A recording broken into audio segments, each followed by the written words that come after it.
Unto the heavens! I suppose this is where we part ways, for now at least. But that I had said sage words of wisdom to share ere you depart. Mayhap the teaching of Galuf Baldesion will suffice. Surrender not to ego or hatred, he said. Look beyond them, and there find true strength. What one sees beyond is open to interpretation. I think, but for me, it would be the things I cherish most in life. Things I believe are worth fighting for. Something to consider as you venture onto the Sea of Stars. And now we have to go down there.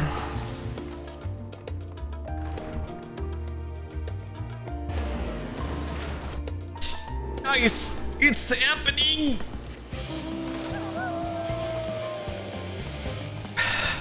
We are going into space.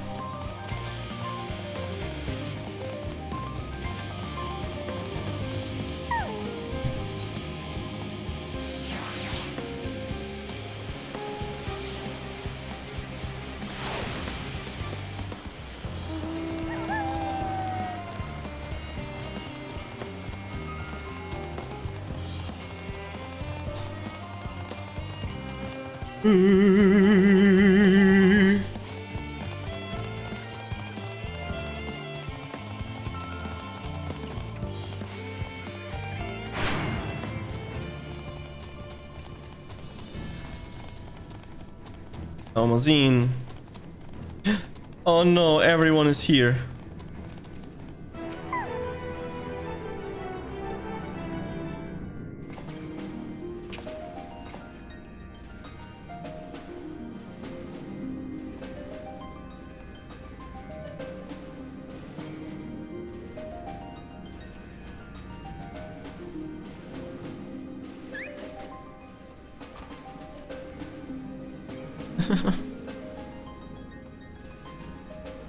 All present and accounted for? Good. As you will have heard, the Ark is ready. All that remains is to board and be on your way. I've seen my fair share of tight schedules, but this was bloody murder. But we did it. We finished the ship. It's safe, fit for purpose, and looks good to boot. Aye, it's a garland through and through. I really don't know what we'd do without you. Thank you for everything. Ah, don't mention it. Ever since that episode with Omega, I've been toying with the idea of starfaring vessels. And as they say, necessity is the mother of invention. We've learned a lot, let me tell you. In case you're wondering about payment, the ongoing existence of the world ought to do. But feel free to throw in a colorful recounting of your journey on your return.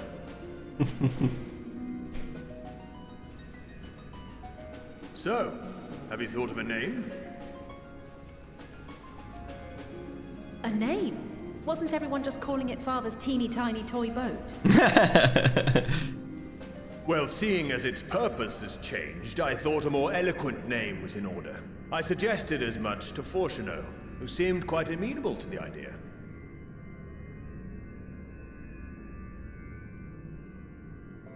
As you know, this vessel is the culmination of heretofore unprecedented collaboration. And though said collaboration is owed to the Scions, there is another whose noble deeds made our work possible.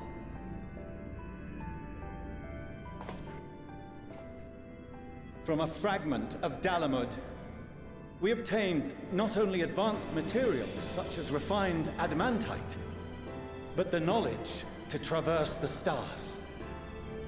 And this fragment would not have found its way to us had the Archon Louisois not fought to protect this world, and in so doing, laid down his life. Now that the vessel stands complete, I cannot help but wonder if it was more than mere happenstance. If it was my father's intention to guide us here. In the hopes that his guidance will see you all safely home, I name the vessel after that self-same fragment of Dalamud he delivered unto us.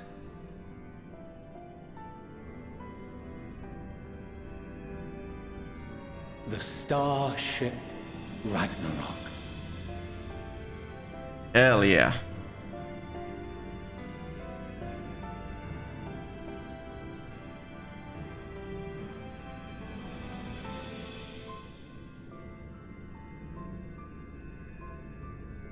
Sorry for the wait. I got everyone you asked for, and not a one less. Oh no, everyone.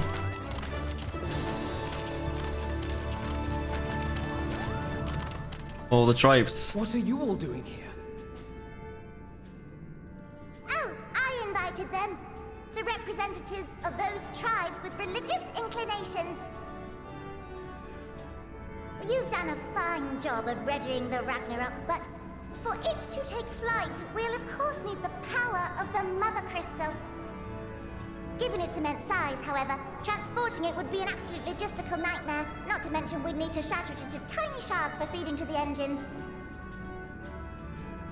But a brilliant idea came to me. We convert the crystal's energy into forms that can transport themselves!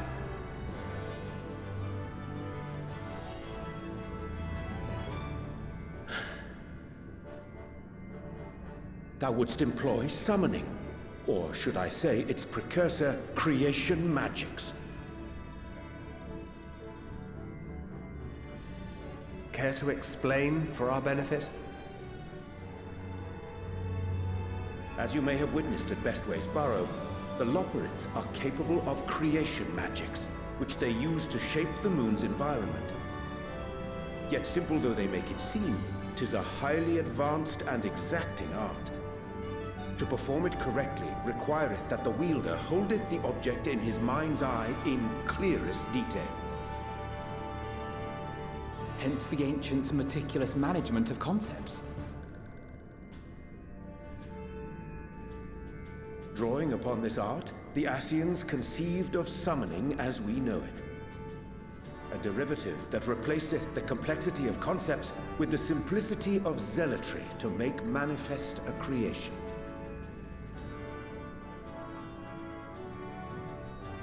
I see. By combining the Loperit's magics and the tribe's faith, we convert the Mother Crystal into primals of purer form and greater obedience. Summoning as it was intended, one might say.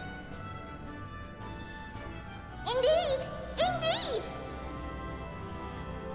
While Heidelin gave us the ability to use creation magics, she forbade us from using it to make anything possessed of a soul, or similar. She didn't say anything about fulfilling the desires of others, though. So, borrowing our friend's faith, we'll create deities using the Mother Crystal's power and send them to the Ragnarok! Outplayed. Am I the only one here concerned about the risk of being turned into a tempered minion? Oh, right, I was getting to that. From what I've read in Charlian tomes, it appears the Ascians incorporated an additional nasty element into their summoning method. The fervent desire to assimilate others into one's belief. Beings thus created are instilled with the self-same desire and use their powers to enthrall people, starting with the summoner. In contrast, our creation magics, the original and the best, except no substitutes, don't incorporate any of that rubbish, so there's no risk of tempering. I mean, if the being was on the scale of Zodiac, you might feel a little tug, but I think we'll be safe enough.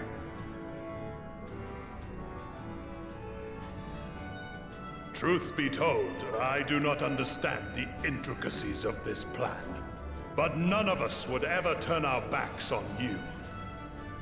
When the avatars of our faith ran amok, you intervened without decrying we who birthed them. Where others vilified and suppressed us, you offered understanding and friendship.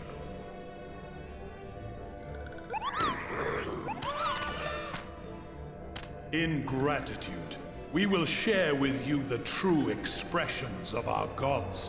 Not malevolent deities, but benevolent saviors.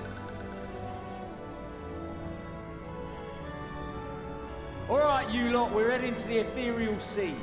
Stay in sight, else you're liable to get lost. Lead the way.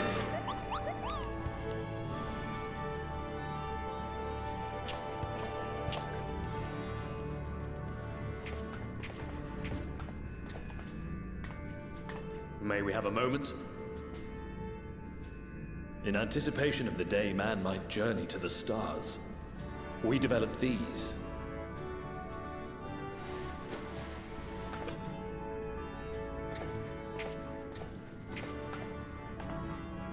Portable teleportation devices. One for each of you, designed to work in tandem. Press the button on one, and in a matter of moments, all 8 will activate and send their owners back to the Ragnarok. There is no telling what hazards you may encounter.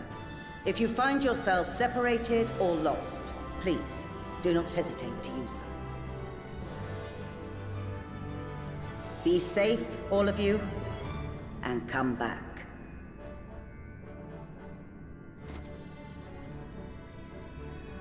You as well. I pray you take care. Looks like everything is in order, so I'll go ahead and board. A few of my fellows will remain to assist with the summonings, but rest assured, the vessel won't want for competent crewing.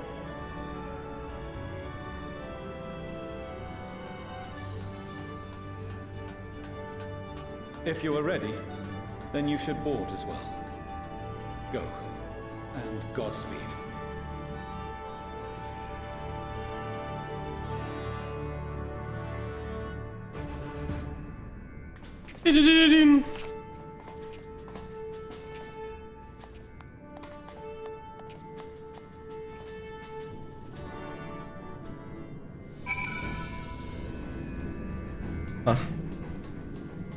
Hey, Lev. If you would come this way, I will direct you to the bridge. On boarding the Ragnarok, several cutscenes will play in sequence. Okay, let's go.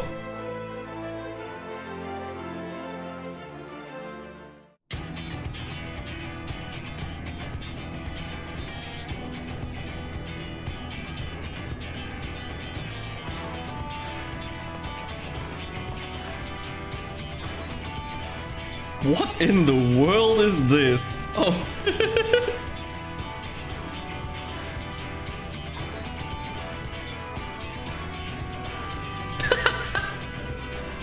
Sleeping way, sleeping.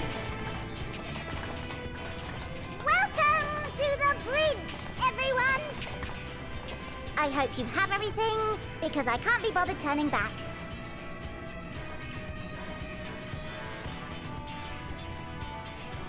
Right then, make yourselves comfortable. We're setting off in just a moment.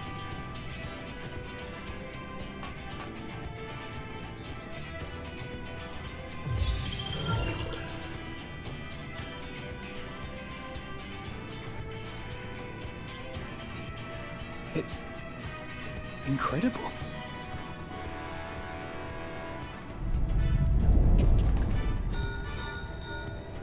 This is Forshano. Can you hear me? The preparations for the summonings are complete. In accordance with the 14th phase of the plan, we have moved the Ragnarok to the launch site. The gates are open. You may depart when ready. So, are we ready?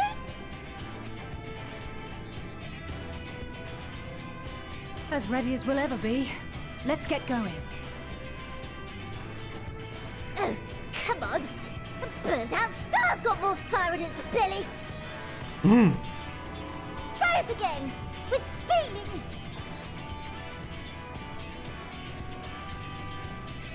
Lally-ho! I assume the command to launch.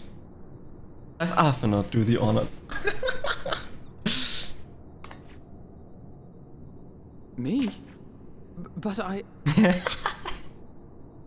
No need to be coy, brother. Do it, and do it well.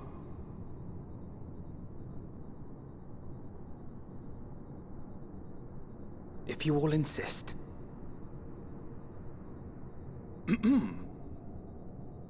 Onward unto the distant stars and beyond! Ragnarok, engage!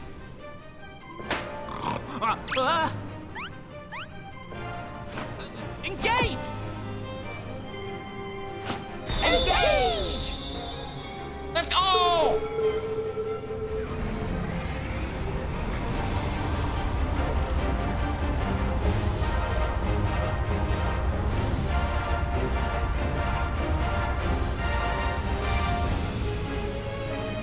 Give me airship vibes from FF10.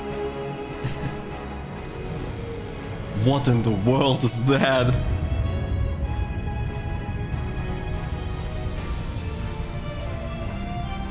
Hey, that thing is huge as fuck.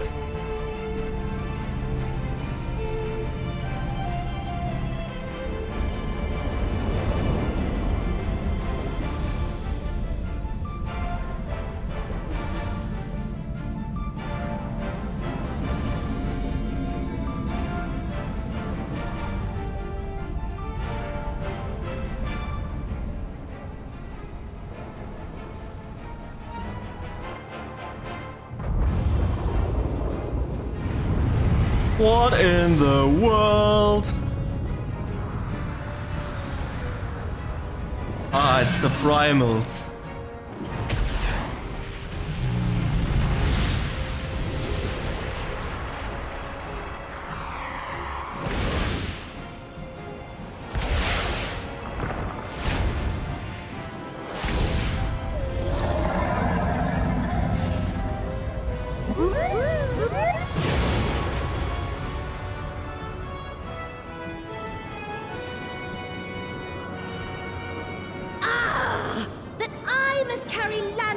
Into the sky. I cannot imagine a greater indignity. Do not sound so. For thy mighty winds exist not only to buffet and batter. Nay, they may serve also to thrust forth with vigor.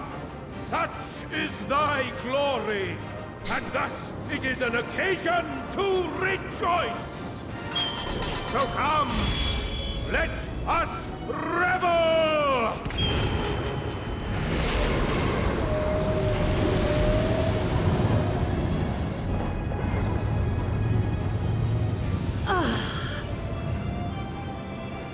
So long as the wind blows freely, I suppose all is as it should be in creation.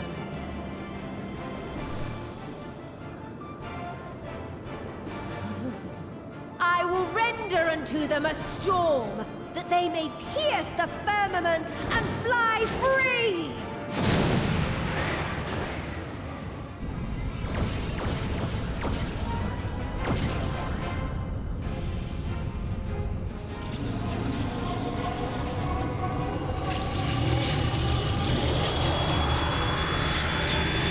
The Hyper Hopper is getting activated.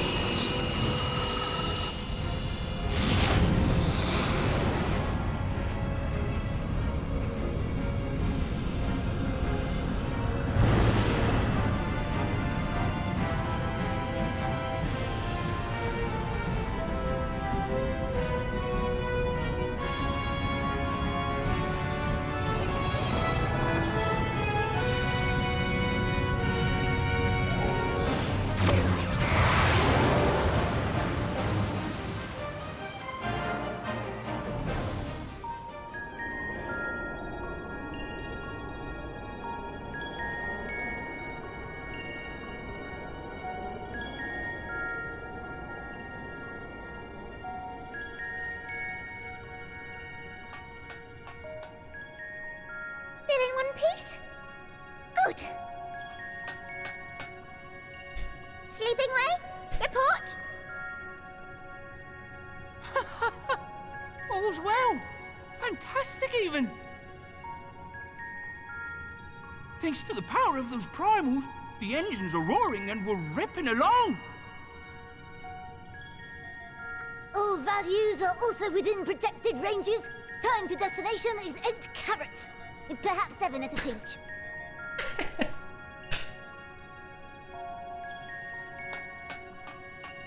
All right, let's go over some points of caution.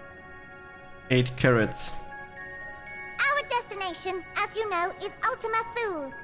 Lest you wonder, the place is not a star so much as a patch of emptiness.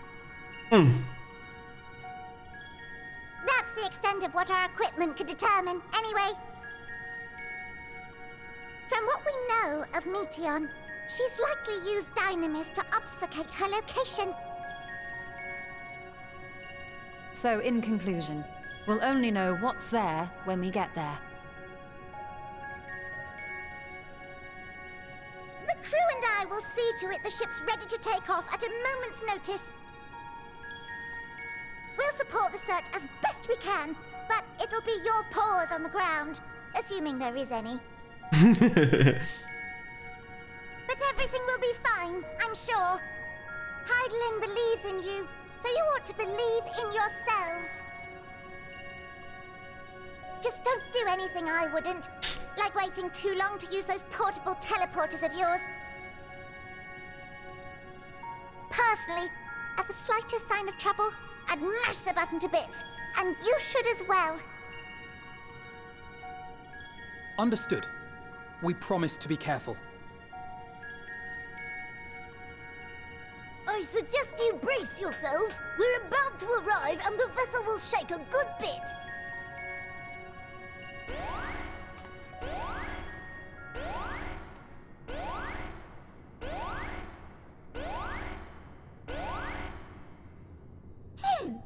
What is this? Something is... interfering with the equipment.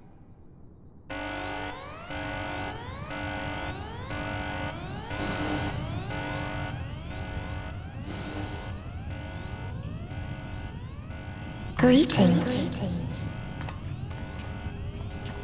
Oh.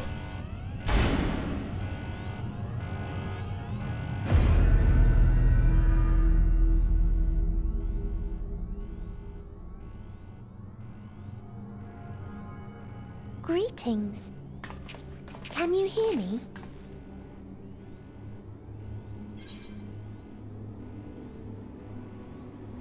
The bringer of despair, Meteion.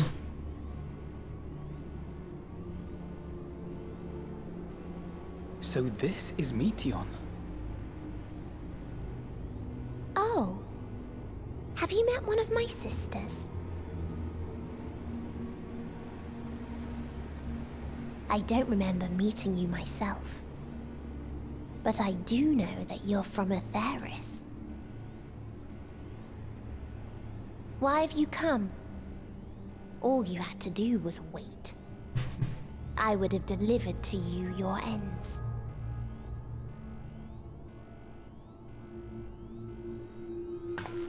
We didn't ask for that. I don't understand. All life is destined to end. Why choose to prolong your suffering? Effort, ambition, love, they amount to naught. Happiness, should you find it, is inevitably lost, stolen away by events beyond your control. There is no logic nor meaning in it. You think there is. Convince yourselves. But it's all a cruel accident.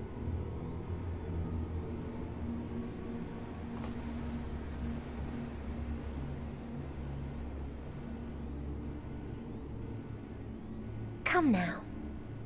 I speak the truth. A truth you would recognize if you looked up at the night sky. unbroken emptiness. Cold, dark, and silent. Your world, like every other, is but a blemish upon its perfect fabric. Life is an anomaly. It is unnatural and cannot continue. The sooner you accept this, the easier it will be. Just to be clear, we're not here to argue with you.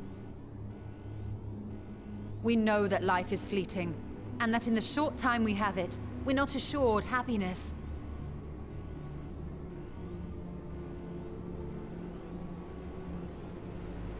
Indeed. I've seen far more sorrow in the eyes of many I've met.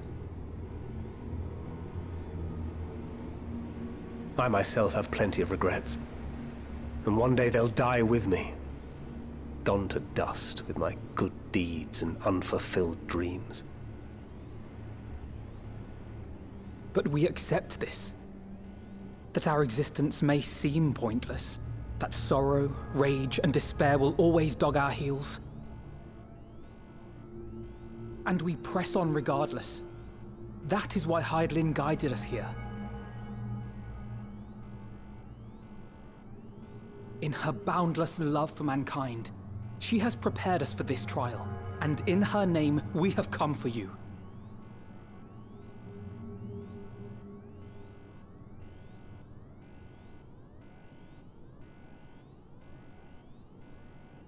Yes, I sense it. A burning passion like unto fury. I know it well. For the same passion once burned in many a star before yours.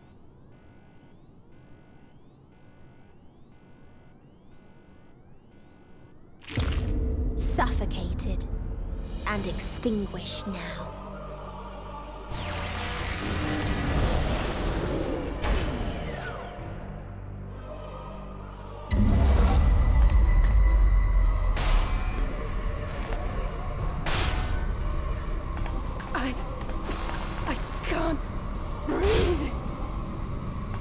You approach the bounds of my ultimatum, where emotions dictate reality, where resignation and acceptance unite to embrace the end,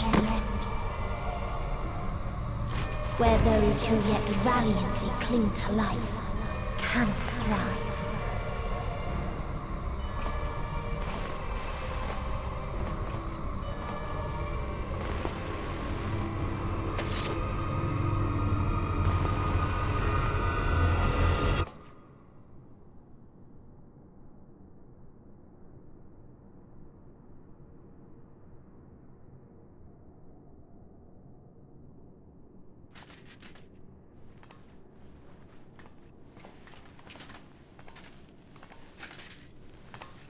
By the Fury.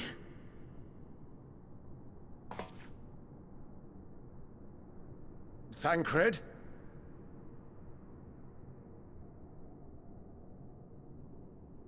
Meteion has gone as well. Mayhap he awakened first and gave chase.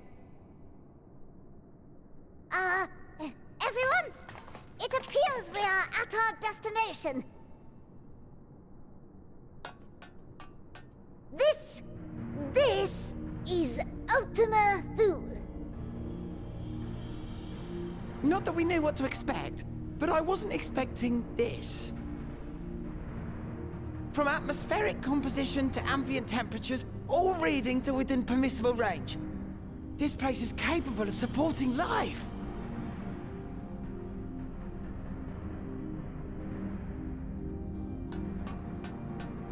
If that's the case, then Thancred may well have gone on ahead. Let's go and have a look.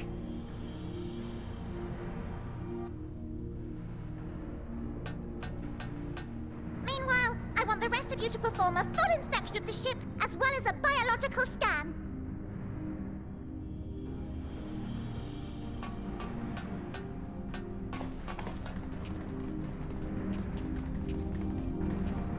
That was scary as fuck.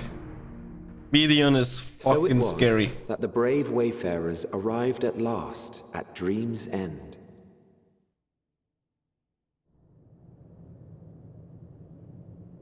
In following their path walked and history written, I am made keenly aware of one truth. Though the curtains may fall again and again, so long as others take the stage, ever shall there be more tales to tell. So, let them bring it to a close, I say. Let the curtains fall upon this, the final chapter in the tale of the star.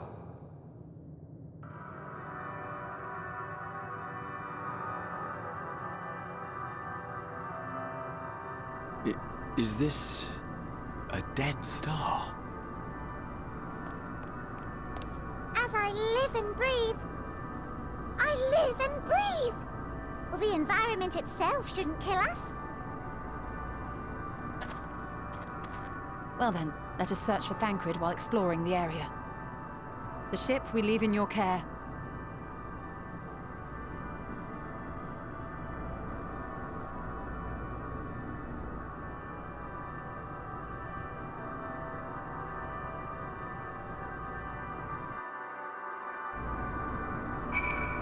Okay. Twitter got inside ship. I just go by the way. Can't guarantee it will be of help in these stranger surrounds, but I've redied a provision note in case of emergency. Of course, if you encounter any real danger here, I expect you to return to the Ragnarok at once.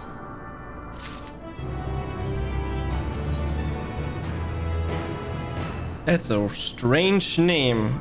Strange new word.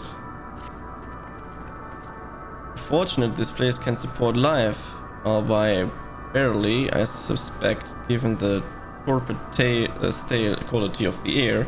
But never mind that, we must find Thancred. Let's begin our search from the prow of the ship. It seems as good a direction as any. Try not to stray too far, lest we lose sight of one another.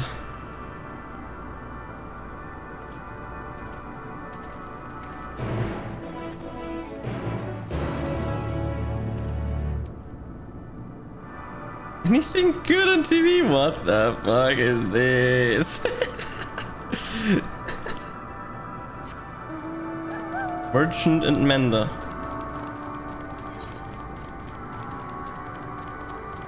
This is a huge area again.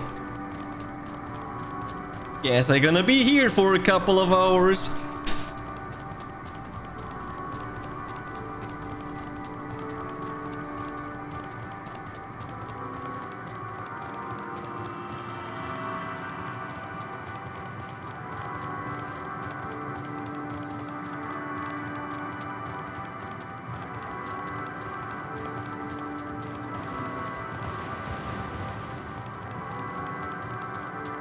Minutes if you skip cutscenes. Runes, but of what, I wonder? Perhaps we can find something to help us understand the nature of this place. A relic, unscription, anything. Get the information at the verified ford. Molten structure. Metallic pillar has been partially melted, likely something in the distant past. The damage does not appear to have been inflicted deliberately, rather of the coldest of mind. The indiscriminate destruction often thrown in the heart of the battle.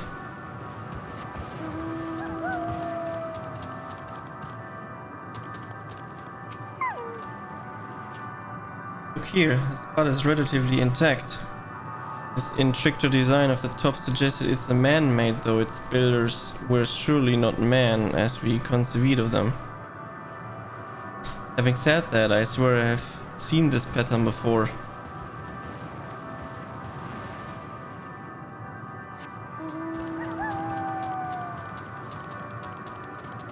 swear this place is gonna fuck up my mind. Ostro Deca Octo.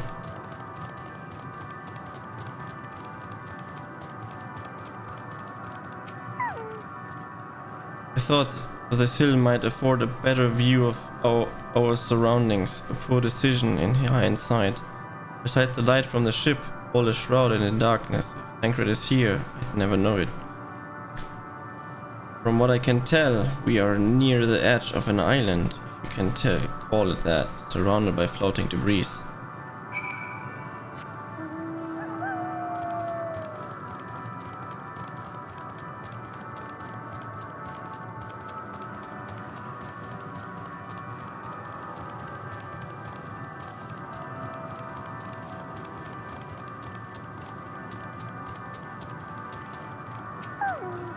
Off and out.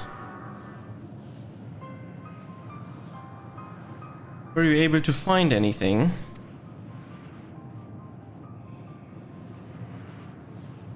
As I feared, I still no trace of Thancred.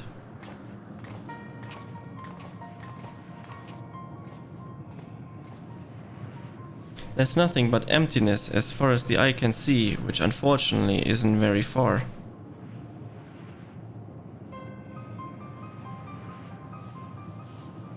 Though I can't help but suspect that something is here.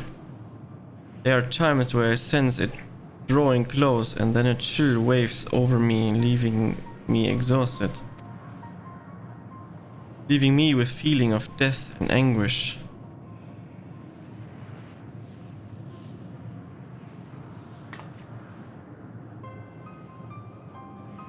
I think it might see something over there. I feel it too when I was near that thing.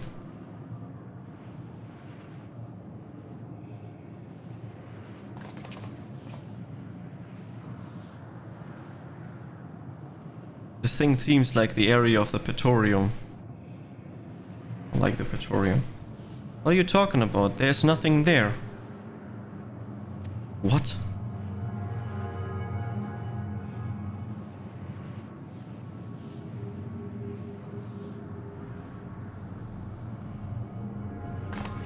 Before we jump to any conclusion, perhaps we should search elsewhere. We found only more questions when we are in desperate need of answers. There's a fair stretch of terrain from the ship's port side we've yet to explore. Let's try searching there then.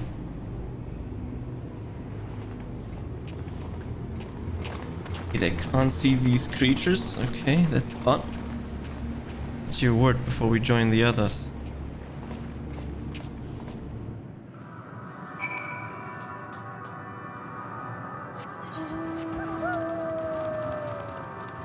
TV man is back.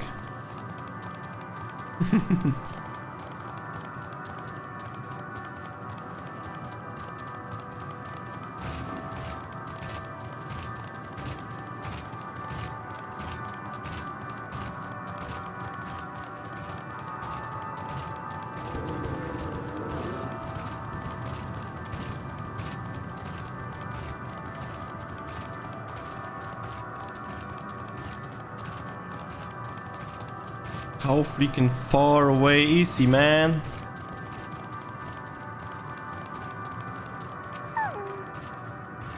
You see them too, don't you? The dragons. You can see it. As I thought. The presence is tenuous at best, but there's no mistaking it. No doubt your bond with Midgardsorm and mine with Nidhogg is what allow us to perceive them. Could these apparitions be related to the dragons that now live in Aetherius? Better to leave such conjecture to the others. In any case, we must be careful. We may soon find dragons they can't see as well. Death and anguish. What happened to them, I wonder. What I'm thinking is,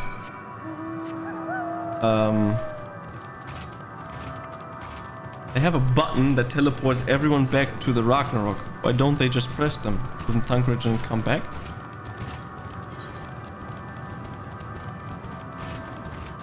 Honking.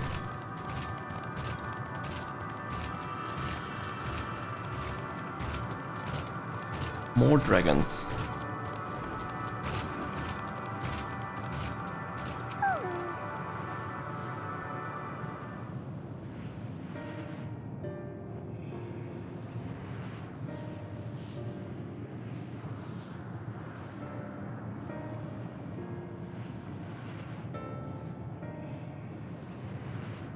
Dragons?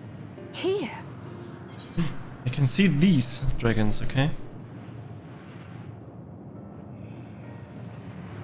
What you see is a memory of a world that once was. What the fuck? A world suffering a slow death, whose denizens cried out for the release of oblivion. What? Their world is dead? It is. Not a single life remains upon that husk floating in the vast emptiness. These creatures are shadow and shade, perpetuated only to suffuse dynamis with their unending lamentations.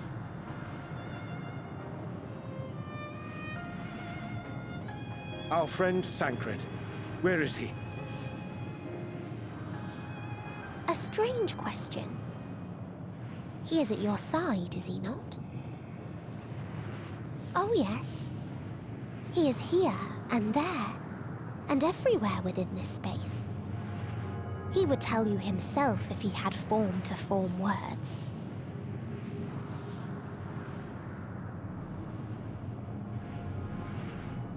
Huh. Such loathing and uncertainty. You don't know why you still exist. In like manner to the oblivion I send, I tried to drown out your ether with dynamis. Beginning with this Thancred, who came at me despite being unable to breathe. Such a simple thing, unmaking men. In the blinking of an eye, he was gone. Didn't even have the chance to be transformed. Yet somehow, he managed to leave a slither of himself behind. What you call the heart? Or perhaps the soul. In his final moment, he cried out from it. A single word. Survive. That wish proved stronger than the despair that ruled here. It overpowered it, causing this space to be remade. Into a place you can perceive, and where life can endure. That you draw breath is proof that his soul lives on. For how long, however, remains to be seen. Well then, we should hurry and tend to business.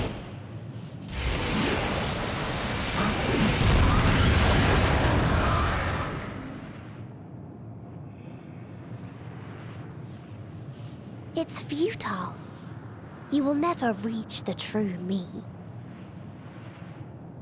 I told you, emotions dictate reality in this space.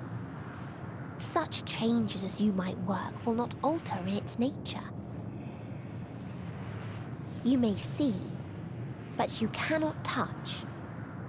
Walk, but not advance.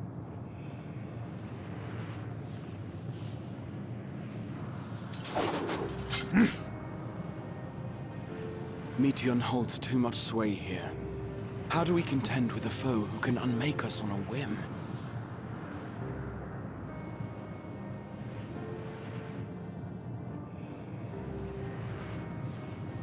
I do not know. But Thancred gave his life that we might come this far. We must press on. Agreed. We cannot turn tail here. Not without something to show for our comrade's sacrifice.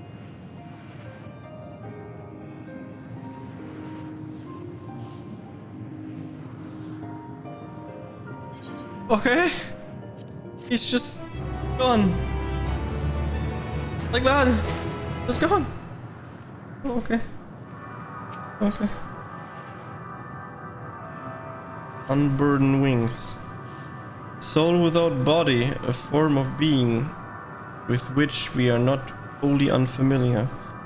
Indeed, for we exist in a similar state when resident in the first. The circumstances are rather more dire than that. It is true, but I choose to believe he is not forever lost to us. Regardless, in sacrifice he hath afforded us a chance to prevail. Let us not squander it, and ascertain the nature of this realm that we might confront and defeat Meteon. Stinian, Jugachi, would you accompany me in speaking with the dragons? Mayhap they can enlighten us. I would ask the rest of you to survey those surrounds.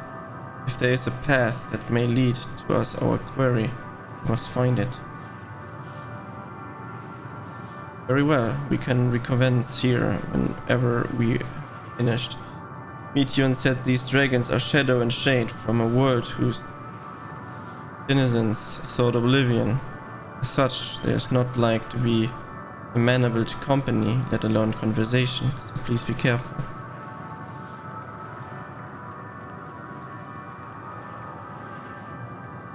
Let us split up and gather what knowledge we may.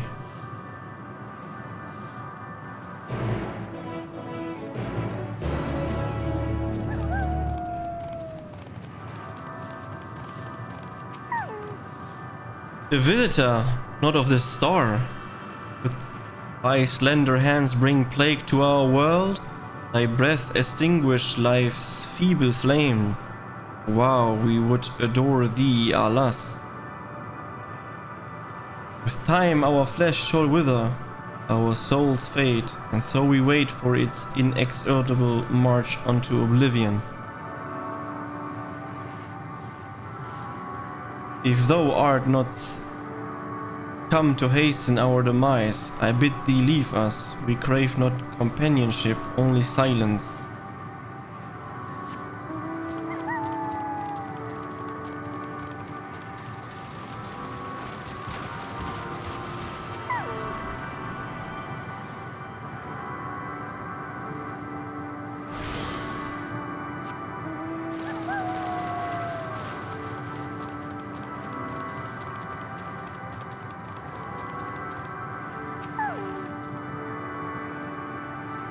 Beyond this distant veil, paradise lost, so glorious, so beautiful. We were a proud and noble race, strength embodied we knew only love before they came. Metal monstrosities of black and silver, no bonds of blood did they share, nor conviction did they have to guide them. A crushing defeat, never had we known such shame. Stilled no ardor the winds, though none could fill these wings burdens by ignominy. We fly no more, only sink into oblivion.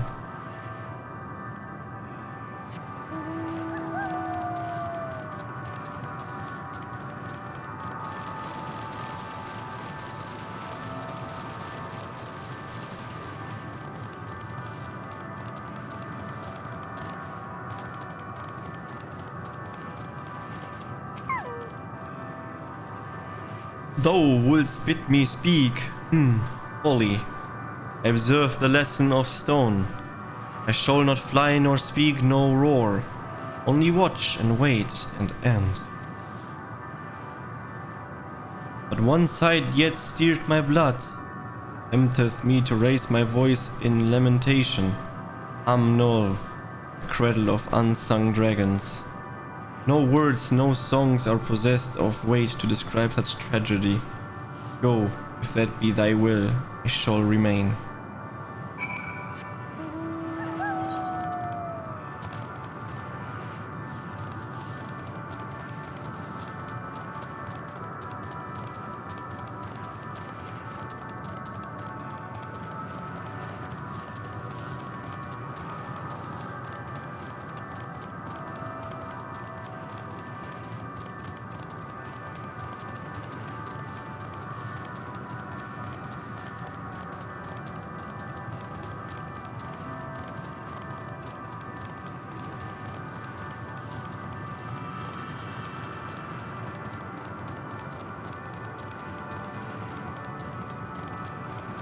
Oh, these are dragon eggs.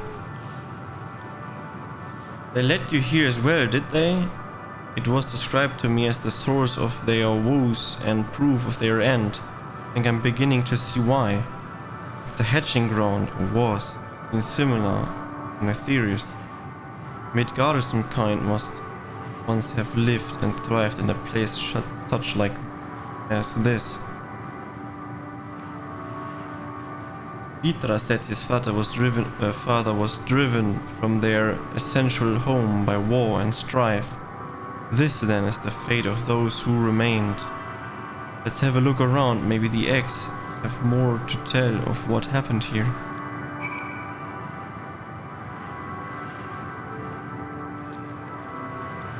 This is definitely the place. Wrinklingly lifting a large egg from the vicious mire, you peer inside and see a formless mass soaking in a pool of embryonic fluid. The stomach turns as you return the egg to the resting place.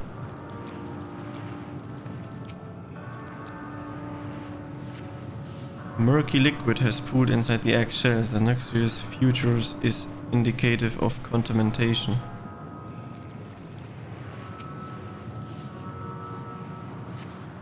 Inside the shattered egg, you find the remains of an unborn dragon. The body has already begun to decompose. The gelatinous, half-dried membrane covering the corpse suggests it failed to emerge.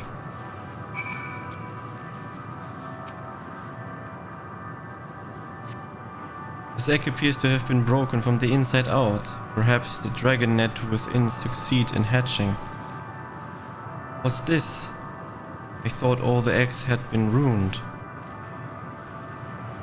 The dragon net was indeed hatched. There's no signs of it here. Or is it sire, for that matter? We should look for them. Start with the cliff tops. I'll search for the plains.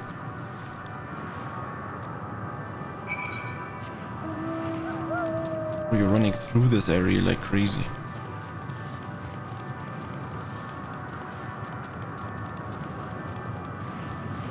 So area is highly connected with the Omega raids.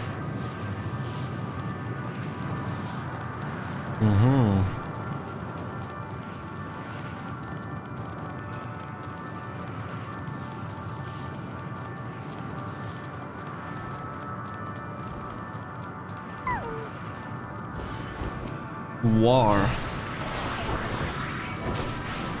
Malformed dragon net.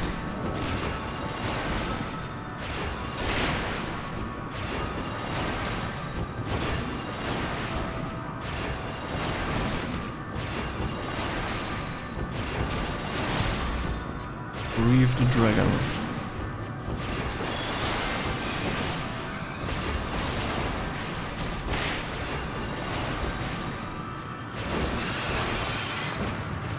Go.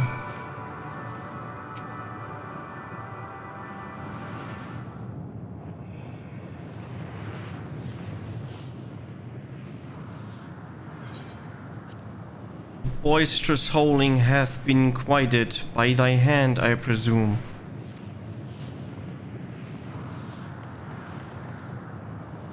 Everything alright? I thought I heard a dragon or something resembling one.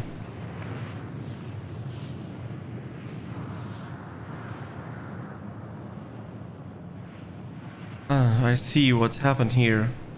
Was that your child? Perhaps some eggs within Alm Knoll are indeed mine. If life within one did quicken, the beast thou hast slain may be one of my blood. Yea, I do not recognize it, twisted and malformed as it is. Not a dragon in truth, but a reminder of our failure, a testament to our shame. Explain. Going good. Endwalker's going crazy. They descended from the heavens, cold, heartless machines, and with them rode war and death. With fire and fury, rage and rancor, we gave answer. 'Twas a long, bloody battle, but only the beginning. Hey, Loves, how are you doing? Untold chaos and destruction swept over the star. In the end, the invaders were victorious. Yet, when they looked upon their prize, they deemed it unfit for requisition. We were abandoned to our ruin. Years, that's a long time, man. The survivor sought to put away their shame to rebuild. Futile effort. In purest soil replete with aether, did we once cultivate our nesting grounds, but our lands were barren, and in any eggs nurtured in such desolation were fated to rot. What few survive to hatch emerge as abominations shall have no new progeny.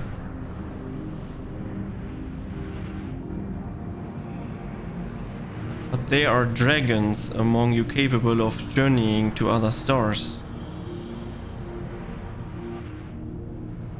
That they are, many would make the attempt, each bearing a clutch of eggs. The richest stars were home to the harshest rulers, and the arrival of dragons insisted on tense of supremacy. When the fire faded, the wars lost and won, they too were reduced to ash and waste. This is the curse of those who seek life, to be drawn into conflict, to conquer or be conquered. A vicious cycle we now choose to break. We tire of conflict, of everything. We wait now in sweet, merciful silence, free from strife and suffering, still as stone. Wait, you claim your kind is doomed, but there's another star.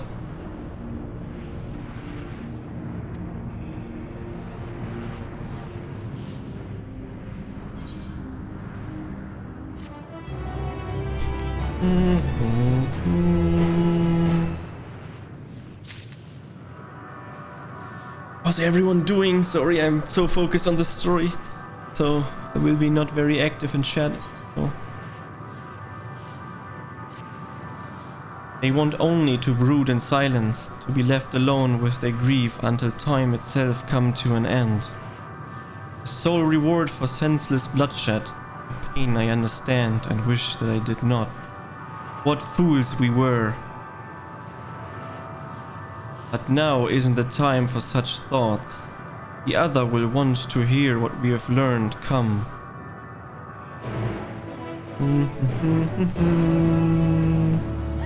I don't need to run. Perfect. So I hope everyone is doing well. Sorry for my terrible reading skills. But I'm, first of all, not first language in my first language is not English. And second of all, I never read out loud. So things become hard. Also, the game uses terms that are incredibly difficult that I never use in my entire life, so with that. Chilling and crying, still trying to figure out who you were and how I met you / found you on this side. I already told you how. Rumitako.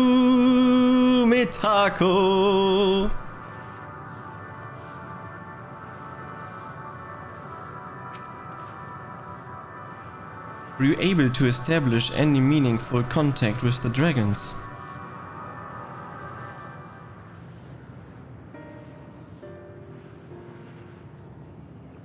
I see, they wish to escape what they perceive to be a cycle of conflict. Thank you, Gachi, Estinian. As for our part, I believe we are more accurately aware of our confines than before. We started by traversing the perimeter of the island to see if there might be a path leading off of it. Sadly, there was nothing to be found. There's no small amount of debris floating about. Would there be enough to serve a bridge to lead us elsewhere? I considered that and so tried throwing a stone onto a potential platform, judge its integrity, but it never reached its mark. As it crossed an invisible threshold just beyond the boundaries of this island, it vanished, only to reappear above me and fall at my feet, would not be too quick to presume that what we see outside the space is as it disappears. Which is why I returned to the Ragnarok and asked the laboratories to search for a potential path. However, the ship's instrument failed to provide conclusive data on the surrounding area until we know more. I think it's too risky to attempt flying to another island. What Meteon told us before, the emotional dictate reality here, might be the key, but I'm not entirely sure what emotion might manifest a bridge to lead us to safety.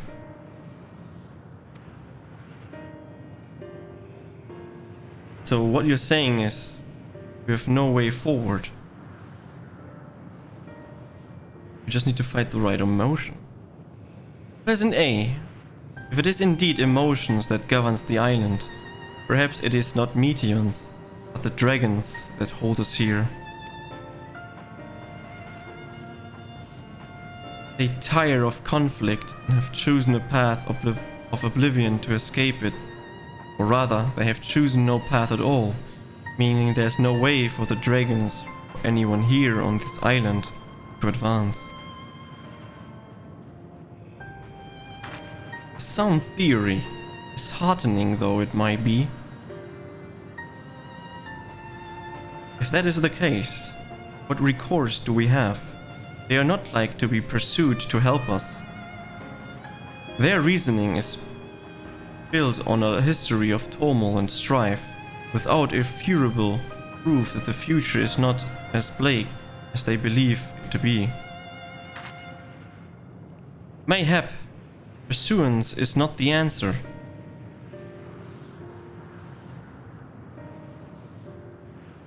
Meteon meant to unmake us then, and there on the Ragnarok, and she would have succeeded if not for Thancred's determination. She conceded it was strong enough to overpower the despair the otherwise rule Ultima Thule, and reshape it to a degree. Perhaps it can be done again like mana, by overpowering the prevailing emotions.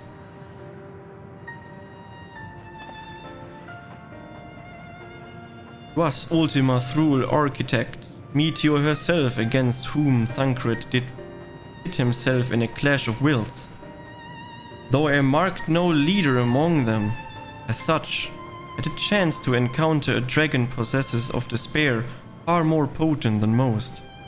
Potent enough, mayhap,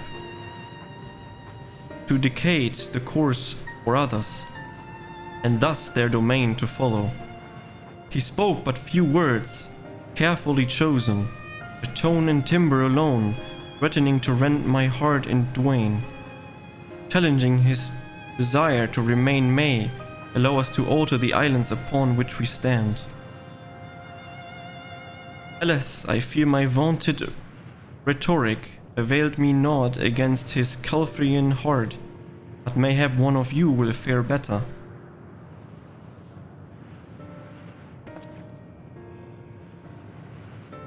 Then I shall guide thee. All End, they call him, in the dragon tongue. Thou wilt find him nearby, eye fixed upon the water. Well, what was he... What have we to lose? Let's get going.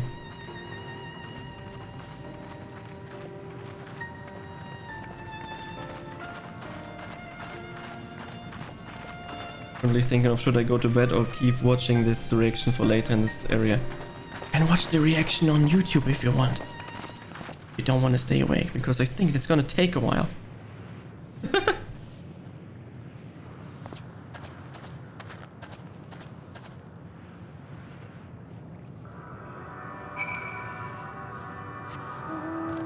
Speak with All End. He has an interesting name, sure.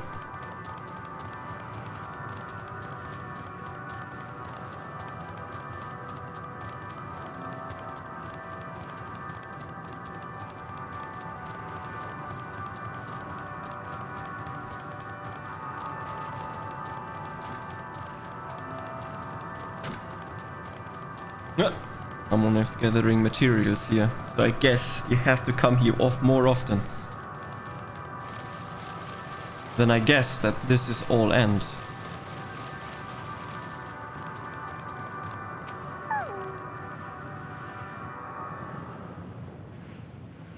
Yeah, I'll do that after this.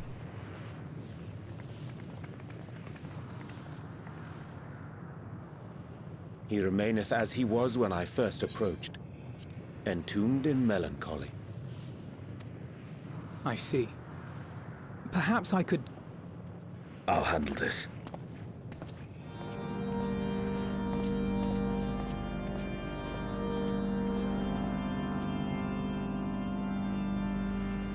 So, waiting to die like all the others, are you?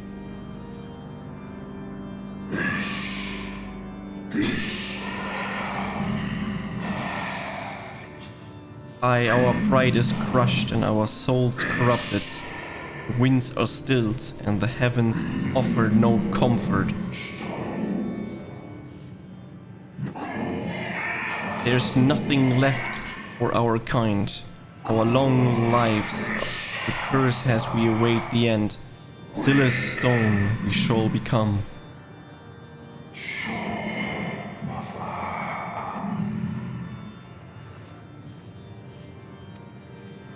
So you say. Yet your kind has found a new beginning on our star. One of you braved the Expanse, bearing with him a clutch of eggs. They and their children now rule our skies, their song heard by all.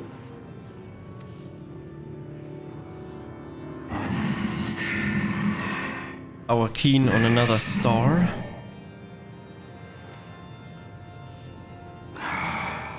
And yet, upon thee do I smell the blood of my brethren.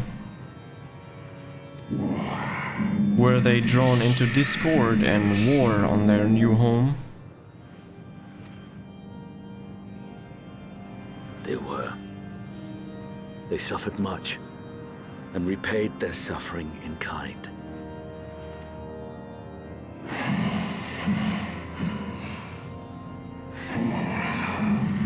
It mattereth not whither we fly. Ever will a sanguine ocean awaits us. Ever will retribution wheels turn.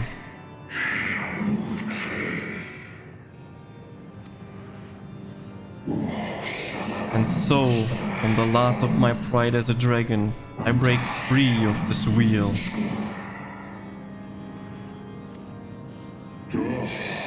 I renounce conflict, exile myself from the others, never again to be touched by the flames of hatred.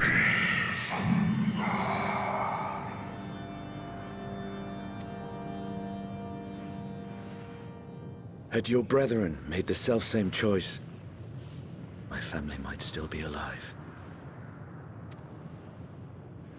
Yet lasting peace does not come to those who simply retreat from conflict.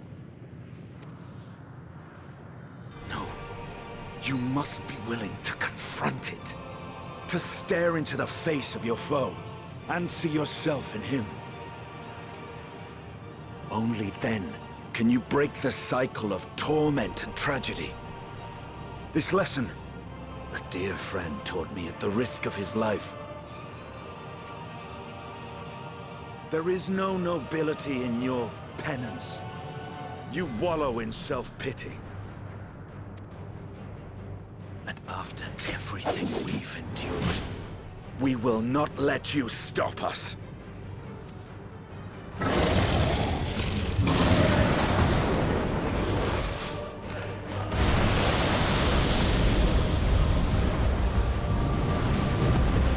Estinian! That looked like Metean. This Metean also turned into a bird.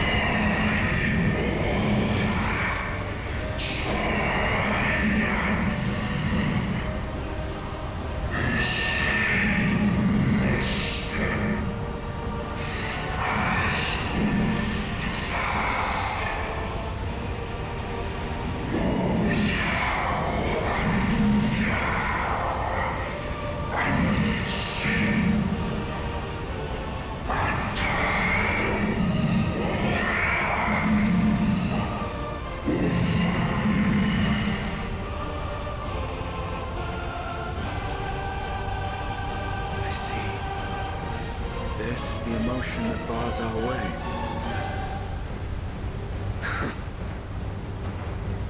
The rest is up to you.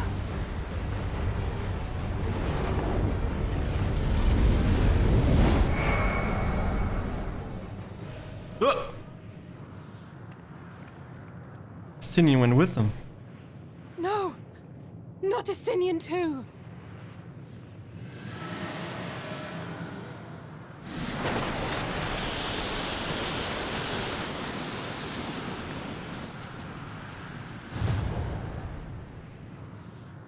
What was that? There's a wind.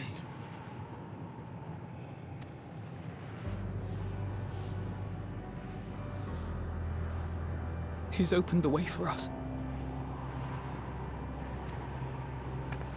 Sacrificed himself to remake this place, like Thancred did.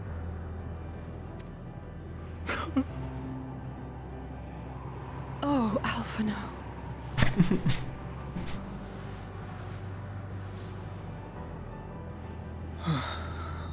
Come. Let us follow the wind. It will not lead us astray. He would not.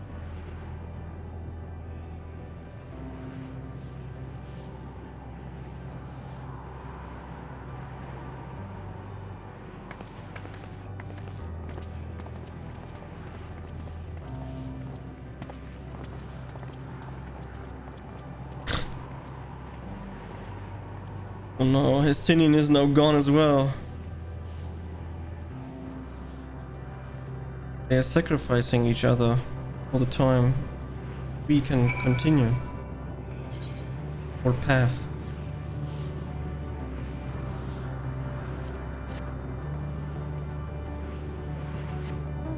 Increase the volume. That's fine for you. I know you probably wanted to hear that, but I didn't know.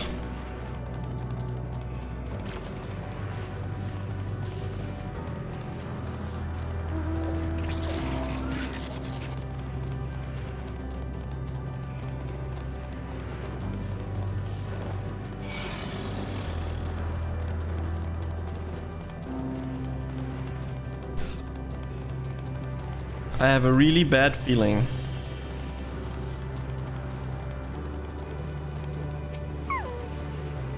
Look there, the wind.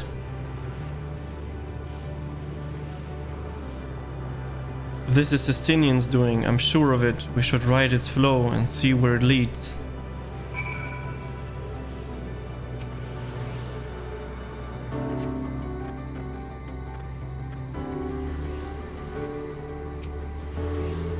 Powerful gale is delivered you to another island. The other science should arrive before long.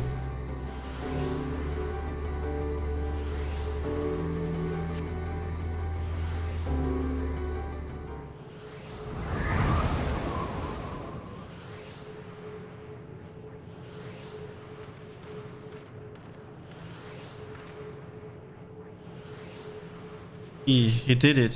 He found a way forward for us.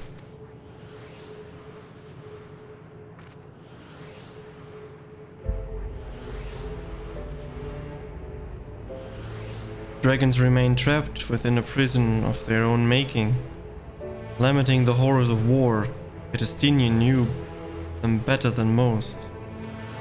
He was a man of honor and a dear friend, willing to fight to the very end, and for what he believed was right.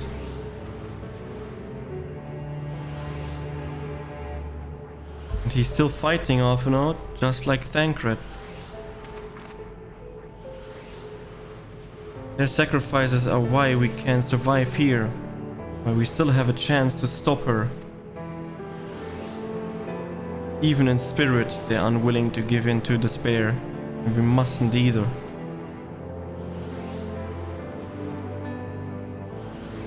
Alisier is right, we must press on, for their sake.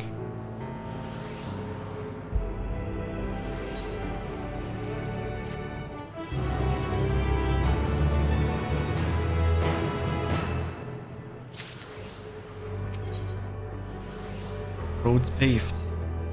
Sacrifice. As Y'shtola and Alizier said we must continue.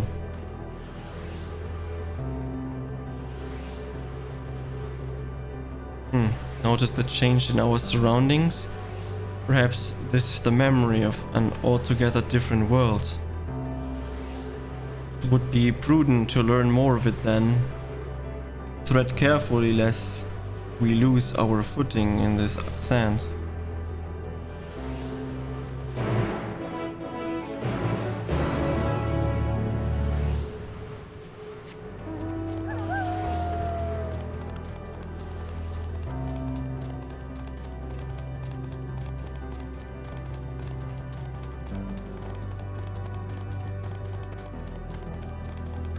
What in the world are those?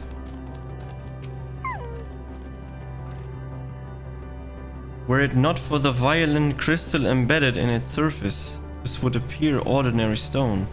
A curious script hath been etched upon them, else it is not a language with I am familiar. I cannot say I recognize it either. Nor I. The dragons, from what I recall, preserve their knowledge in songs and eschew the written word entirely, so we may assume this is the work of another race, one we have yet to encounter. Etienne claimed the dragons will suffer a slow death, seeking the release of oblivion. What life we find here, like as not, both went its ways towards a familiar end, similar end. Why is there fucking blood everywhere? What do you suppose that is over there? I'm not sure, it's hard to make out at that distance, but the surface seems to bear the same crystal as this monument. Meaning there's a chance we might find whoever built them both. We should go and have a look, come on.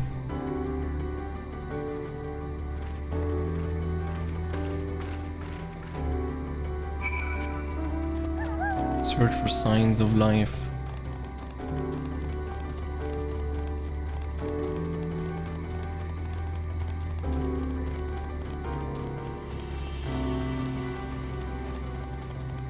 Ghostly figure.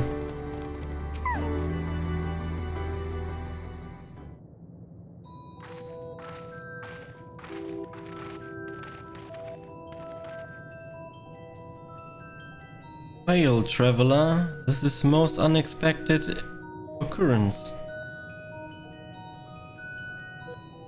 Oh, hello there. Is this your home? Indeed it is. Forgive me, I had forgotten. An exchange of introduction is expected when first meeting those whom not one unacquainted.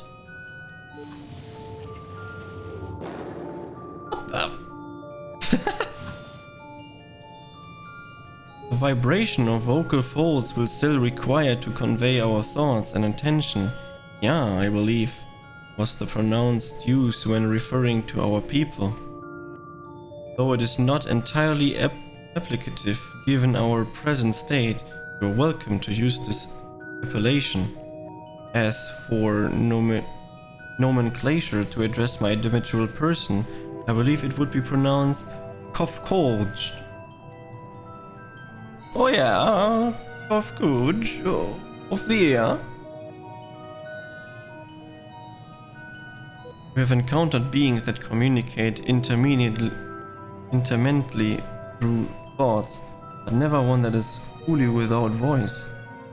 I presume we are having this conversation via the medium or ether or dynamis, as this space is suffused with vast quantities of it, fascinating in either case. I gather your response to my presence is positive then? It is well, or there is something I wish to ask you. Like yourself, we are aether-based life forms. Therefore, it may be surmised that your bodies are of comparable biological composition to those we once possessed. I have a number of queries regarding your subjective perception of 5 senses: sight, sound, taste, touch, and smell.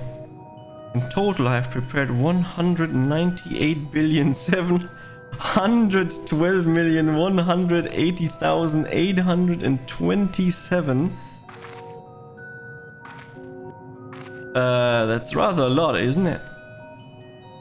My apologies, I have already many detail necessary to understand the nature of my request. Though we dispensed with our corporeal vessels long ago, we have rediscovered a need for the flesh and have endeavored to recreate our erstwhile forms. However, all Pentiment records have been lost due to the passage of time. Take for example the nervous system. It is well within our power to recreate, but we have no frame of reference for sensations once experienced by our people, which may compromise our ability to interact with our physical environment. And the reason you need to regain corporal forms, right? To bring an end to our existence, of course.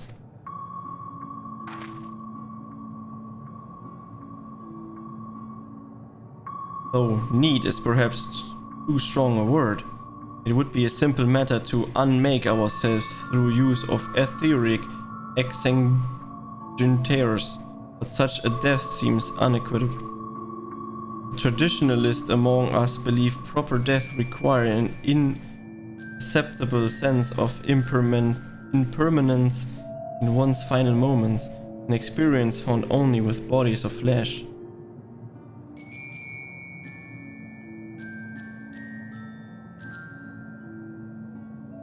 We should very much like to hear more of your plans. In exchange, we will answer any questions you have to the best of our abilities. Such an exchange of information would indeed prove useful. Very well. To ensure efficient exchange, I hereby invite you to our home. Yes, the adopt of the air, where we traditionalists prepare for our demise. I presume your consent to answer question is in certificate of a tactic approval of our plans, in which case our corporal is greatly appreciated. I must caution you, however, to be mindful of the air wandering the desert. The desire for body of flesh could be described as overzealous. Now if you would follow me. It's going rather smoothly. Not that I'm complaining, mind.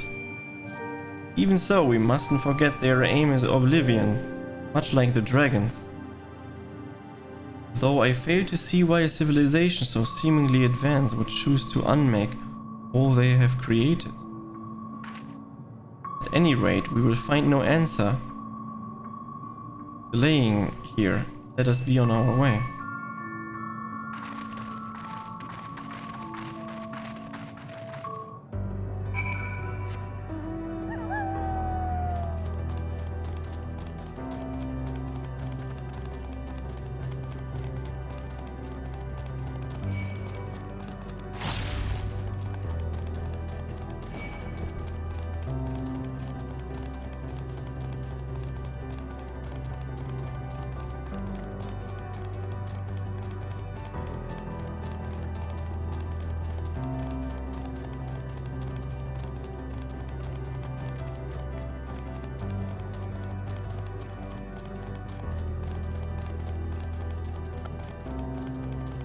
Abode of the air.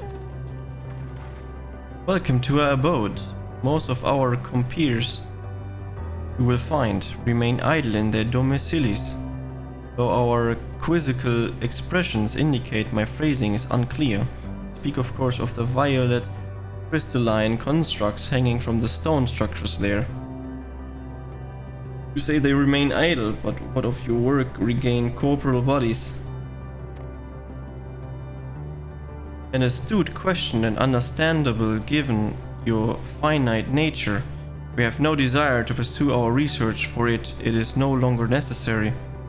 If in our idleness we are struck by sudden inspiration, we rise to pursue that inspiration to its conclusion.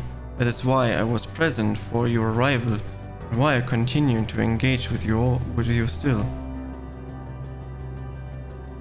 But while the others are not currently in a motive state, rest assured they would not object were you disturb their respite.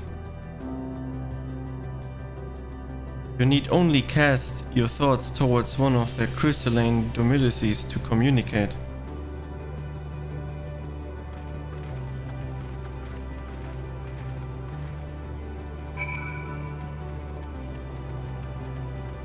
I like that you wrote the same thing yet a couple of days ago.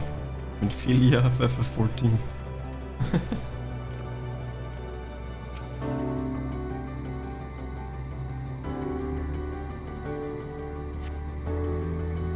You cast your thoughts towards the crystalline domilices, but there is no response. Yeah, they're not responding! Respond finally!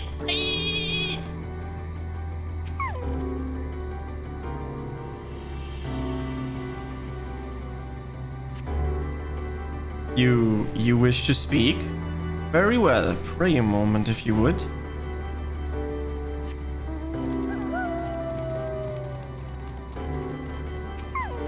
Well, Luca's here.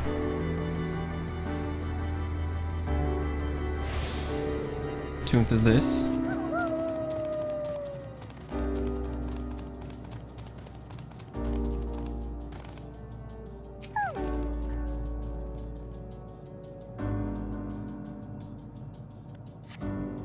Why we seek our end, you ask? If you wish to know, I will tell you.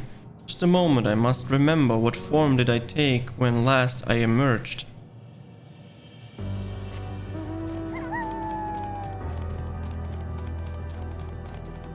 He seemed to wait a very long time.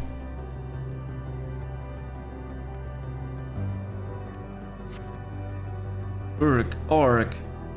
The strange moaning comes and goes, but soon fades into silence.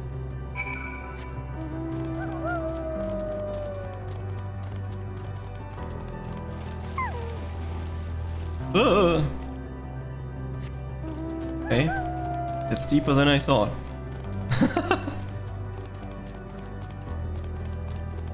Cough Codge. Did your inquiries yield satisfactory responses? I see.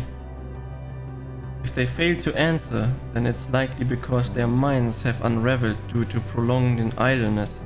They're not but concentrated either now. Worry not, there are no others who have need of those lodgings. They will not prove a hindrance to remain as they are. But more importantly, you said you did answer your request for an audience, yes? I imagine they will be with us ere long.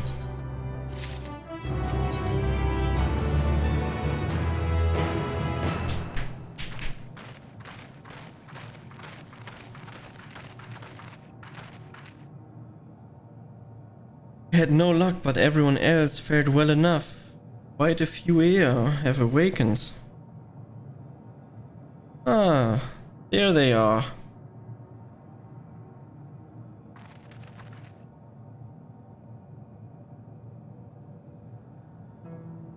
May I introduce you to Lark, Duke, and Nignage.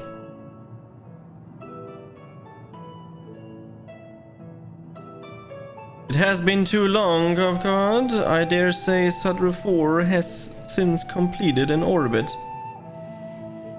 Indeed, until the travelers brought it to my attention, I hadn't noticed how unraveled some had become. Travelers? Ah, of course, the ones who wish to know why we seek to regain corporal forms. The truth of the matter is as plain to see as the neighboring systems. My single account would fail to satisfy the requirements for scientific objectivity. Thus did I bid them awaken you. Am I the only one who struggles to tell who is speaking? Nay, thou art not. In absence of corporal forms and diversions, they afford mayhap and similarity in voice and blah blah blah. By the way, Code, have you already observed the requires custom of the travelers? And thank you, Mitaka, for the raid. How was your stream? That which one is expected to do when receiving guests, a matter of proper form.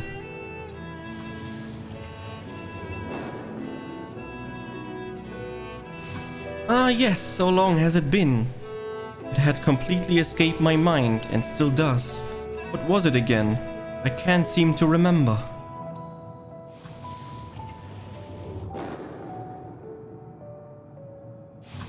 Neither do I, Pity. I was hoping you would. Perhaps we can search the archives for the answer. Come now, Nag. The archives have long been frozen, lest we subject ourselves to further dolor. Surely you recall that much. Ah, of course. Food. The custom is to serve food. Beings of flesh such as they must regularly replenish their ether. By contributing to their replenishment, we communicate our friendly intention. That's right, that's right. We dully invite you to join us in communal repast, after which we may engage in leisure's conversation. If we have a chance to learn something, then I see no reason to decline. Excellent! If you would care to follow, we shall feast you on the purest ether.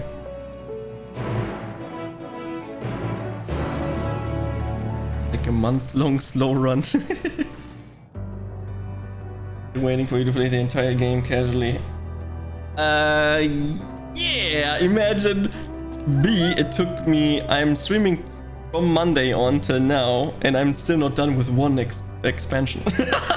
And imagine you doing this casually. It takes forever. Months, even months. How was your stream though? How was your stream? What have you been streaming? Are you practicing FF13 again? And by the way, during like reading shit, by the way, my reading is horrendously bad. Yeah, I forgot the words. I'm not responding to chat. This facility is where we replenish our ether. This is no particular name for it. We traditionalists sometimes use the word restaurant. Now then, if you would take your place with your comrades, the space will soon be lavished with purest ether. Please absorb as much as you like. Oh, ether, let's go. This is a professional stream. Method actor. I'm a professional. Are we standing in circles? You brace yourself with a rush of sweet, sweet ether, but nothing seems to happen. Perhaps you need to wait a little longer. I love this. Waiting is the best feature in this game. You brace yourself again, but again, nothing seemed to happen. Just as I suspected. As magically as one might recreate the ear's home world, this is Ultima Thule. One cannot simply generate ether here. As recreations, our friends are oblivious to this fact, the very truth of their existence, much like the phantoms of the recreated Amaroth. However appearance may seem, we must ever be mindful that it is the memories of the dead with whom we deal.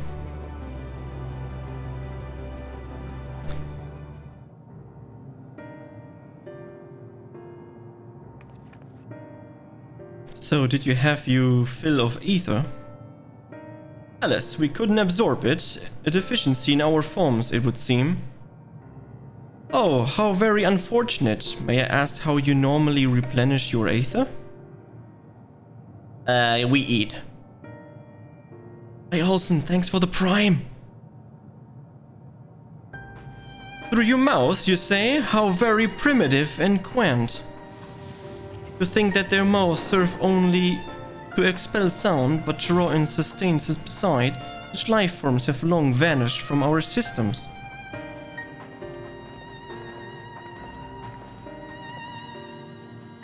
Though we regrettably could not partake of your magnificent feast, rest assured we feel you welcome most keenly. In the course of the acquaintance yourself with your sophisticated ways, however, we could not fail to but wonder, wherefore do you wish to obtain vessels of flesh and thence to vanish? Will you not favor us with an explanation? You flesh and blood being are always so hasty, It does have its charm, however. Very well, we shall indulge you. In the beginning, when the air yet possesses corporeal bodies, our ancestors dedicated themselves to pursue of knowledge and technology advancements. By transcending all limitations, we believe we would eliminate sorrow and abide in true happiness. From the tangible such as land to the intangible such as labor, there exist myriad hindrances to progress, but the most convenient of all was the flesh itself. Our natural lifespan was stringingly middling, you see, too short to enjoy unhurried lives, yet too long to be considered disposable. Furthermore, to simply maintain the integrity of our bodies demanded considerably resources. But we managed to solve this problem. After long years, we discovered how to become non-corporeal entities with everlasting lives, untroubled by the failures of the flesh. Thus changed, we had more time and freedom to continue our scientific pursuit. We went on to make ever greater strides in our quest to transcend all limitations, until we finally decided to challenge the last of them all, the limit of knowledge.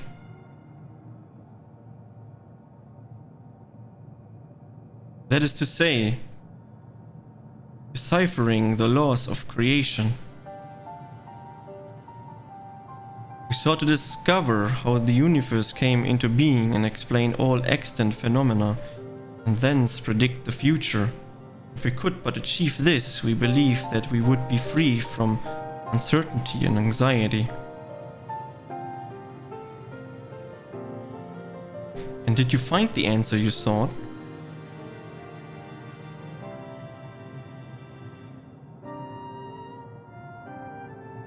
Yes, we did.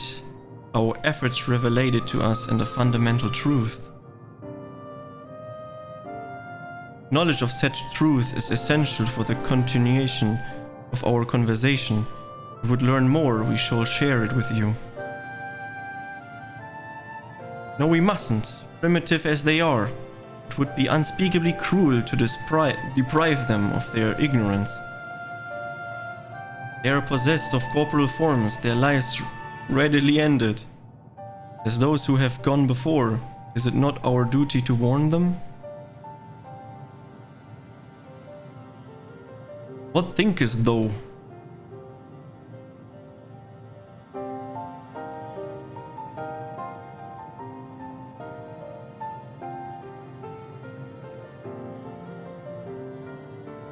We have deliberated and come to a concession. If you are resolved to know it, we will disclose to you the truth we discovered, the truth of the universe. Seek us at the stone pillars just outside the bounds of the abode, a place called Iligaia.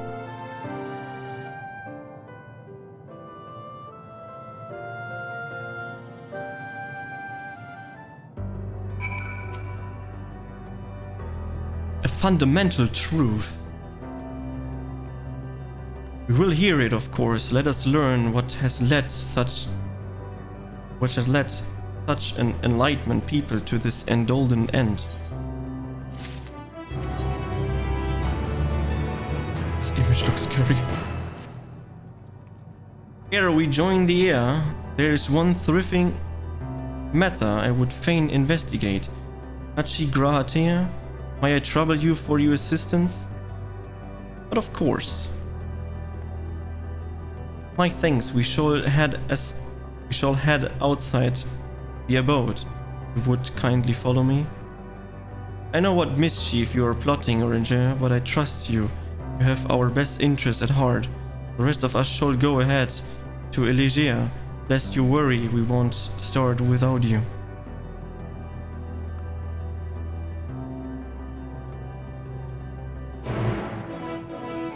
Reading becomes very tiring after 8 hours. But it is what it is. My goal today is finishing this expansion. Seeing the credits. And I believe I'm not far from it though. little bit still left, but not too much, I hope.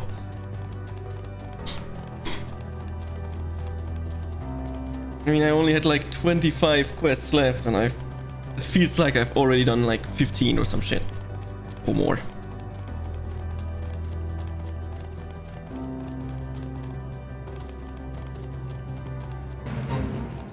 Faye joined! You're about halfway through the area. Yeah, I see that.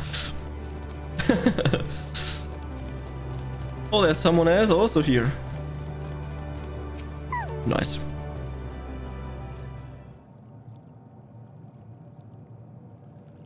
Hi, this place shall serve.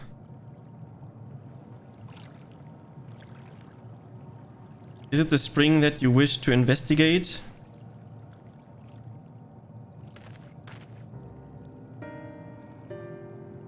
Sleepy time for me, my friend. Good night, and thank you very much for the raid. I hope you had a lovely stream. Sleep good, and good night. Maybe an hour or so more if skipping side quests.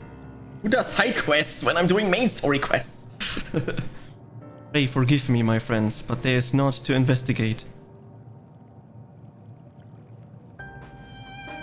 'Twas but the pretends to speak in private.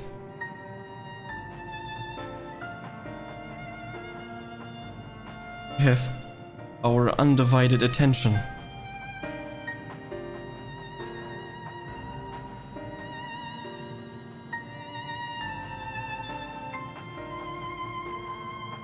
As we have established here in Ultima Thule, those divine sons of ruined stars are created in their twiling days. Yet one question doth arise in my mind. So faithfully formed are in this simulacre. They believe themselves yet amongst the living. How dost thou suppose this is possible?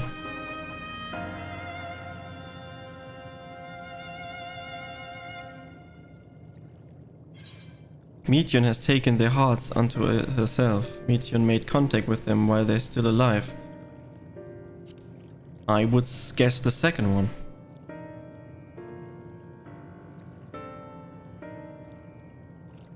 Of course, she must have visited the stars of the dragons and the air before either race perished in their entirety.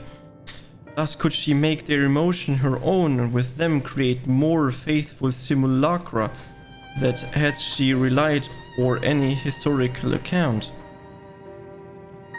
She too did, I theorize, and upon that assumption, consider how those two races may have met their demise. According to thine own tale, Meteion perceived the emotion of those nearby as her own. A heightened sense of empathy intrinsic to her nature as an entelechy. In the course of her star-faring journey, she encountered beings who strongly desire the cessation of their existence. She wouldn't be powerless before that desire,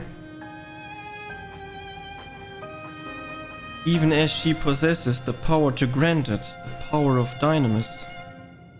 'Tis my positions that, overwhelmed by their longing for death, Meteion did unleash dynamis and ushered the dragons and the air onto their doom.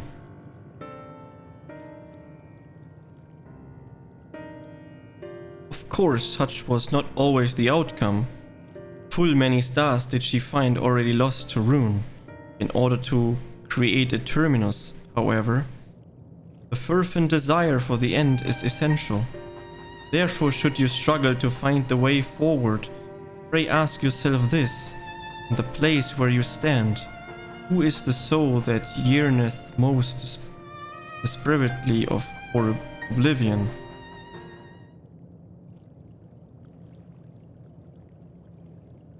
Why do you tell us this now?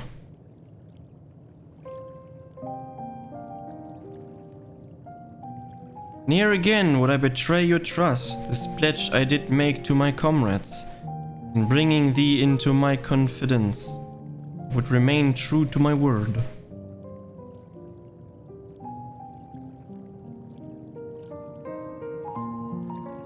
As for thee, let us consider it my fitting reward for the secrets I harbored for the Crystal X-Arch.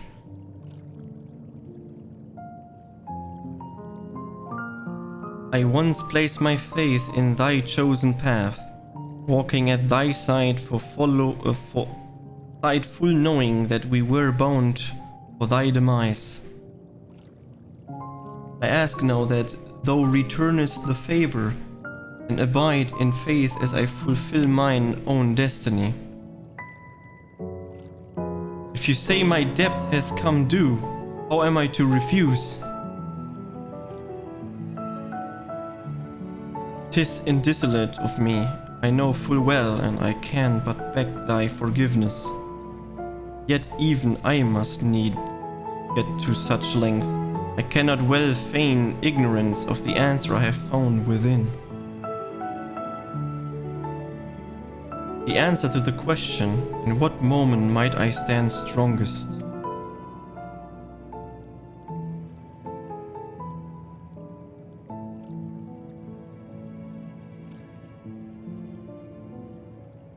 After all that we've been through, I will say only this. Do what you must, and see your conviction through. I shall, my friend, I shall. Without further ado, then let us go to join our comrades. Oh, that feels like he's gonna sacrifice himself now for the next solution. Let us be off to Elegy.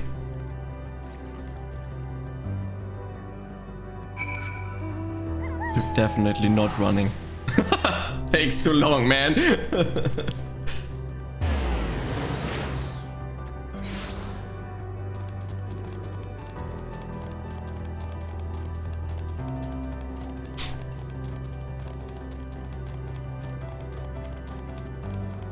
Speedrun Trail, let's go!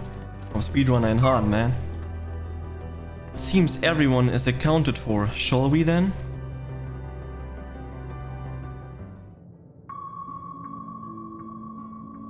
Please continue. Tell us about this truth you discovered. Very well. Bear in mind, however, that the purpose of this conversation is not to impart scholarly knowledge, for such requires that you comprehend the subject matter, which you will not. Yep. We will forego the intricacies of our scientific methodology and deal only with the conclusion, the end of our society and our world. We acknowledge, with regret, that your star is in the midst of the same panic-induced cataclysm that befell Deneb 3.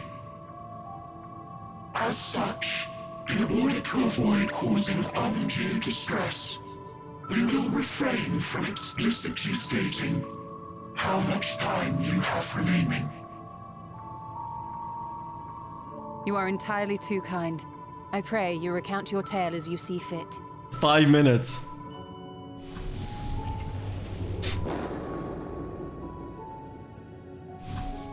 In the beginning, the universe was but a tiny particle.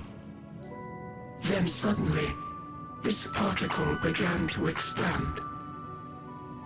Having remained entirely in the bounds of your star, the phenomenon may be difficult for your kind to grasp. But this expansion has since continued unabated. Speculating that the universe could not grow indefinitely, we sought to learn what might occur, and made a worrying discovery.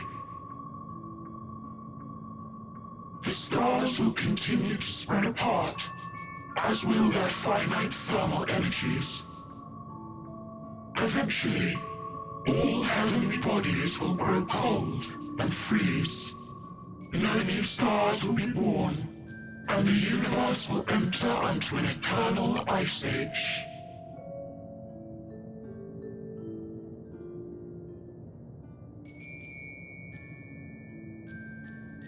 In hopes of proving that this determination was erroneous, we scrutinized our research from all angles, even as we sought to avert the everlasting winter. The endeavor proved fruitless. So infamously so, in fact, that it became synonymous with vain effort. The universe as we know it would end, and there is no way to prevent it. Beneath the weight of this knowledge, our society stagnated. Though we had time still, it was a cold comfort. Why strive for anything when desolation is assured? When our wealth of wisdom, accumulated since the dawning of our kind, would be forever lost. No civilization would rise from our ashes. No scholar recover our knowledge. In silence unbroken, naught would stir.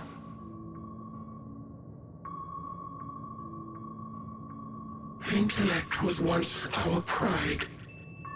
Overnight, it became our shame. Our works, monuments to futility. Immortality, our greatest invention, became a source of suffering. Rather than suffer on, many chose to unmake themselves by means of etheric exsanguinators.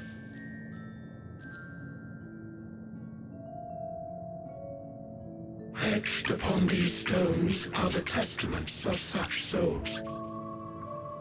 Though many left no words at all, thinking it a pointless gesture. Once we have obtained vessels of flesh, we likewise intend to vanish. If you understand this, understand aught of our tale, you will abandon your quest for knowledge. Ignorance truly is bliss. If you would cling to your illusory happiness, remain primitive and pure. It is the only way.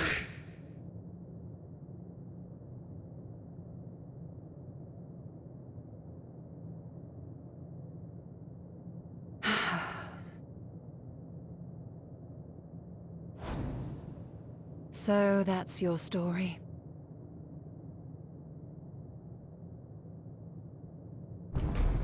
While I appreciate your advice, I will not heed it. Convinced though you may be of this truth, it is yours and not mine. Indeed, truth, I have ever believed, is in the eye of the beholder. Are you suggesting that we have reached a faulty conclusion? That our science failed us? Hardly. As you yourself said, the subject matter is beyond my comprehension.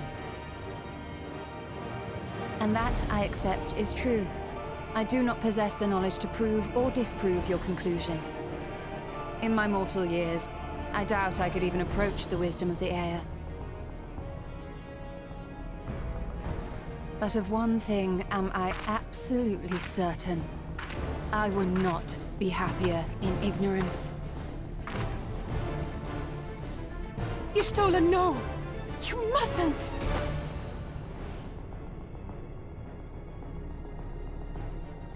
The most important lesson I've learned is that learning isn't simply passing one's eyes over words.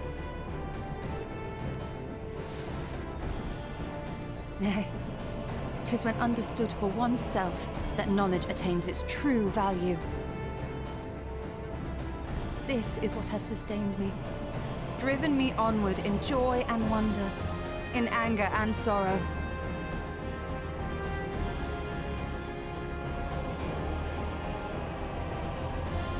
The universe may end, and all may be for naught, but I will live as I always have. I will always seek out new knowledge, and no conclusion of yours, no matter how grim, can dampen my desire.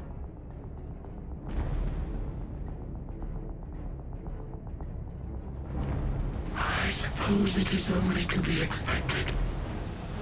Their feeble minds cannot fathom the terrifying gravity of it all. But worry not. We consider it our duty to enlighten you, and we will not stop until you grasp the full extent of our despair.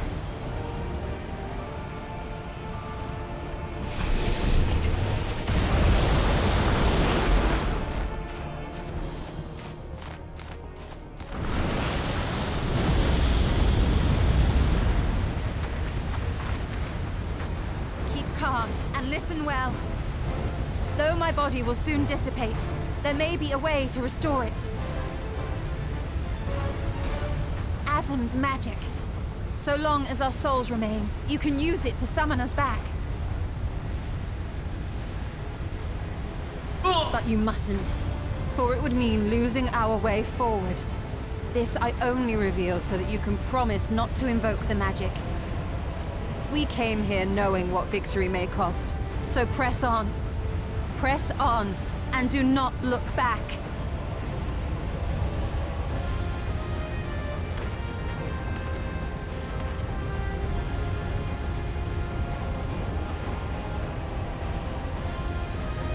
I shall join thee. As subterfuge is not required, thou shalt not suffer for mine absence. Riange. My resolve hath never been as strong as thine. Full oft have I wavered in my decisions, and afterwards been stricken with regret. In spite of this, I may still stand with my comrades, supporting them as they attempt the greatest of feats. This truth I have learned in the course of our journey. And many though my shortcomings may be, I may also claim to excel in prophecies. My studies, into which have granted me the flexibility of mind needed to bend this malleable reality.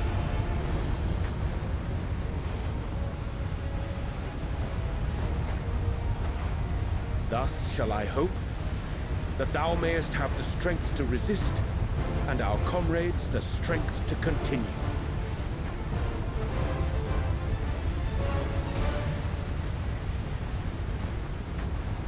With you to urge us on, how could we possibly fail?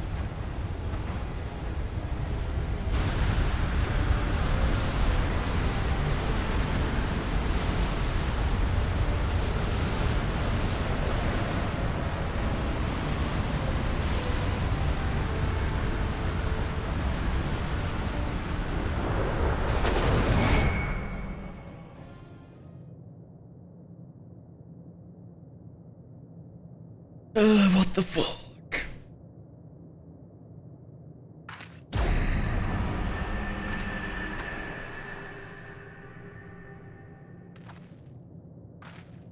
And there's What's only been this? 4.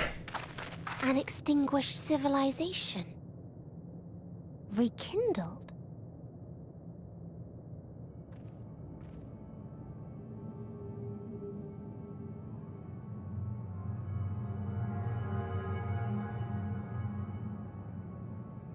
That's right. Our quest doesn't end here. We'll press on, and we will find you.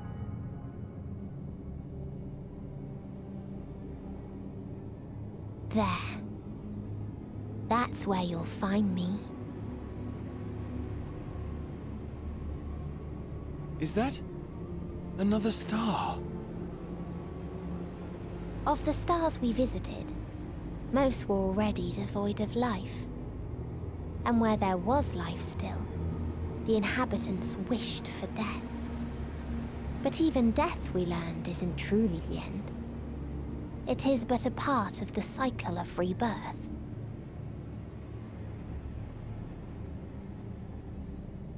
Souls return to the star, or in its absence, a larger flow. And eventually they are reborn. Alive again, to know suffering anew.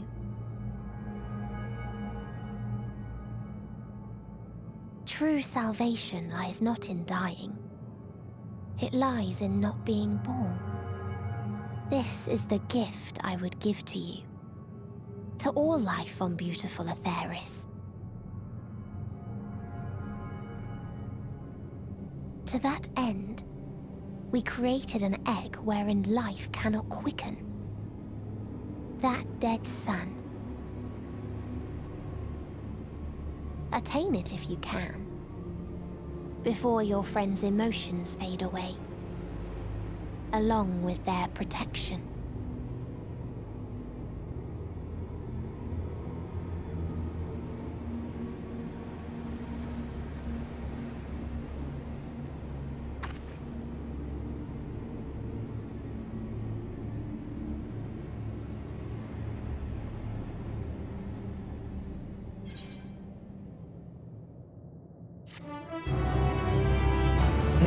Okay.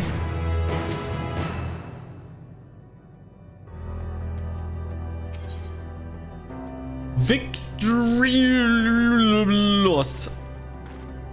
Are you all ready to continue? Quest for level 90. Then let us make for where the light shone. Stola and Yoranja have opened the way for us. My question is now, will more people, will any of these other three also do the same? Or not?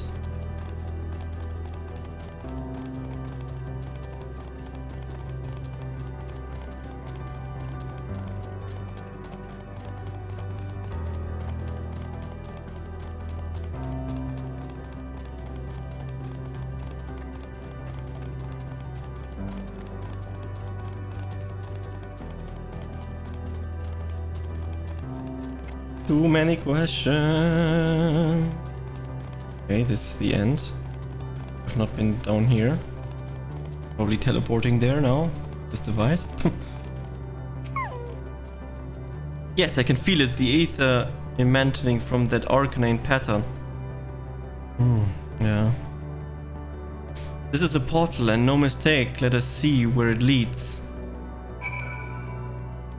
Portal of Wisdom.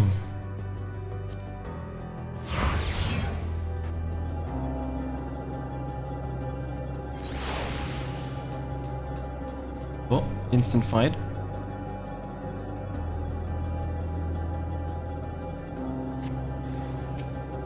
Ah!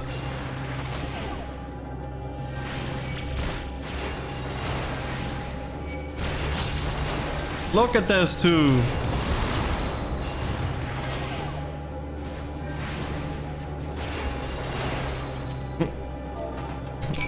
Thanks.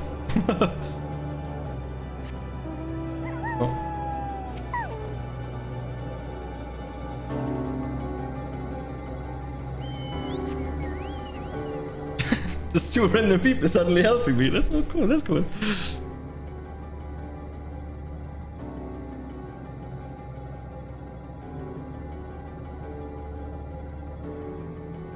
At least something positive.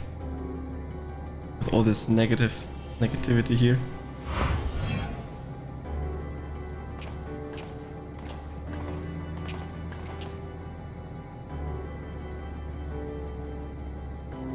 Yeah, same.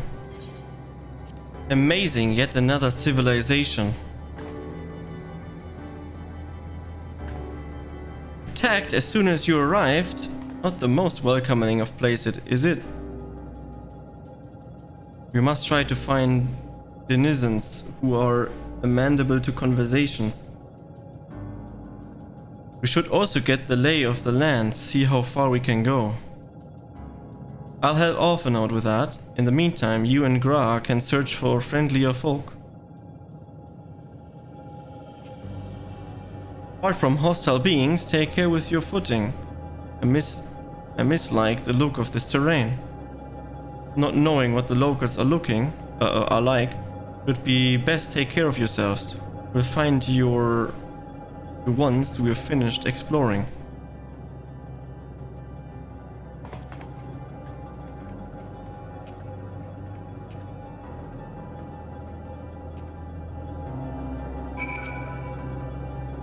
I expected the twins will seek the outermost bounds of the Isles, so I propose we search the central area. There are machines patrolling here and there, sentinels in all likelihood. Like those you encountered, they will most certainly attack any who venture too close. So let us avoid them and look for others that appear more approachable. That's why you look like a TV.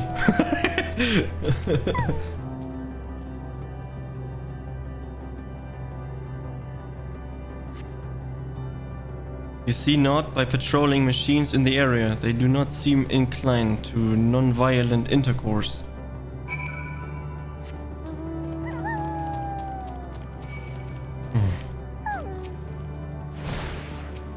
Of course, this level tracker is here and annoying me.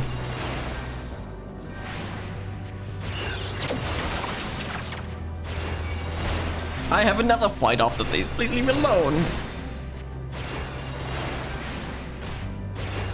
Finding all of oh, okay.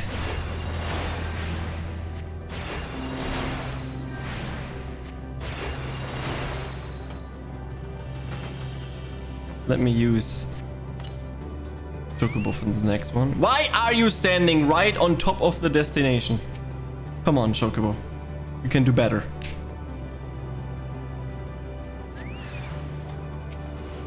Hello, hello, hello, hello, beep, blip, blop.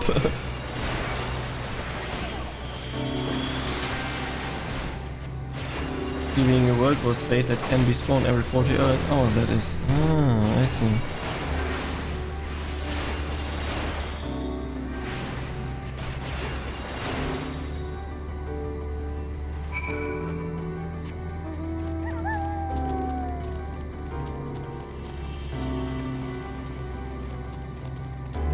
Striking dummies are here. Okay, that's interesting. Let's go to the Aetheryte first.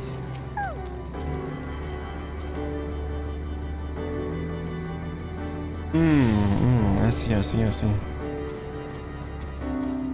We'll do these kind of things later. Look, Gachi, the machines here do not appear hostile. Let's see if we can communicate with them. Begging your pardon, but we are searching for the dances of the star. Unknown life form detected. Assigning general label interplanetary travelers. Greetings and welcome to the planet Bleep Bloop. Planet? What? Could you please repeat that? It appears your hearing organ is unable to process the name in our tongue. It may be translated into yours as Alphatron. Our people meanwhile are called the Omicrons, and you stand within one of our outposts. The Omicrons, you say? And what is that you do here? We are preparing for war. Nice. As we presently do not have designed targeted, you have nothing to fear. Should your star become designated, however, you will be taken into custody and or terminated. Okay! Not a little frightening, these Omicrons, but at least they seem to be forthright. I will see what else I can learn from this fellow. If you could try to speak with the others. Okay, no problem. Let's speak with them.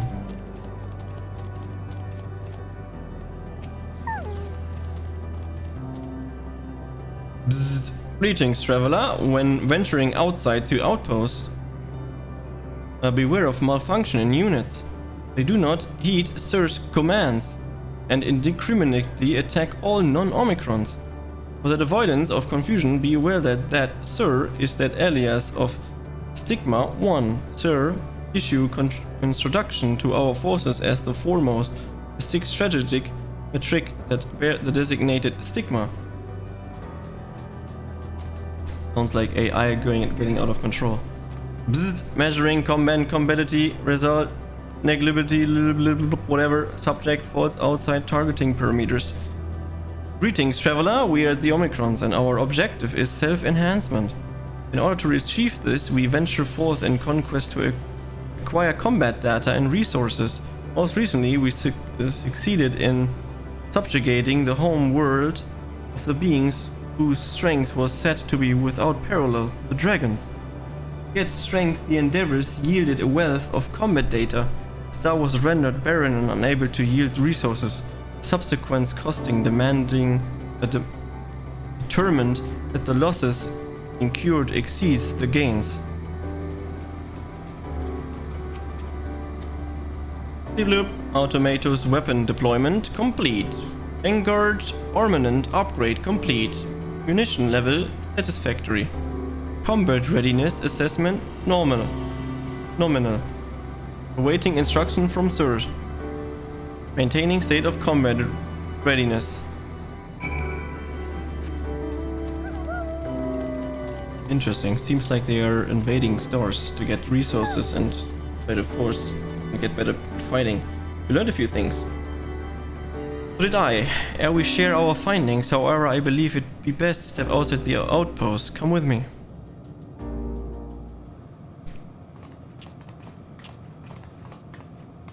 Ah, there you are. We finished surveying the area. This would come as no surprise, but there was no way forward. There were portals like the one we used to get here, but those that worked only sent us to isolated isles. And as before, we must locate the embodiment of the emotion that bars the way. Out of yourselves, did you find anyone to speak with? Yeah, we did.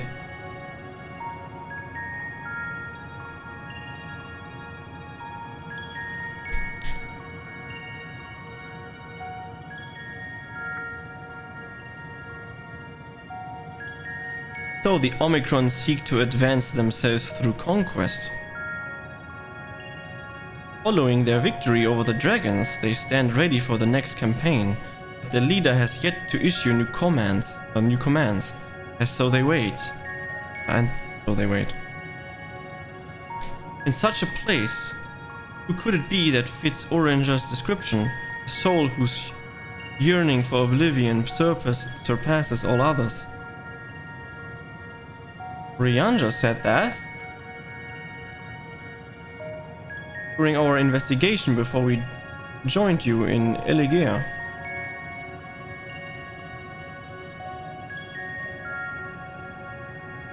So that's the way of it. Why couldn't he just say it to all of us? Given what we know of this place, it's certain a curious state of affairs. While the dragon and the Ea longed for death, the Omicrons longed for conflict. As much as they may lead to destruct, it must be considered as distinct desire.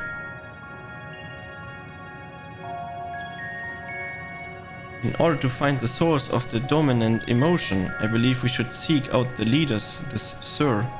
According to MO32, the first Omicron with whom we spoke, there is a console by which we might communicate with it.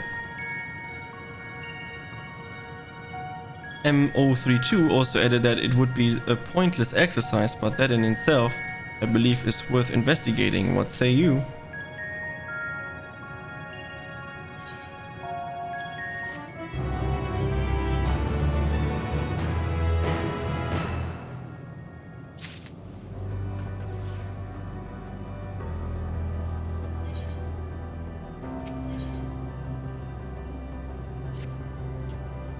So the console we seek lies in far off the side of the isle. Given the nature of the ground, the road may not be entirely direct as it seems. Let us watch our steps as we make our way.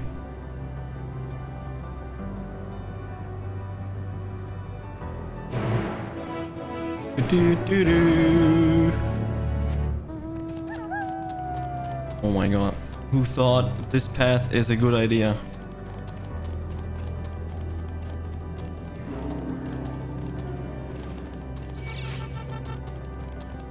Delta, no, leave me alone.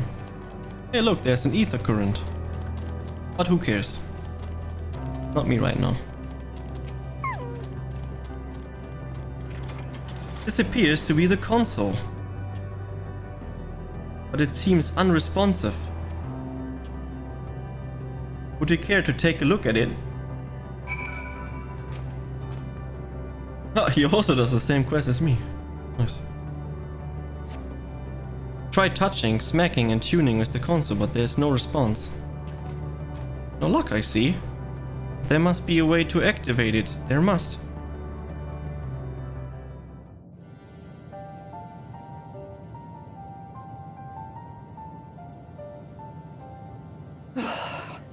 Well, I'm out of ideas.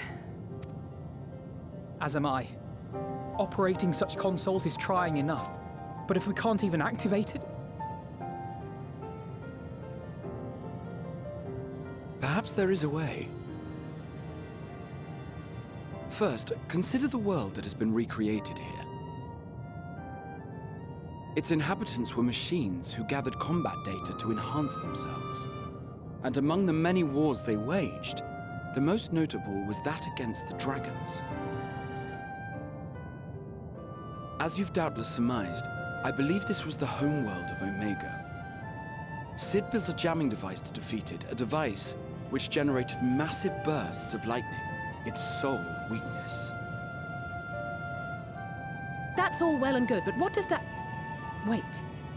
You're not thinking to strike the console with lightning, are you? As a matter of fact, I am. Ask yourselves this.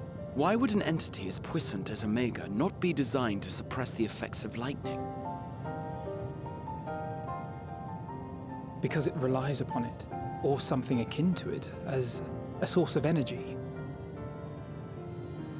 My thoughts exactly.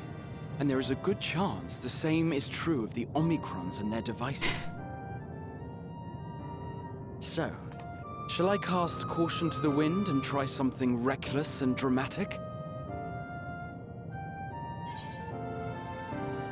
Or should I just use my custom-made Omega Jammer?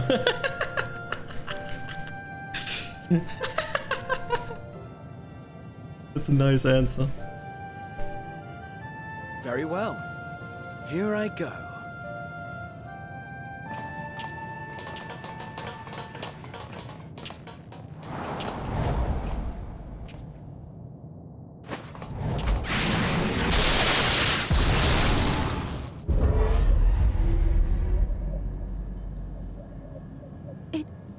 It worked!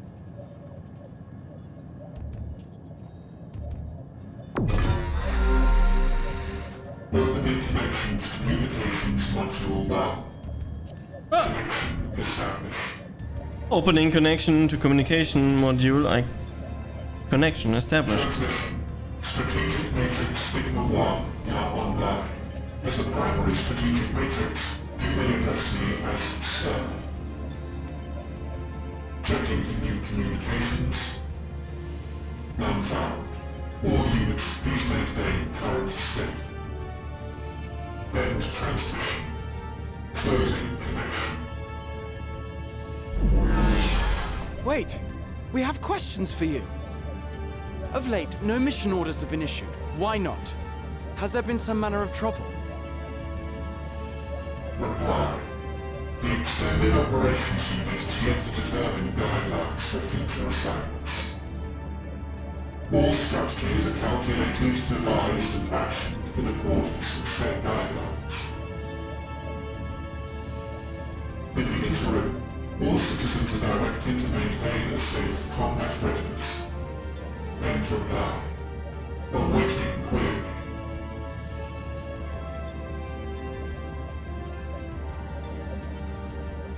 Can you tell us why the Extended Operations Unit hasn't yet determined the guidelines? Unable to comply. Information unavailable or access restricted. In that case, is it possible for us to communicate directly with the unit? Access denied. Unable to establish connection. Is there anything you can tell us? Have there been any abnormalities, like a threat to the star or widespread unrest? Reply. Negative. All citizens continue to operate at maximum efficiency. If your operations are suboptimal, please proceed to a maintenance facility for evaluation. Otherwise, stand by at your designated post. End reply. End transmission. Closing connection.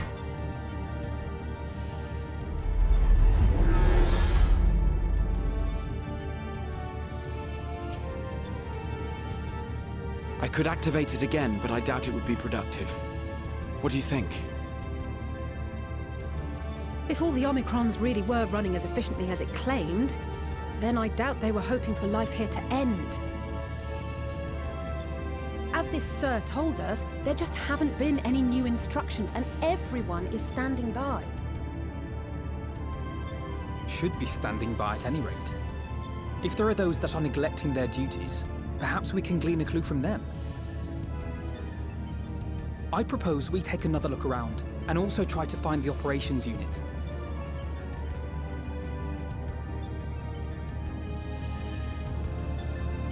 But why is there new task? Let us focus our search on the outpost. Alezin, I will try to speak with the Omicrons this time in the hope we might learn something new. Meanwhile, perhaps you and Gra could observe them from a distance. These beings are systematic and routine by nature. If there are any that aren't, it shouldn't be too difficult to spot them. If there is no question, then let us begin at once.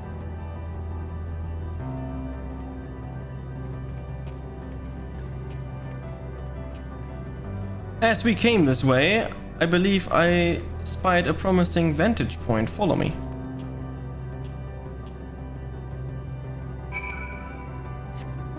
Oh my god, so far, please. Pengo for car.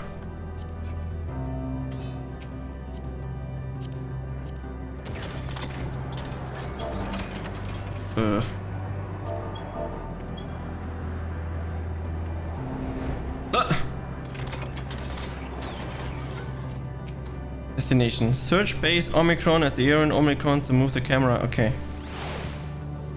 I'm definitely gonna fail that. That is 100% sure. One that is out of the ordinary.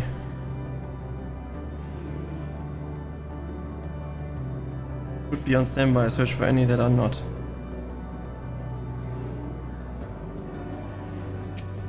What the fuck is this? That's not Omicron. It's an Ambistoma, especially lively one at that. Perhaps it snuck aboard the Ragnarok, but however it came to be here, it seemed to be completely in its element. Or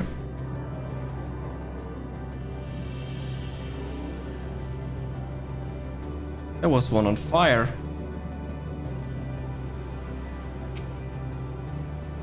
Omicron wants to be certainly is a lack of clear objective. Maybe Meteor brought her here. Her own memory and emotions.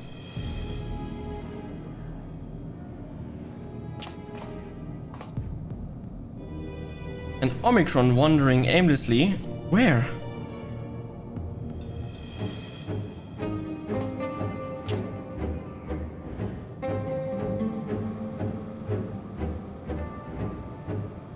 You confused, my dude?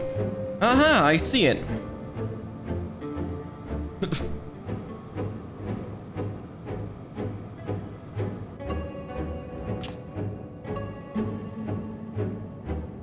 It's left the base. Let's follow it.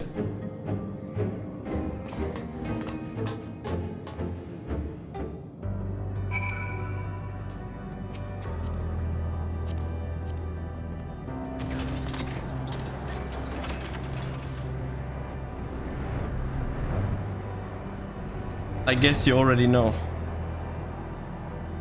I couldn't put a marker down. I don't know why. It doesn't work. I'm not here, but it definitely came this way. It must have used the portal. Time to go through and see what we find. Yes, let's go through the portal. You know roughly? Okay, that's good enough.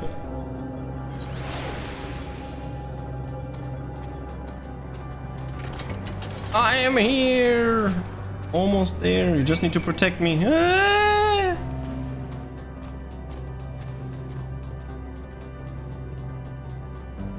Okay, perfect. MO17.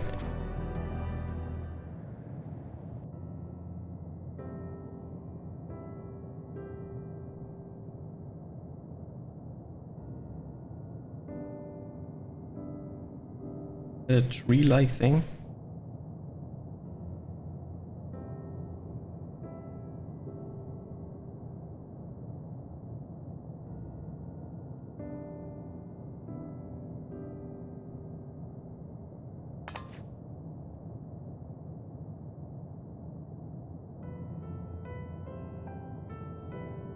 Bzzzt. What is your query?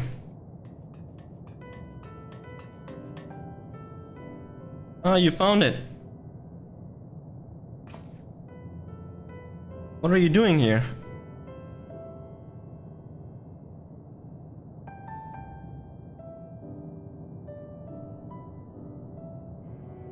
I'm looking at the tree.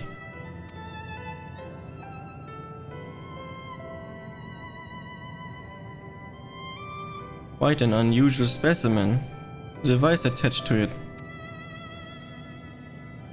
The tree is a sample collected from another star. As it cannot survive in our environment, however, it requires life support. That is the function of the device.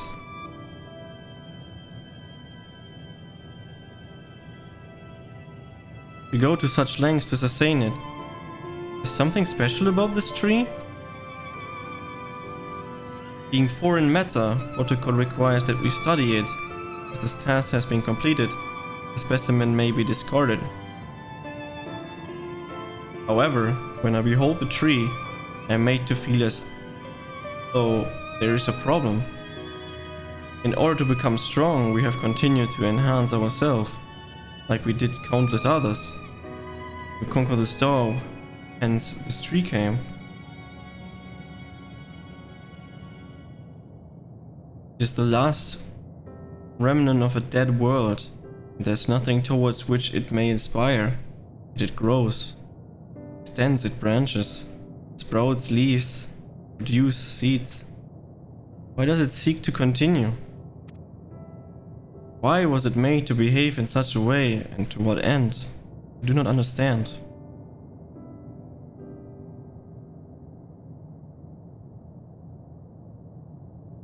I see. Out of curiosity, does this pertain to your duty? No, it does not. My apologies. I shall return to my designated post and assume a state of combat readiness.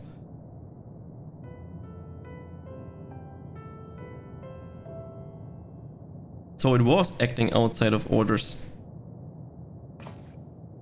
Perhaps it was simply a malfunction in Omicron. They are by no means uncommon, but it may also be the unit possessed of the ability to make decisions. One not unlike Sir. I believe this bears further investigation. It's kind of obvious.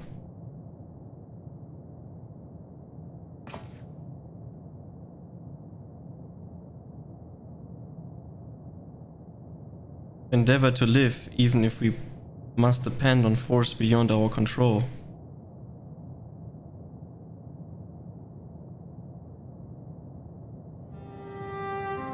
Tell me, Gachi, one day when this adventure becomes a part of your epic, do you think I will be mentioned in it? Of course, why wouldn't you be? Maybe in a footnote. You're not here, so you can be in a story.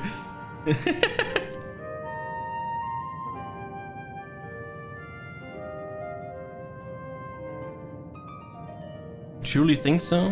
That would be a... I shouldn't say things until the moment comes to pass. Never mind the embarrassment. We already figured that you are going to do it. Well, we had the best get on with our task. Backing down, sir, and understanding the nature of the emotion which bars our way.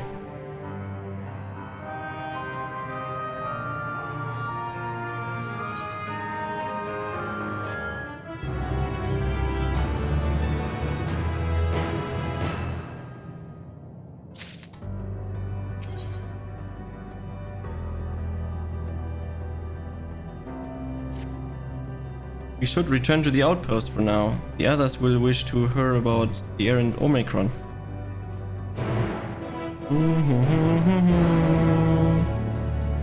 We can fly or I can teleport, doesn't matter to me. There we go. Basically at the Omicron base. We are slowly approaching the end.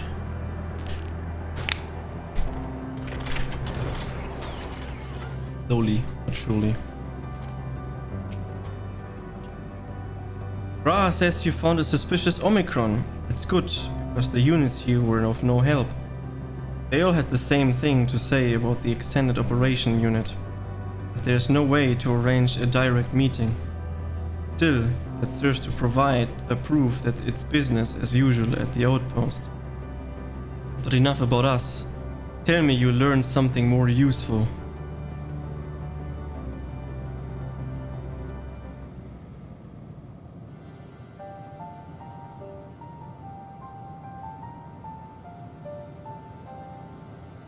An Omicron trying to make sense of meaning of life.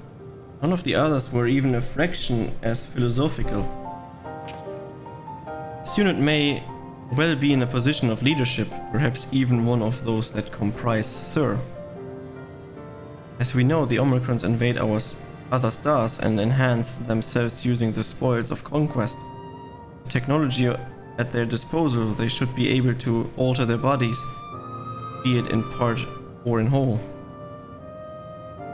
Setting aside the question of motive, if Sir, for example, wished to have an ordinary Omicron's body, I see no reason why it wouldn't be possible.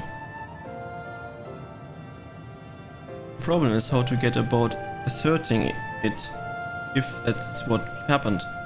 When I attempted to probe further, it promptly ended the conversation, if it is a need, Sir. Indeed, sir, I doubt it would willingly reveal its true identity.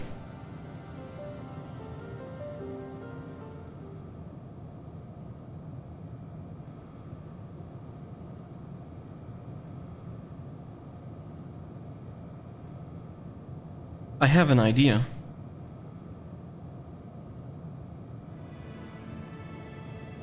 We use lightning on the console again, but we make it stronger, much stronger. At that moment, it should the unit exhibit a reaction that could suggest that it has a connection to Sir. An inspired idea, I dare say. It is worth a try. I had a feeling you'd be on board. This time you must allow me to do the honors. I will stand guard in case your incantation draws sentries to the scene. For my part then, I will approach our subject and divert its attention. During which time, Gachi, I want you to observe it closely for anomalous behavior. I shouldn't mention that shortly before you return, an Omicron appeared from the same direction. Rather than entering the outpost, however, it headed off towards the console. At first I assumed it was a unit on patrol, but perhaps it could only be our errant Omicron. We must seek it out and begin our operation at once. Alright, Orphanot and I will stand by the console, and when it's time, I'll unleash a veritable storm.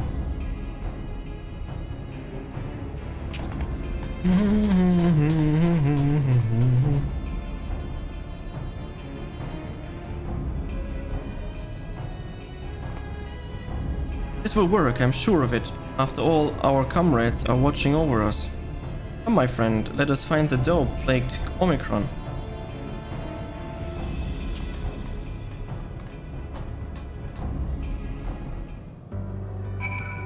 There's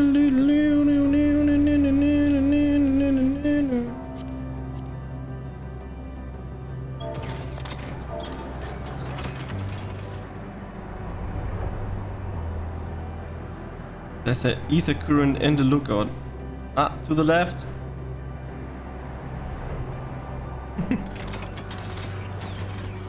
Yeah, where the others are, exactly. You're the one that was observing the three, are you not? We're glad I'm to find you again. I have a question for you, you see, about the device which sustains the tree. Provided it does not necessitate the disclosure of restricted information, very well. Ra has begun distracting the Omicron soon. Eliezer will strike the console with lightning.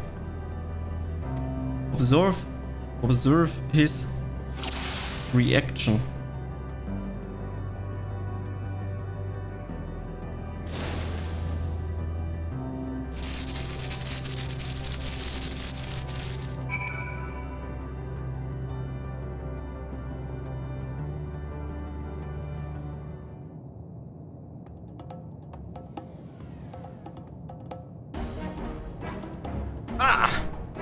An anomaly, you say? Performing diagnostic error confirmed. My connection to Central Command is suffering from intermittent failures. I must leave at once and present myself for maintenance at the nearest facility. You will excuse me? What you need, my friend, isn't maintenance. It is to confront the truth. While we spoke, our comrade struck the console used to communicate with Sir. That's the cause of your anomaly. You are connected to Sir, aren't you?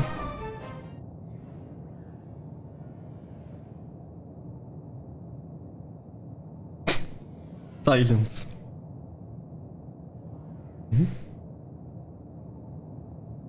Affirmative. That was rather easier. What end you sought to assert this fact? I do not know. Before we speak further, we must move away from the other units. I do not wish for them to know my true identity.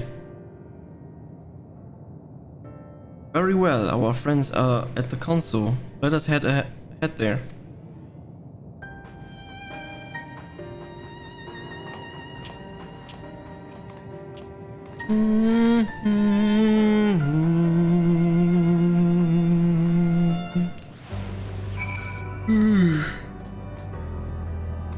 That's not worth. It's literally 2 meters.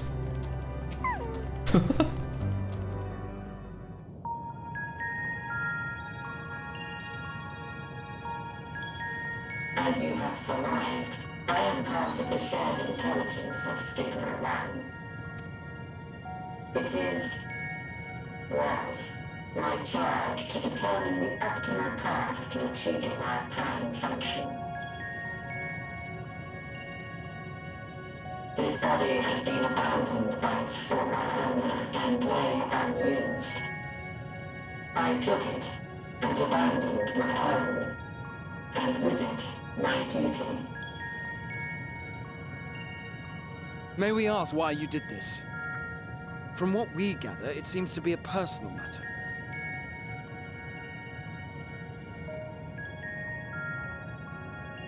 Our kind did not always look as we do now. Long ago, we possessed frail and feeble bodies. Beleaguered by stronger races, our ancestors took to augmenting their flesh in order to defend themselves. What began with limited parts eventually spread to the whole body, and at last, a means was discovered to convert the mind into data, rendering even the brain obsolete. Such complete mechanical beings were called the Omicrons, and by their might, we came to reign supreme over the star.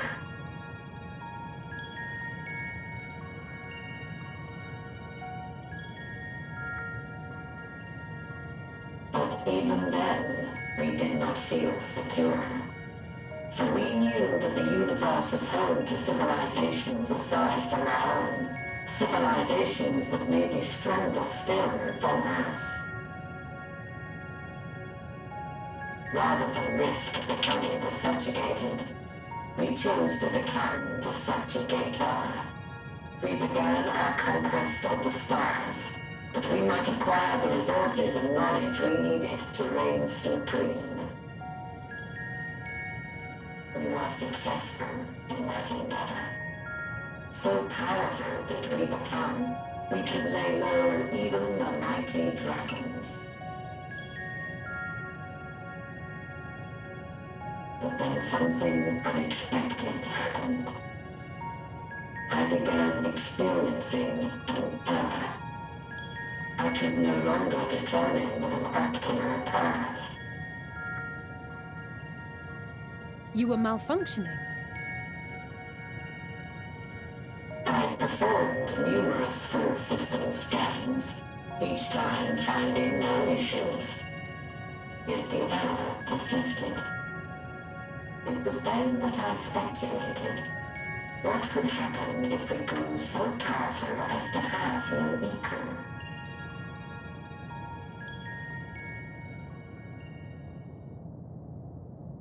They have no purpose. To become stronger was essential to our existence. Our every action has been in service to this objective. But if nothing lies beyond this, can it be truly said that it was essential? Have we been engaging only in wanton destruction?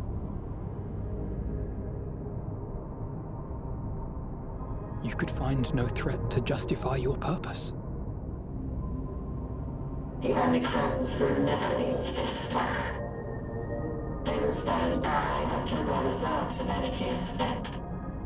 For I have no path to offer them. None. It is not our place to pass judgment on the deeds of the Omicrons. But surely, this does not have to spell the end of your people. With your power and knowledge, the possibilities are endless. Why not seek out a new purpose?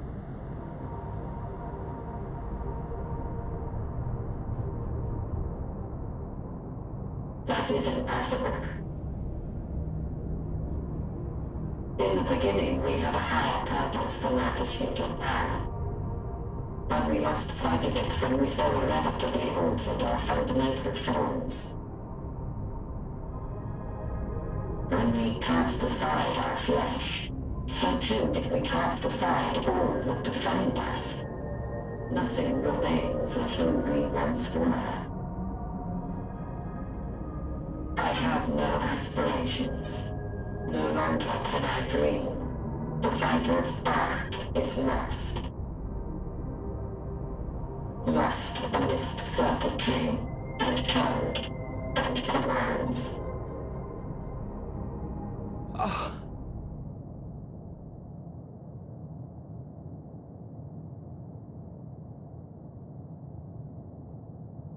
I believe I know how to overcome this despair.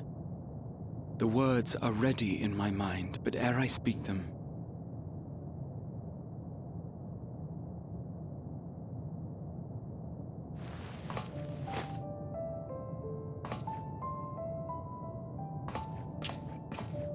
I want you to make me a promise.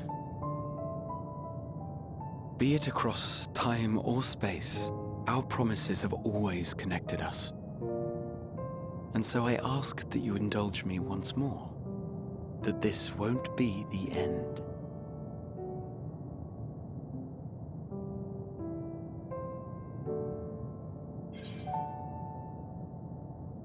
I can't, not again. You say it, I'll do it. It's happening again, this time with Gara.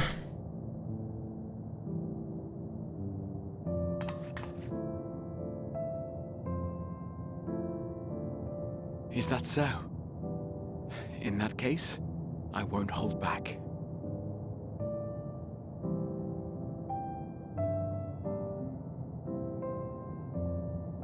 First, I want to visit Ishgard with you. Properly. We scarcely had time to look around last time. I should like it very much if you could show me the sights. Next, you must regale me with your greatest adventures, in the places where you lived them, if possible. I may have read about all your deeds, but there is no substitute for a first-hand account.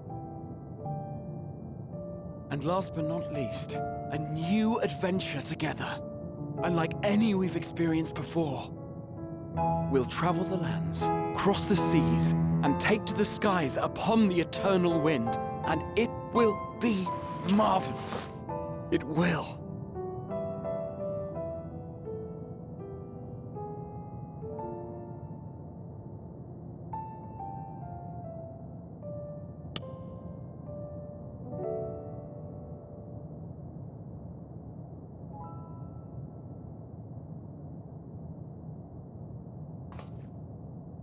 If you would humor me a moment, when we awaken each morning, how can we prove that we're the same individual who retired the night before? Through the remembrance of past events, we might say. We have our memories, yet there are times when we forget or recall incorrectly. What of our bodies, then?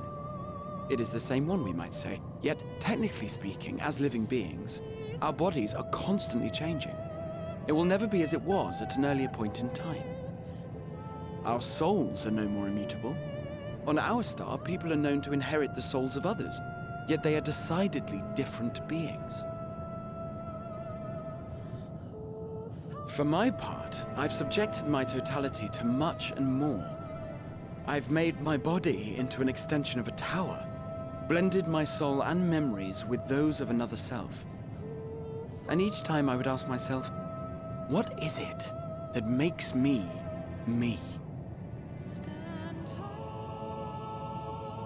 Were you able to determine an answer?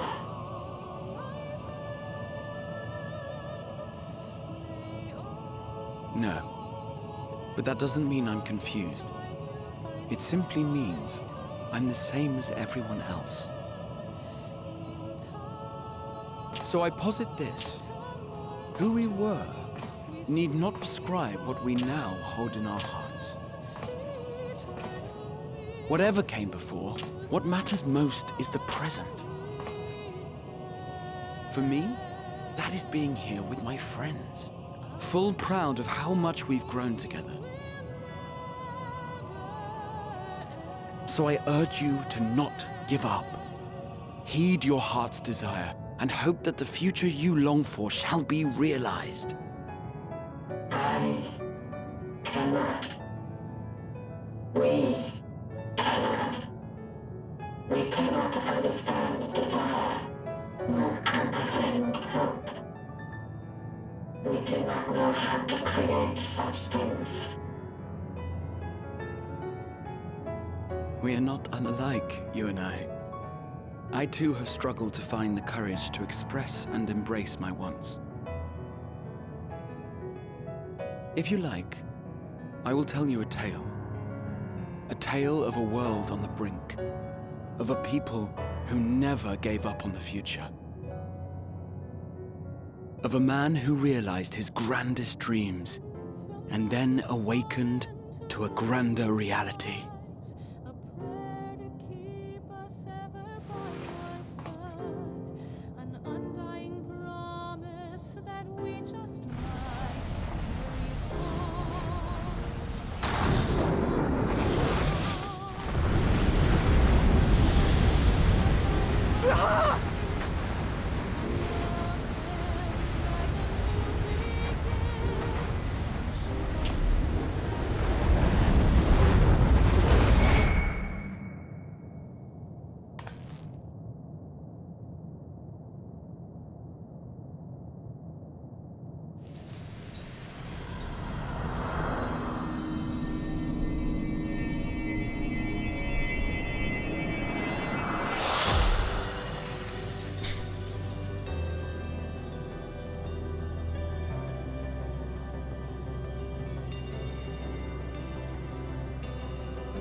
Hey look, the crystals are back.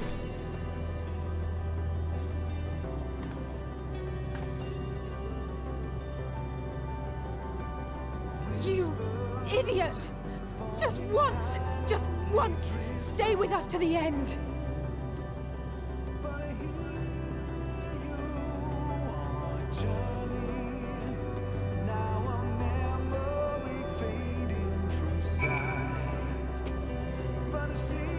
They all leave so easily, as if it's nothing. What do they think we feel?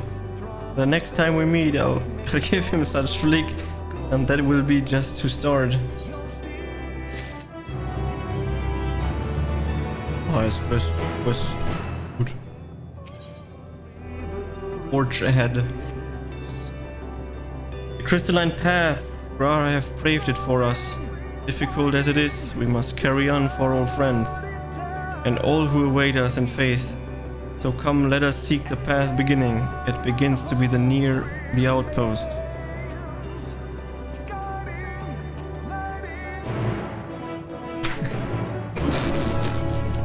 The quest acceptance music roots it all.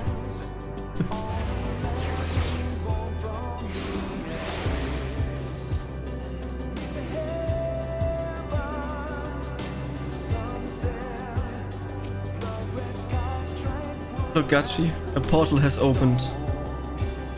It will surely deliver us true. It must.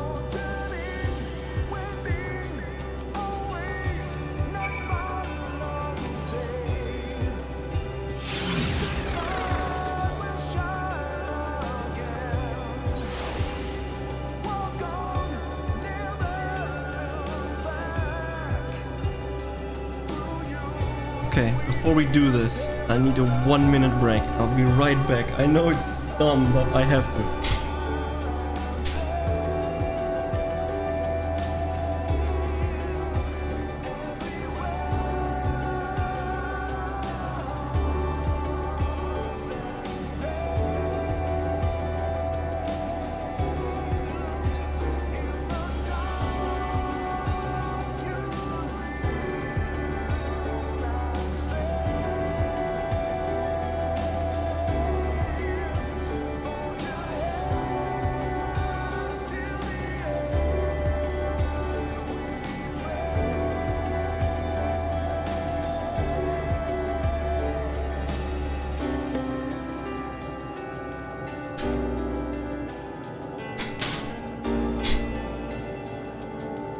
Okay.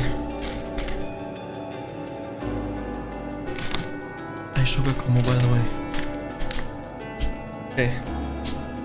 I am ready for the grand finale, I guess, because it feels like we're so close to the grand finale. Well, here is where the path begins, and it ascends to dizzying heights. Let's make our way one sure step at a time. Our friend got this far. Their courage, their strength, their wisdom, their love. We owe it to them to continue, no matter how long it takes. Have a note in Isaiah accompanying you.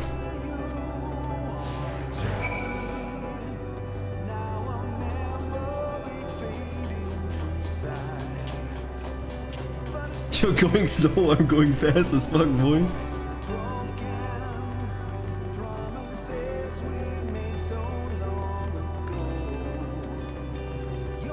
Okay. I'll definitely take all of the bubbles. I want the full experience.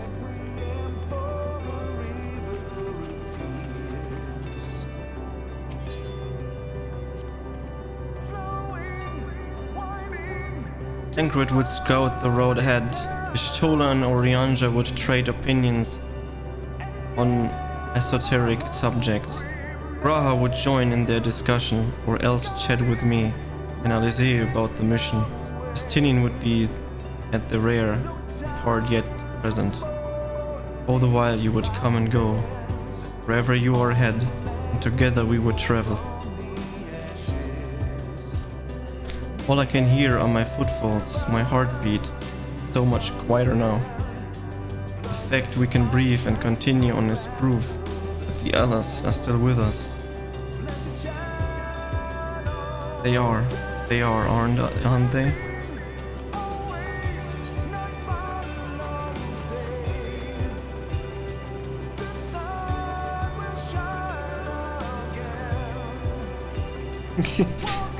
But Ron so Senna doesn't catch. Yep.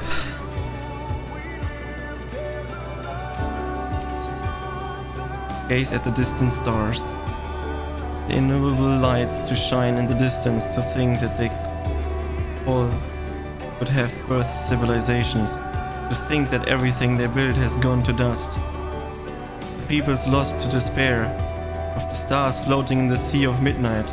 Ours is a lonely apparition, and yet, no matter how many worlds have met their ends, with you and Alesir beside me, there's nothing I fear, no ocean so vast I cannot cross. A broken star I see, shattered, ruptured, unraveled. I wonder if there are also worlds recreated at their ends. The sight of them fills me with sorrow, and I cannot describe, and a truth I cannot deny. Birth and death, whence we came and where we'll return. A wheel from which there's no escape.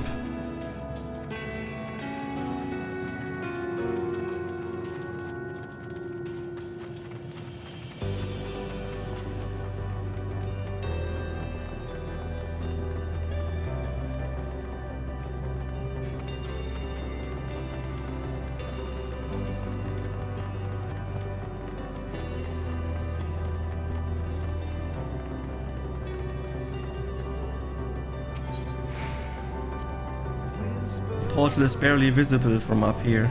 Surely we have come far, much further than would have been possible had we kept chasing perfect ideals as we did in the past. It is because we have known failure and frustration that we have learned and grown from them. Hydaelyn has entrusted us with this mission, with the fate of the very star. It's all a dream, isn't it? A long, elaborated dream. Any moment now, I'll wake up in my bed, still a student, grandfather alive. I'd go about my day, relieved as a fragment of that other life fade away. And that would be happiness, wouldn't it? That none of it, no. No, I won't give up these experiences. Good and bad, they are mine. They are me.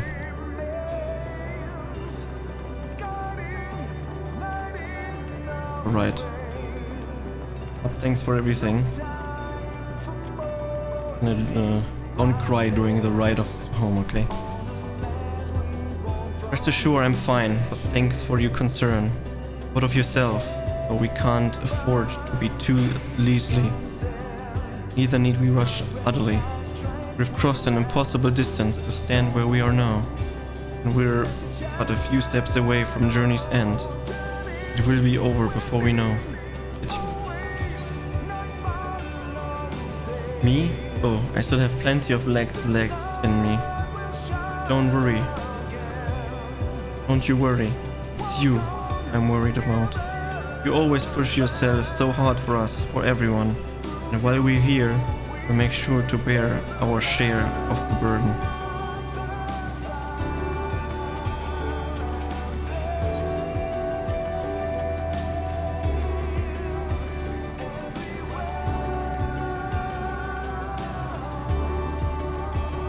Crying is no shame. I cried already about Hydaelyn, okay?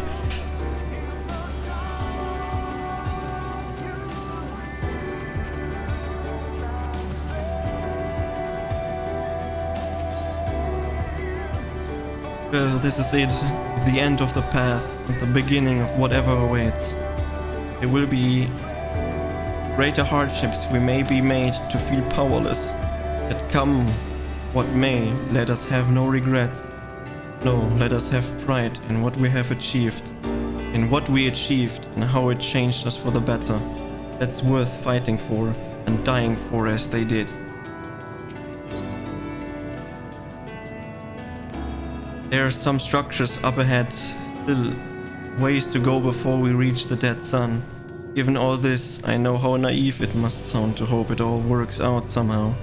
Still, you forgive me if I wish for it all the same, and for you most of all. Not that you of all people need it, it's just After all the help you've given me, for once I want to be the one to help you.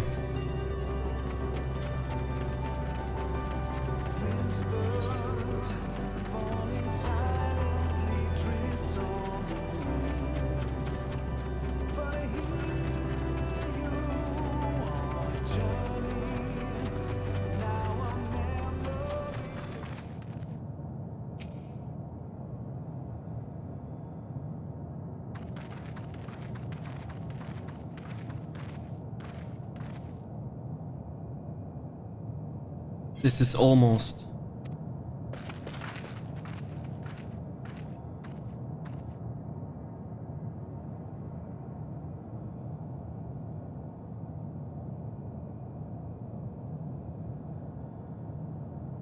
Normal? It's not unlike many cities we know. It's deathly quiet.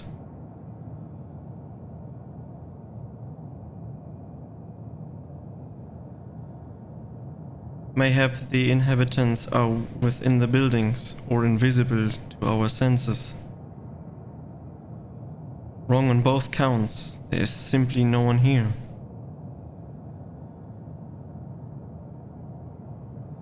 Etion.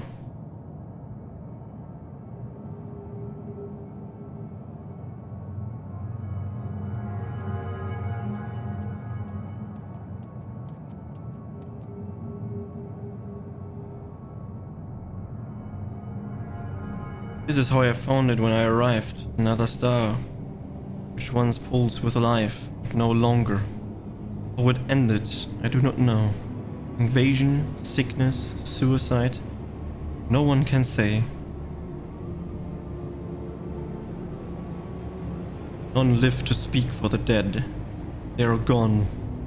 Gone. Search all you like, but you'll only end up turning back.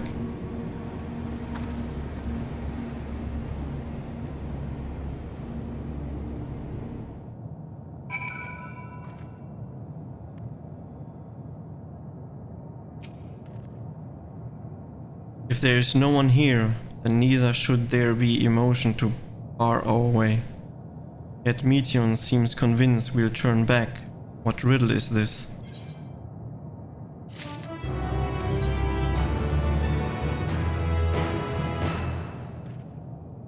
Whatever Meteon may have said, we should confirm it with our own eyes. We need to have a look around. Indeed, at the very least, it doesn't appear to be a sprawling place like those before. If we split up, it shouldn't take too long to cover the area.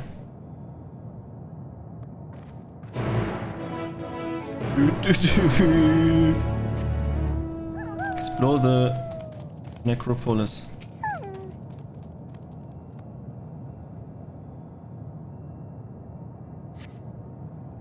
There doesn't seem to be anyone around.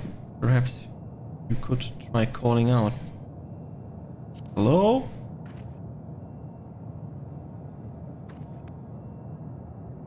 If anyone has heard you, they do not respond. The silence, the quiet, the silence makes me fucking go nuts. It's uncomfortable. Were it not for the thicker layer of dust, one could imagine someone drinking from the cups but moments ago. Like object. The object resembles a tree and appears to have fashioned it from some stone-like material, erected in place of an actual tree, or to serve some other purpose perhaps. Regardless, there's no one left to explain, to tell the story.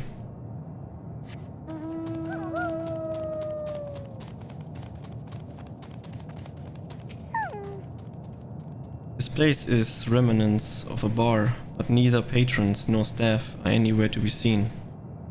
Egg-shaped containers line the shelves, with loose few sitting on the counter, vessels for the beverages in all likelihood.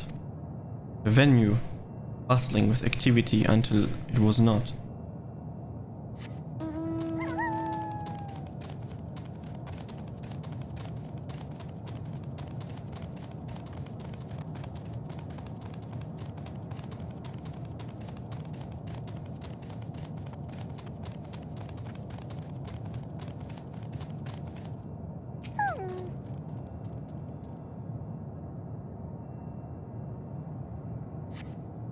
In the distance, you glimpse Alize picking her way through the ruins, but otherwise by no signs of life.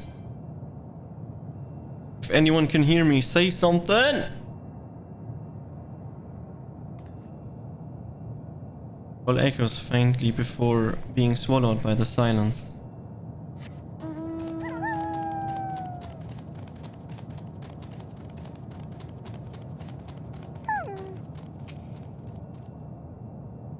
Though set slightly off the guard, this appears to be a door, while the objects to the left could be letterboxes. Doors rusted shut, and the film of dust all over suggests no one has come through in a long time.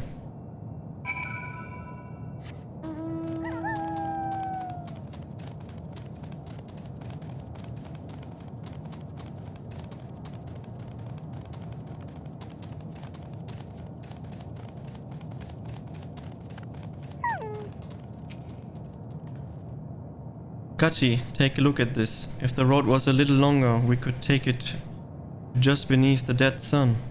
But I suppose this is where the reconstruction ends. How about you? Did you find anything of interest?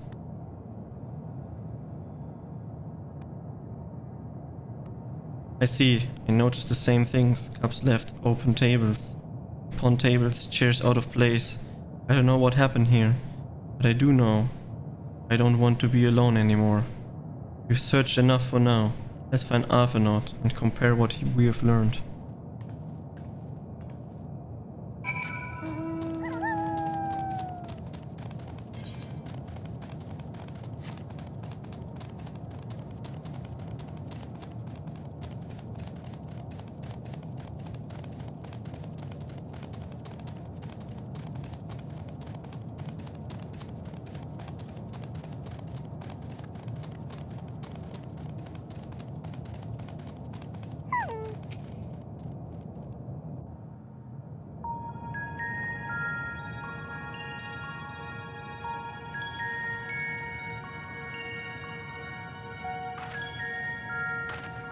Did you find anything?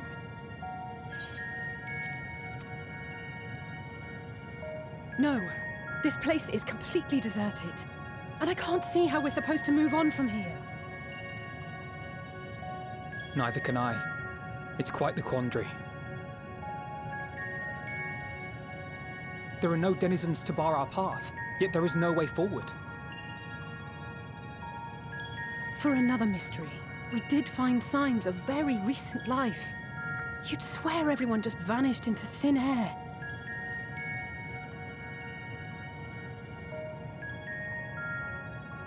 I wonder how many ruined worlds like this has Meteion seen.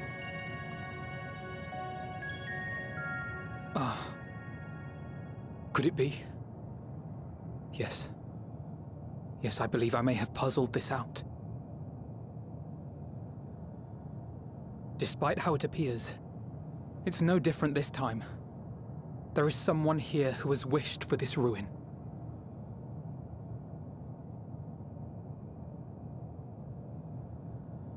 And I believe that together, Alize and I can overcome their will.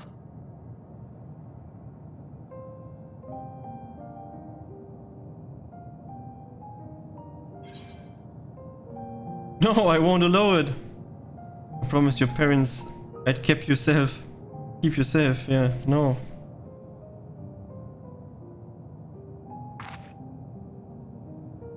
I'm afraid it has to be done. For our comrades, for everyone on Aetheris, and for myself. I will not pretend otherwise. I have my fears. Not for myself, but for you. The last to remain.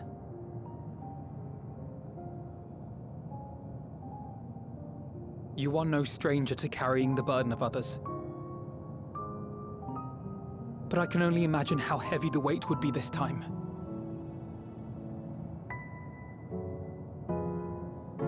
As your friend, I cannot bear the thought of making you suffer so.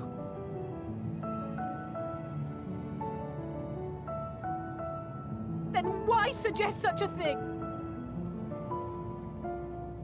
It's too much to ask of anyone, even her. Why must she be the one? Why must she fight alone? More than a hero, she's a dear friend. Not only to us, but to so many others. There are so many people in the world who care for you, and yet... And yet...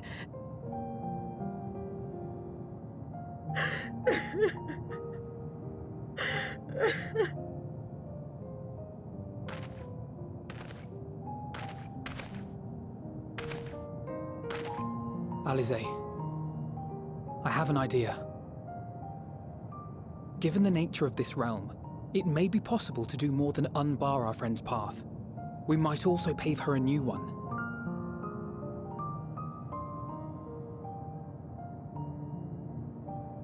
For instance, a path where she finds happiness at journey's end.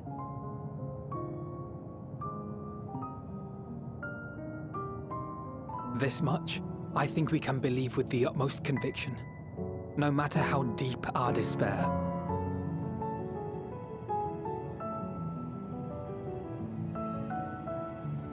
So please, believe in us too, and press on.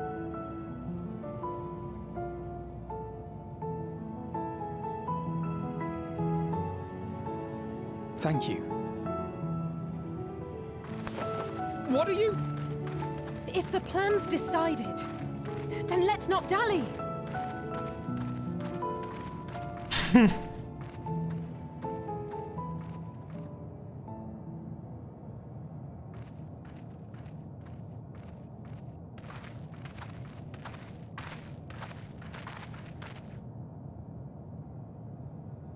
Ah, there you are. It was as I said, was it not? It was. We couldn't find anyone. But this place isn't entirely deserted, is it? You are here.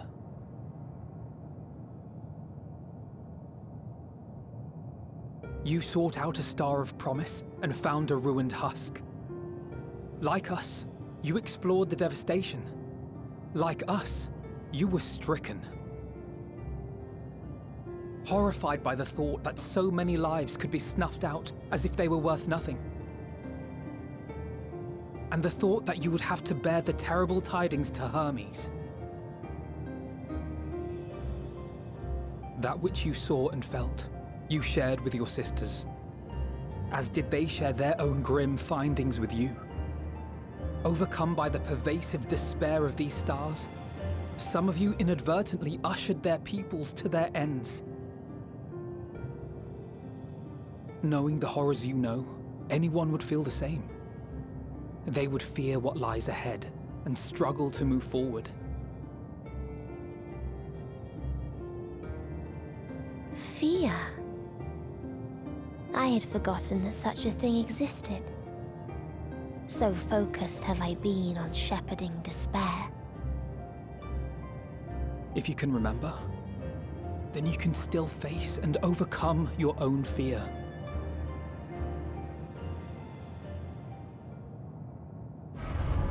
Why would I bother with such an insignificant emotion?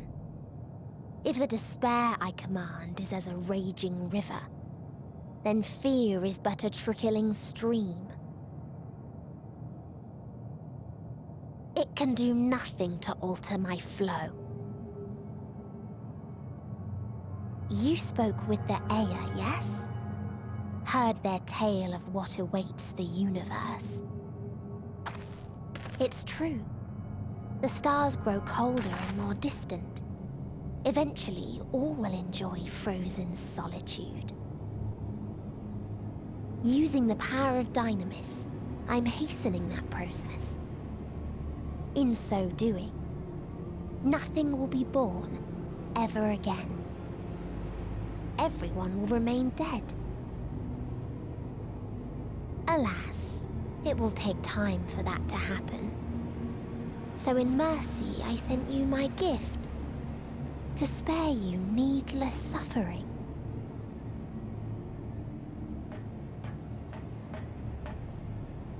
Don't worry.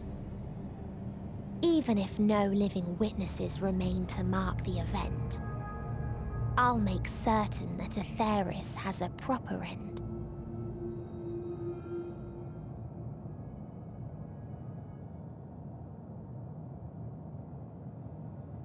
For all the power you wield, you're more fearful than the familiar you used to be. That Meteion feared simply to move forward, but your fear is such that you've given up on everything. I know it well. That sense of defeat. I've tasted my fair share of it. But as many times as we've fallen down, we've learned how to pick ourselves up and carry on. We take each other's hand, share in each other's courage, follow in each other's footsteps, and turn sorrow into strength. There are times when we fail. We bear wounds that do not heal. But these experiences are part of life, and they make us stronger.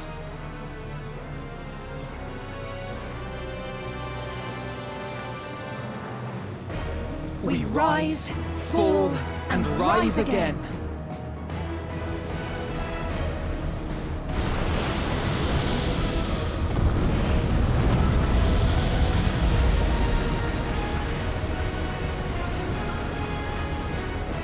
Don't worry about us.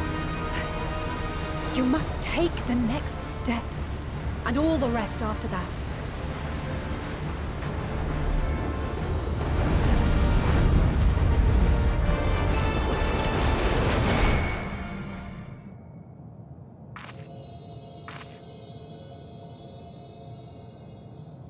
Now everyone is gone.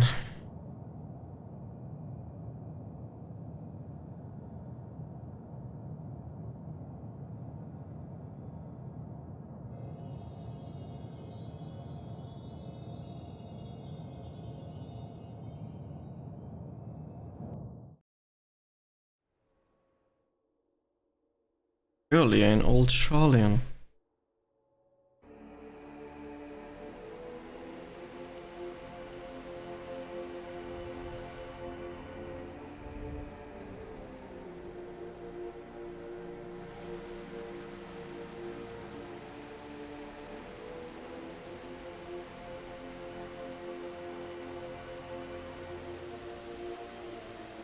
Please, please, oh, please let them all be safe.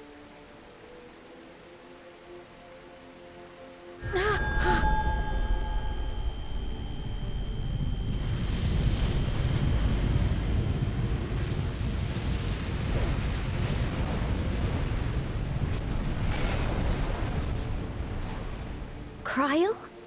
Are you all right?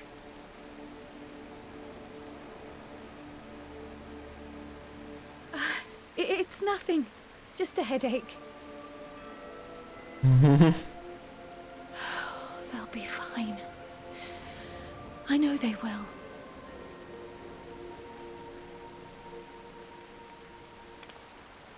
Apologies for the interruption. A man arrived on the last ferry. An associate of the Scions. He wishes to speak with you at once. Who is it?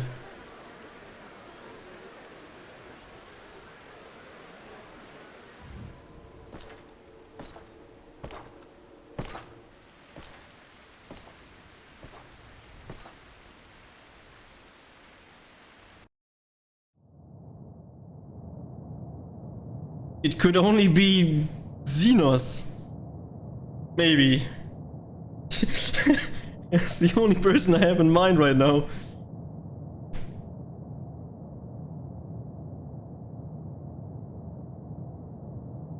Who just casually arrives at the with a ferry. Doesn't make sense, but that's that. In the city devoid of life, you sense the presence of another.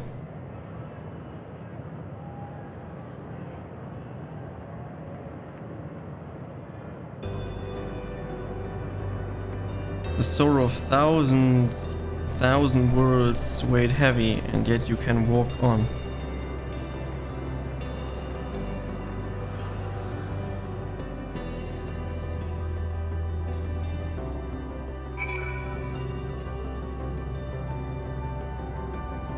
Unable to do certain actions.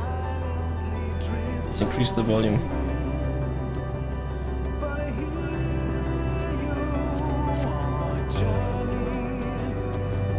If you need a push, I'll be right there behind you.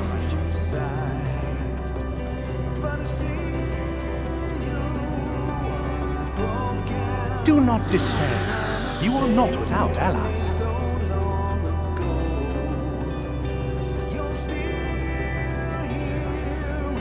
What we have sown in blood, we have reaped in suffering, and it cannot go on.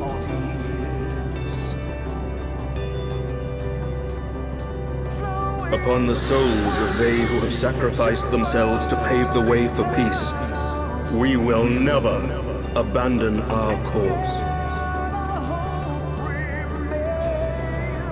While it is true that man succumbs all too often to anger and avarice, he may yet overcome his baser instincts through the forming of bonds with others.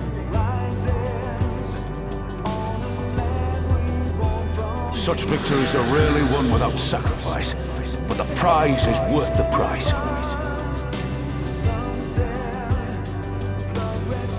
And we, for our part, are glad indeed to be able to welcome friends both old and new.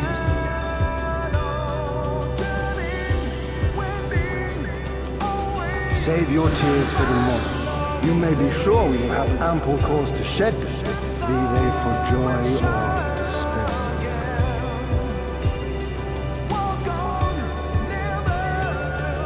From tragedy and sacrifice, we rise to greet a new dawn.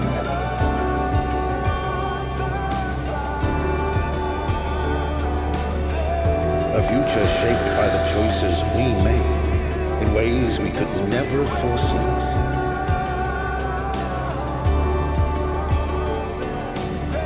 Yet miracles do happen, so let us pray and will our friends home.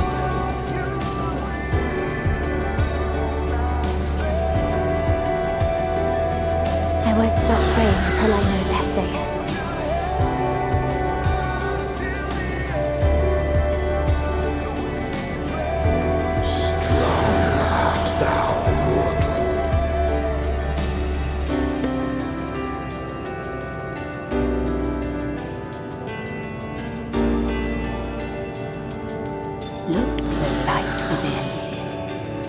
You may continue to serve as a beacon to others.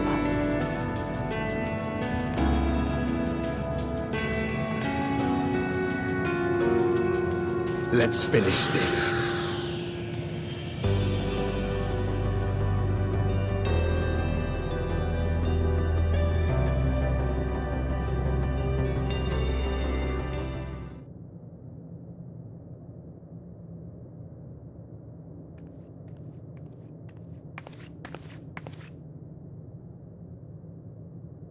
Here the path ends.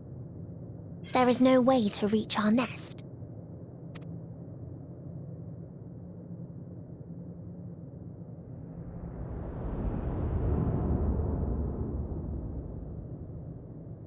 I told you.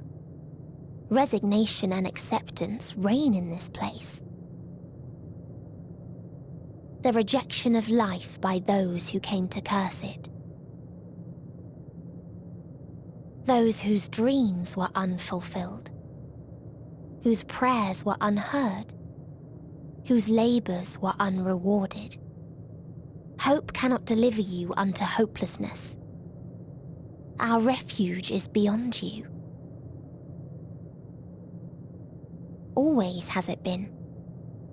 Such is the nature of this place.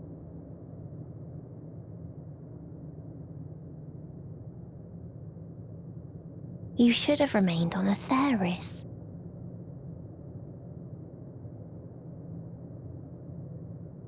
Struggle will avail you not, nor will it grant your comrades peace. Come, Let me relieve you of your burden. You've suffered enough.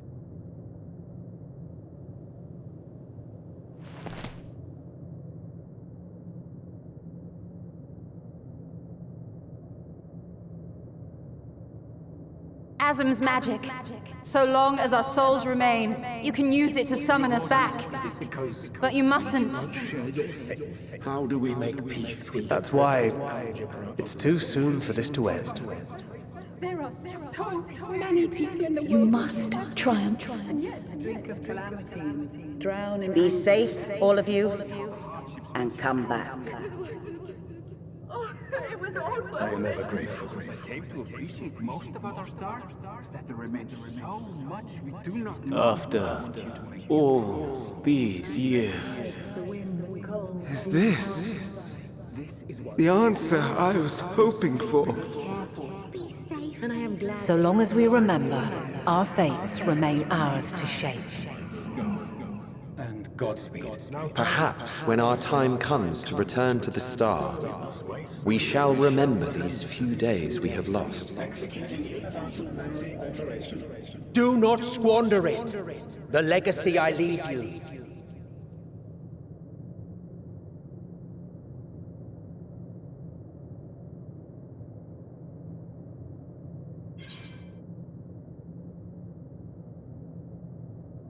I won't forsake our cause. I'll reach you. I'll find a way.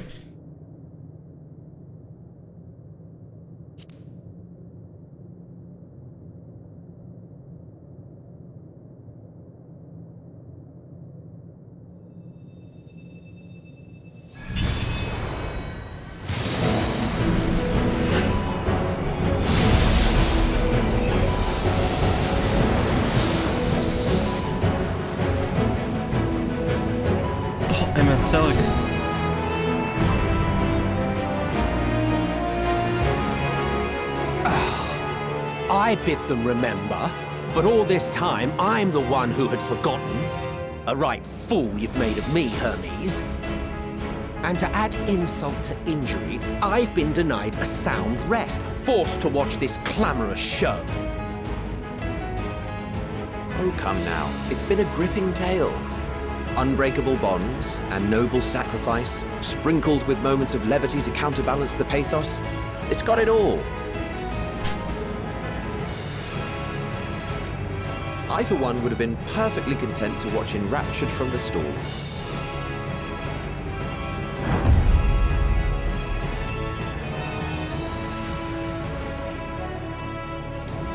But I won't say no to a bit part. What are you? Half-faded souls of the dead. Isn't it painfully obvious? Worry not. We haven't the power to defeat you, nor is it our duty to do so. Not anymore.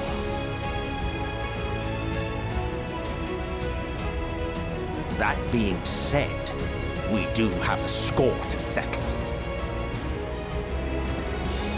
So here I am, Vanar. I suppose you needed me to tie it all together, these frayed threads of our history. But knowing you, I suspect there's a joke in it too. Oh yes, I can imagine you gloating over my forgetfulness. Were I feeling charitable, I might assume you had left room for the possibility of this outcome. Even so, you'll get no applause from me. A single gesture will not lighten the burden I've had to bear.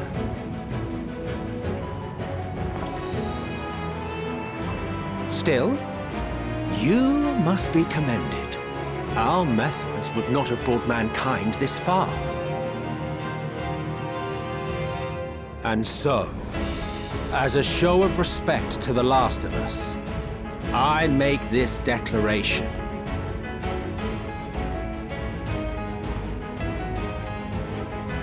You will not end our journey. That is our answer. The answer of all lives of Atheris, past and present.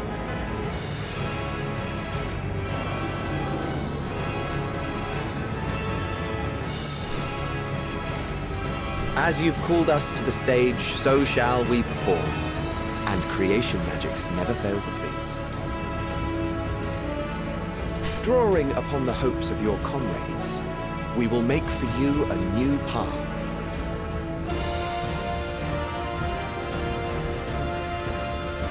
What form said path takes depends on you. So focus. Focus and envision that which rejects the claim that you cannot attain your goal.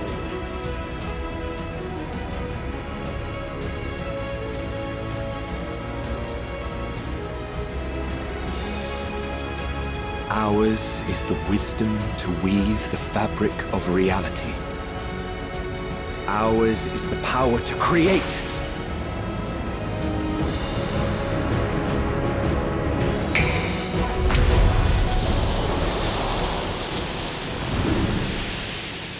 Elvis flowers.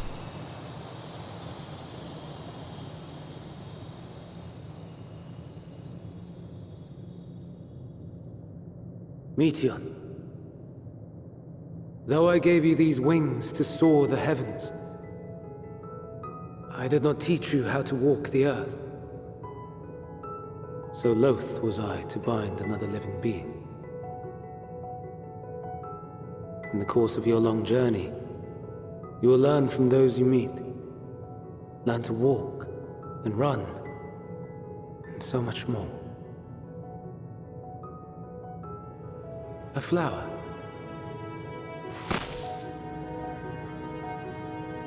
Yes. Upon your return, I will gift you a beautiful flower.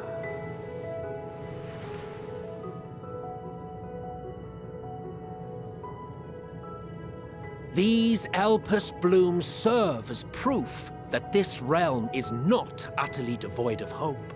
No more can you deny its power. No more is yours the dominion of despair.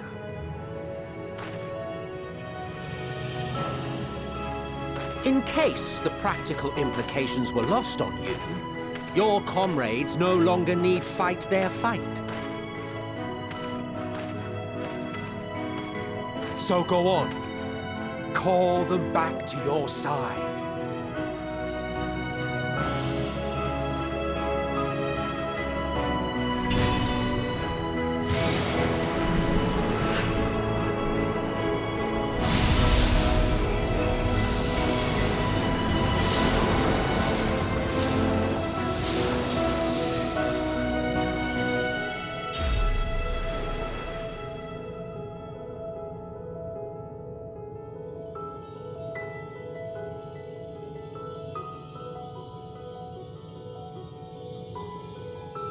May you ever walk in the light.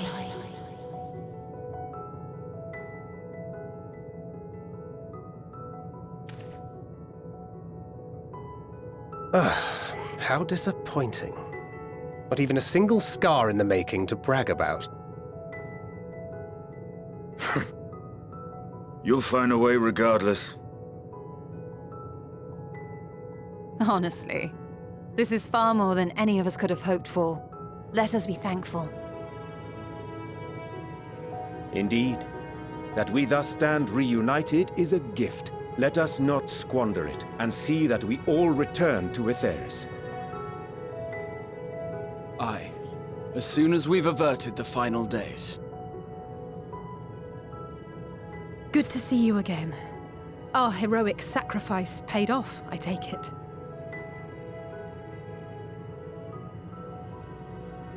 Come, my friends. Let us carry on and finish it. Together.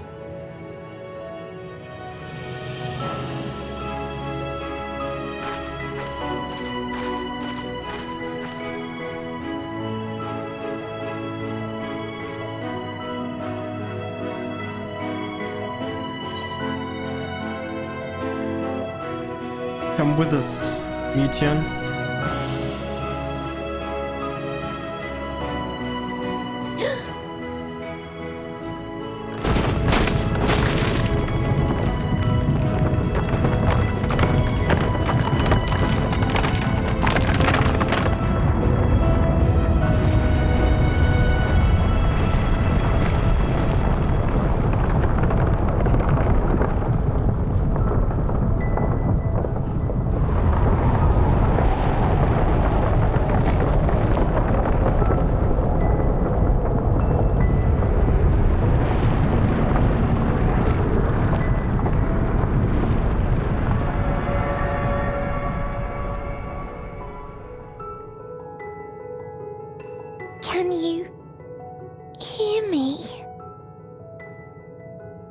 The voice is within, crying in pain, wailing in sorrow, hurting, hurting. End it! Silence it! Silence our song of oblivion!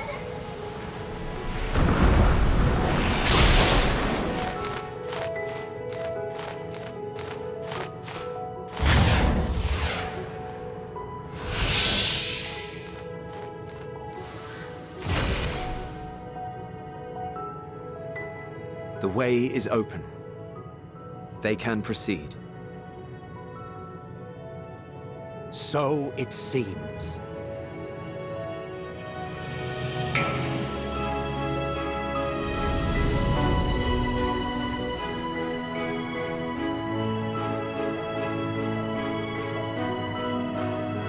You're leaving? Of course.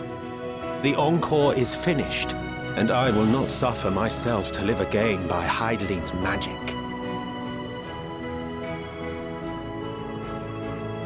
But more than that, the future you seek is not the past we loved. That is why we fought, and why I lost.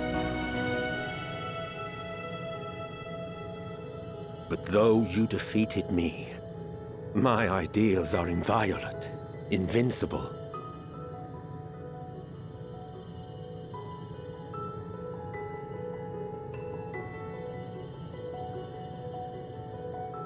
Spare me your pity. I have no use for it. If you would do something for me, save our star. See this tale to a triumphant conclusion, and with elation in your hearts, bid the final curtain fall. Only then may it rise again, and a new tale begin, with new parts for all to play.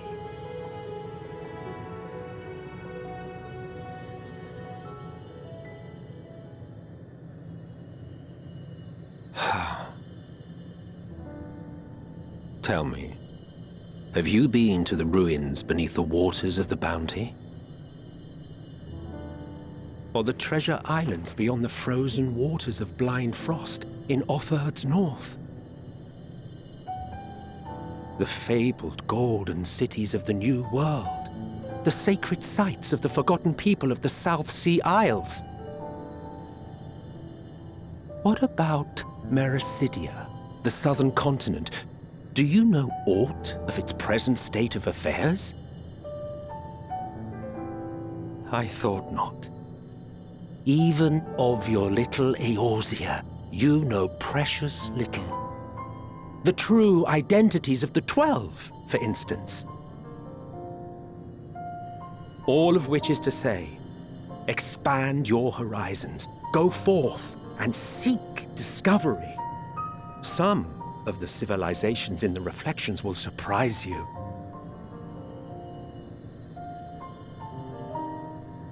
As the bearer of Azem's crystal, you may consider your duty to see at least that much.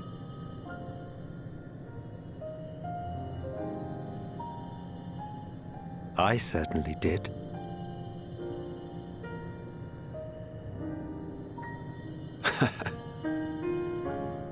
I pray we meet again. If not in this life, then perhaps another. Whensoever it should be, I trust it will be a most joyous reunion. For you, maybe. I want nothing to do with it. Oh, don't be that way.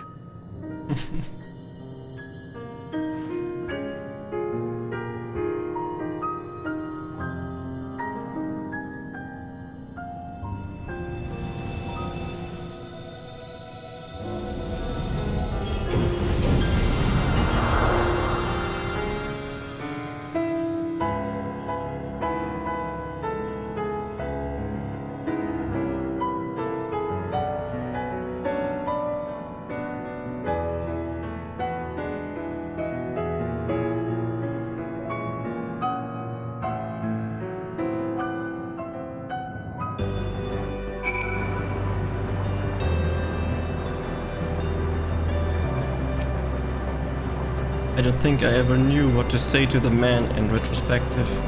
It always felt like the wrong thing. But the past notwithstanding, he came to your aid in your moments of need. We are here, and we will not squander the chance he has given us. We will see this tale to triumphant in conclusion and bid the final curtain fall.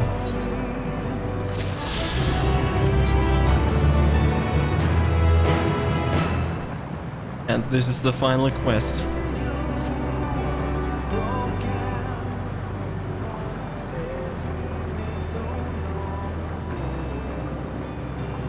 Of course it's not moving. It's the last quest, please. Are you ready, Gachi?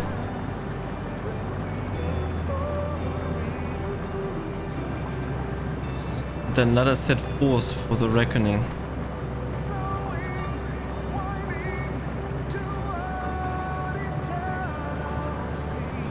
Having come this far, I know everyone's resolve is beyond doubt, so I will say only this.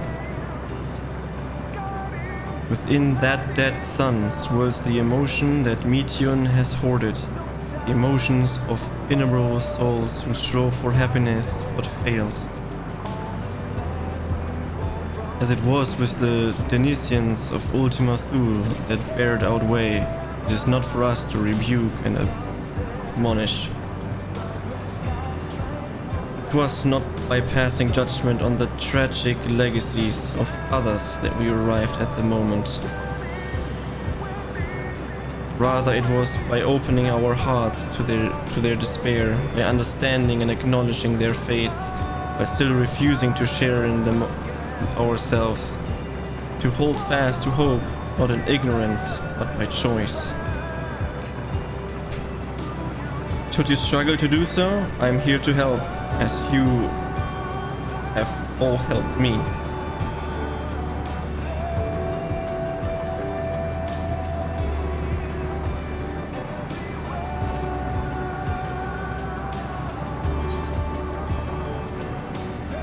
We will prevail. Everyone's going home today, understood? Let's put an end to the end.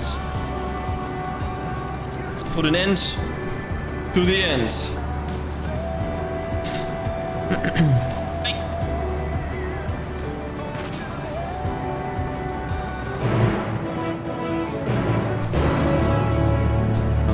Midrad. A dead's end. Here it goes.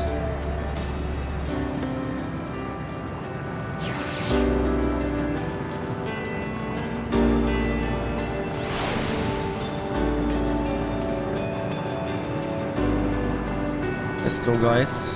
Let's eat some food. Here we go.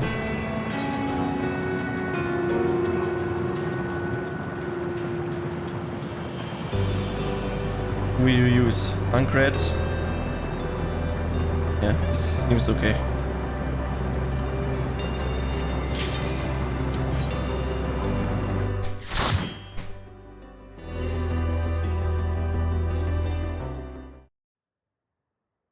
So you are finally here, in this place between death and rebirth, where life knows no dawn. Come then. Follow me down into the darkest depths of despair.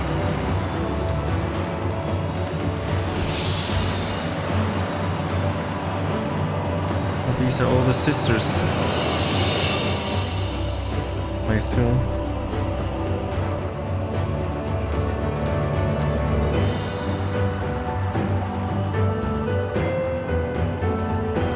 The dead ends. What's the freaking dungeon?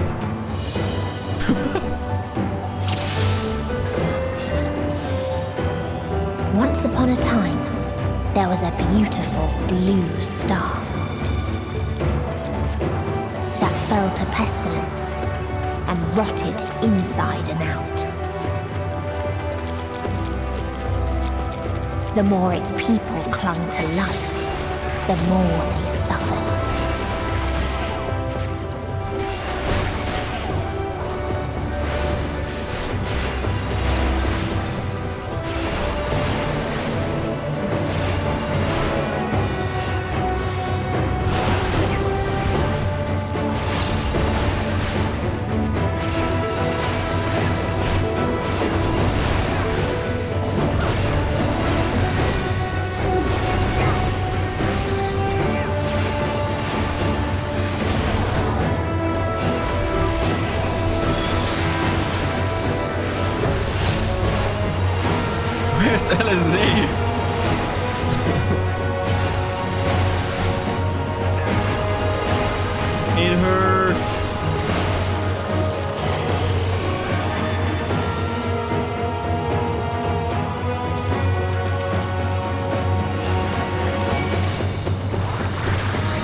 until they curse not the illness, but their fellow corrupted.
Those who lived and festered. Those who died and decayed.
Alright, thank you.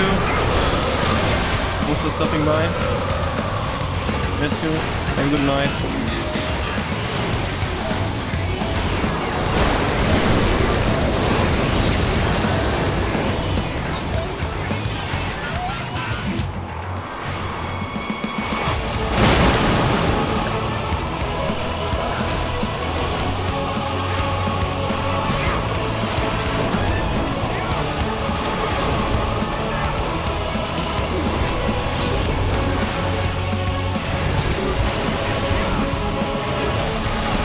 You underestimate me!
And the very last of them wished they had never been born at all.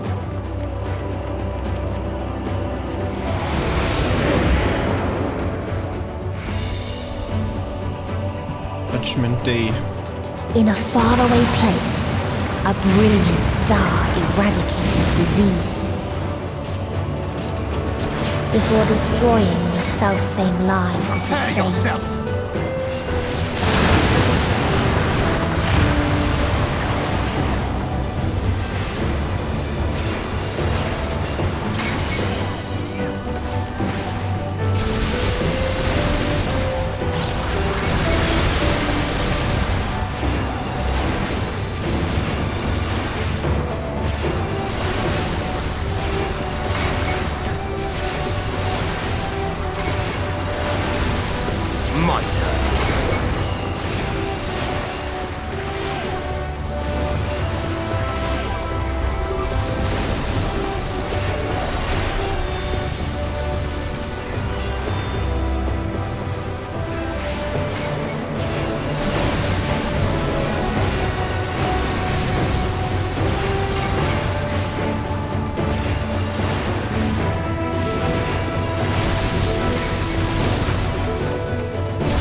Its people sought ever greater freedoms no matter the cost.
They tried to buy peace with fire and steel.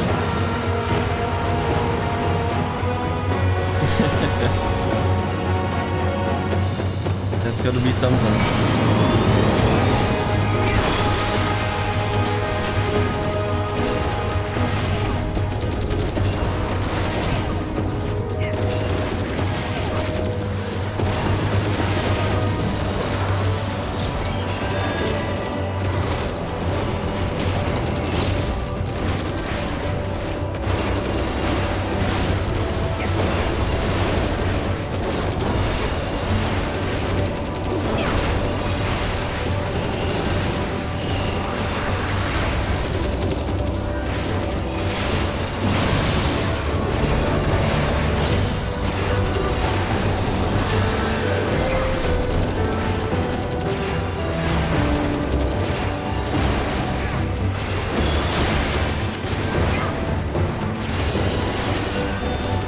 You're mine!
The NPC showed it wrong.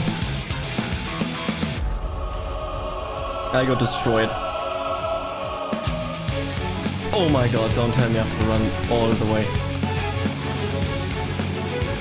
That's annoying.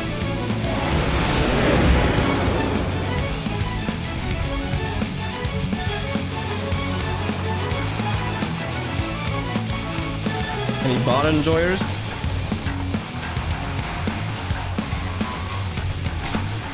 That was unfortunate, but this gives me a time to drink a little bit.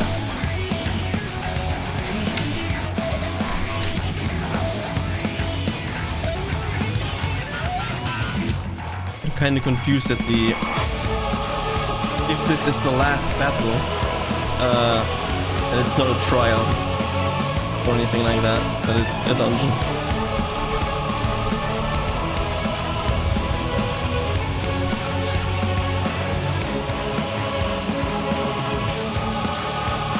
But we'll see. Maybe there's a try right after.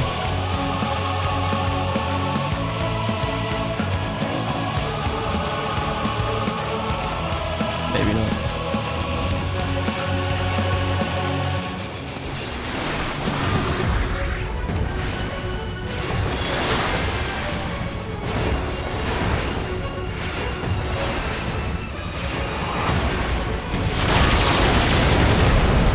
This time I know not to trust.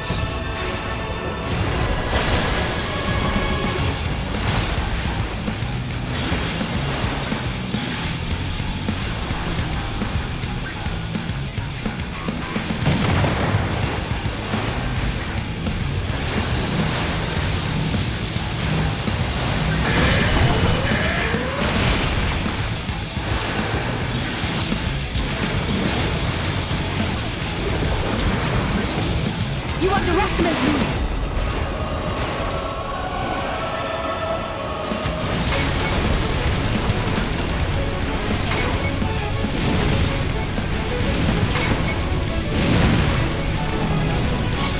Oh God!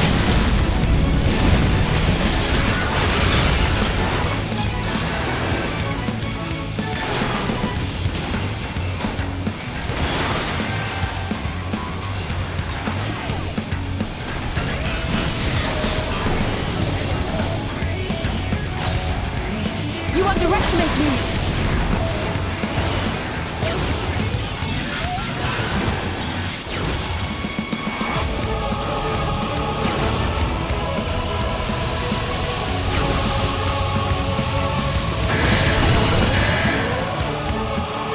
I have you now!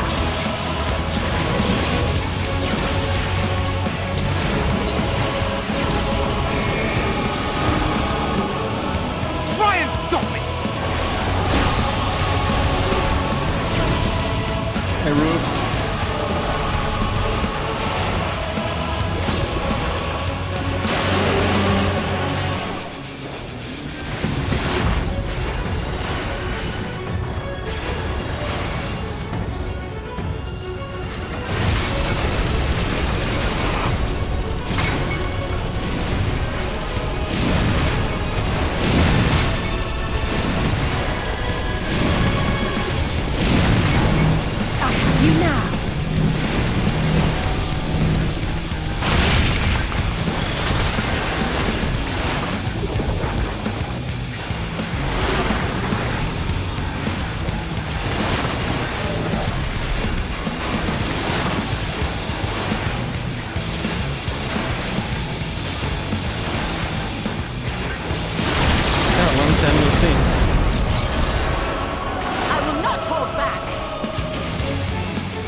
You now.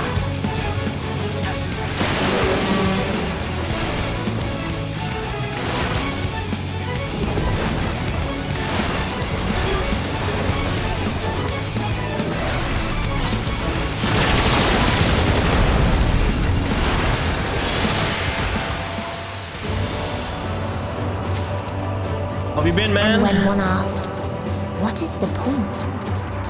There were none left to answer.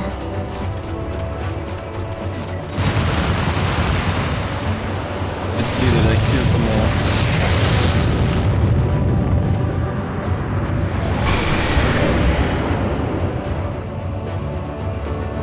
Plenty. Been good, waiting for Ulua tomorrow in WoW Classic. Nice. Farther still existed a star without strife.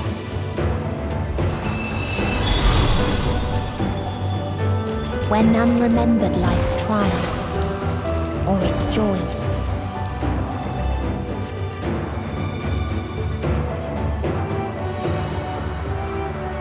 Yeah, I'm the final quest in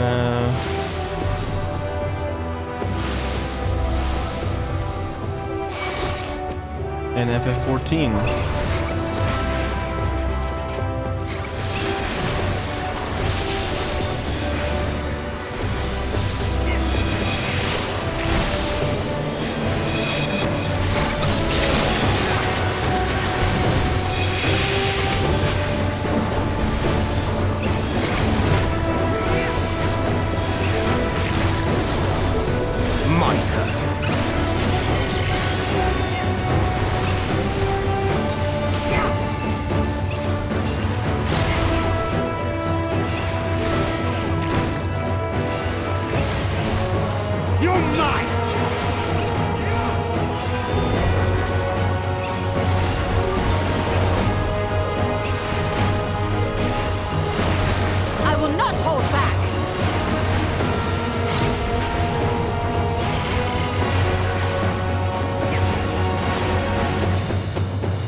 What its people had gained from ease, they lost to apathy.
The end of the dungeon.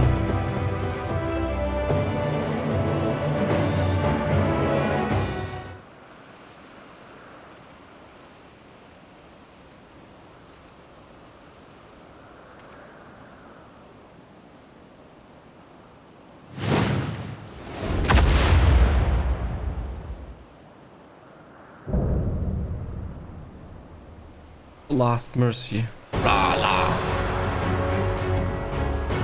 Smiling at me.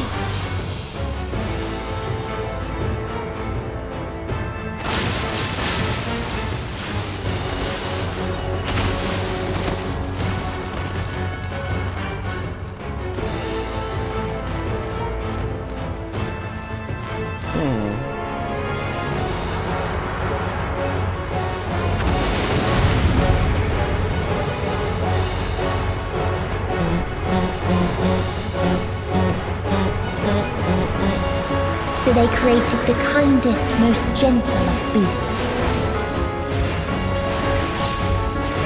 You're mine!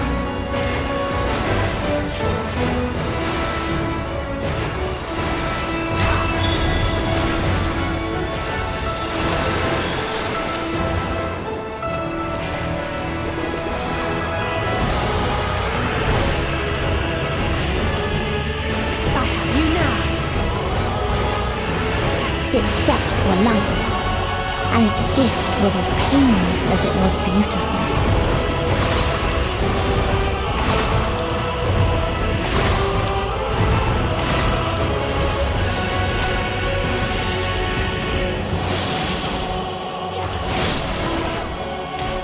Ah, thanks. This does like almost no damage. What the fuck? Holy moly macaroni, this thing does insane damage.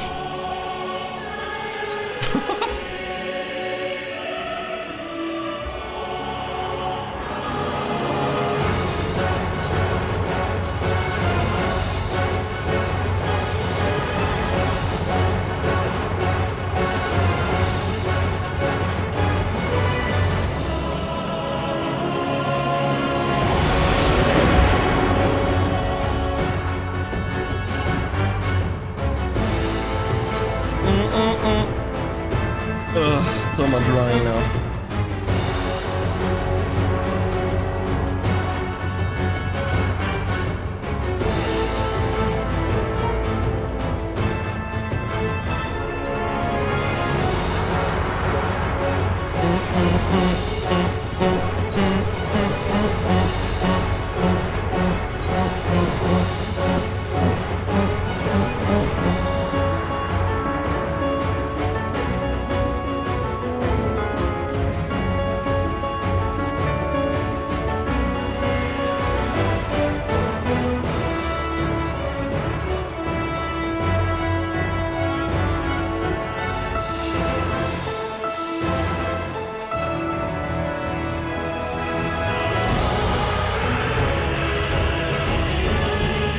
There's a lot of learning to be done.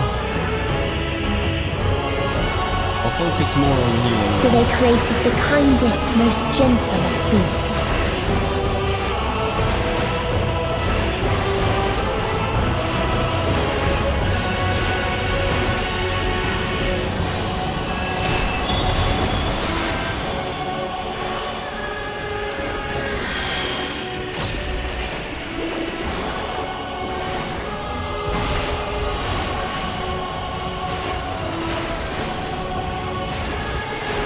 Its steps were light, and its gift was as painless as it was beautiful.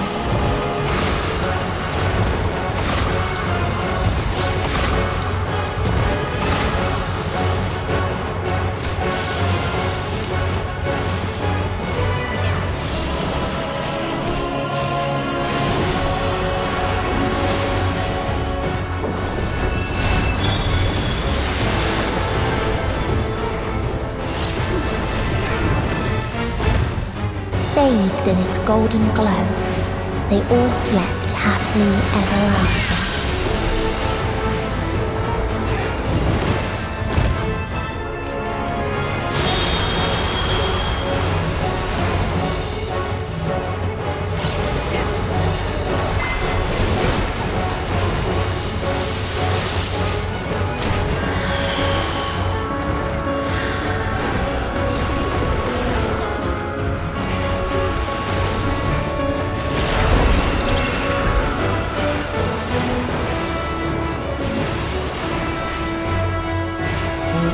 My turn.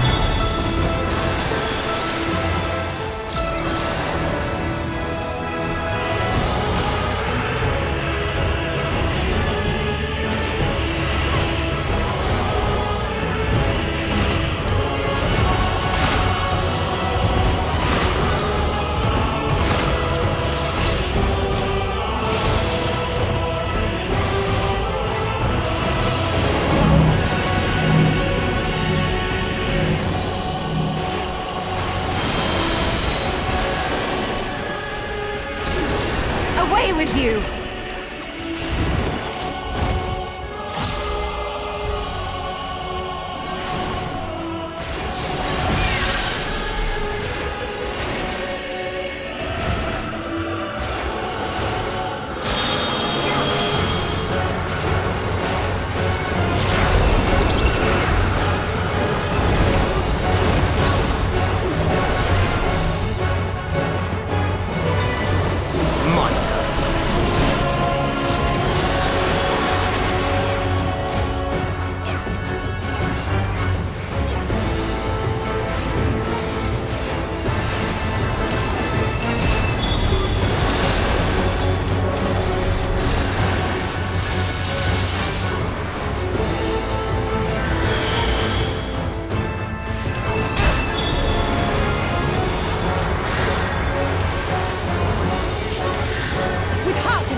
Get a bird drop here.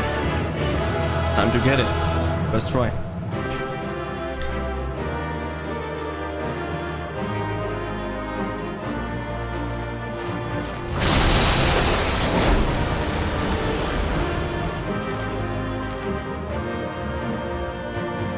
Immediately killing everything. I see.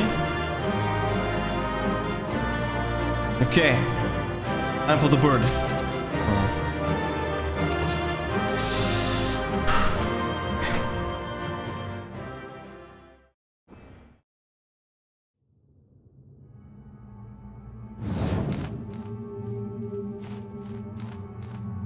That you still stand. Your determination defies all reason.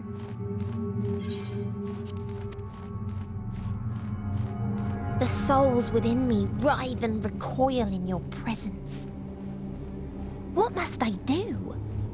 What pain must I visit upon you to make you surrender to despair? No one is unbreakable. What pains one may weather may bring another to tears. But therein lies our strength. For when we fall, our brothers and sisters are there to raise us up, again and again, without end. I see.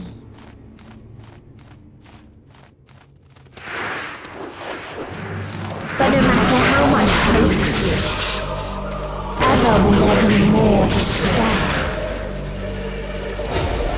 Ever will the living cast the present and announce the future. So shall sin until light ceases to be.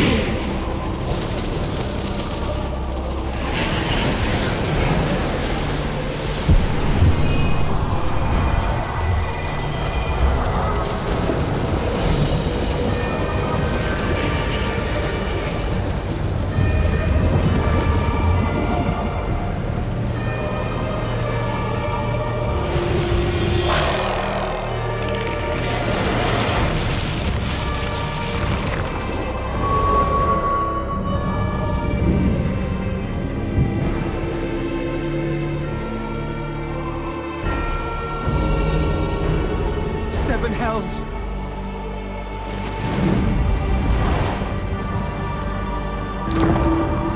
On your guard.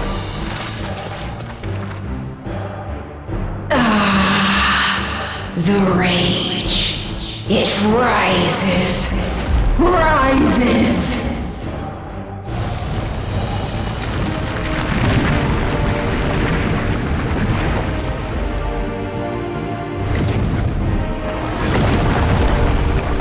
This was fucking epic, man.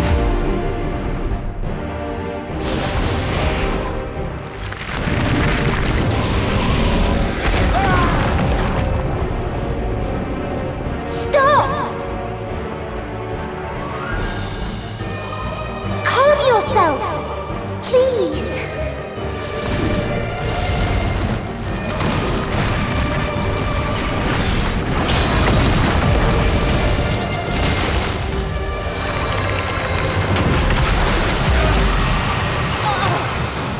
We die in pain.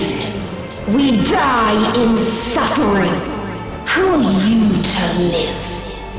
Who are you to hope? Hold on, my friends. Oriange, watch out!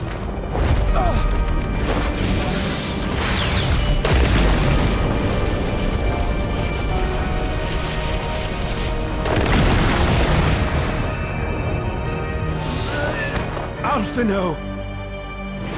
We cannot comprehend. We cannot know. We cannot know.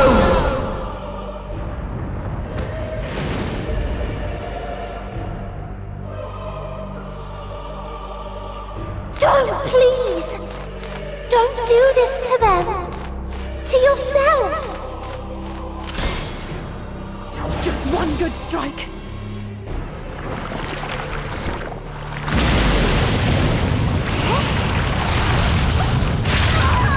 Stop! Please stop! We will not suffer alone. All will know our pain. No, you don't!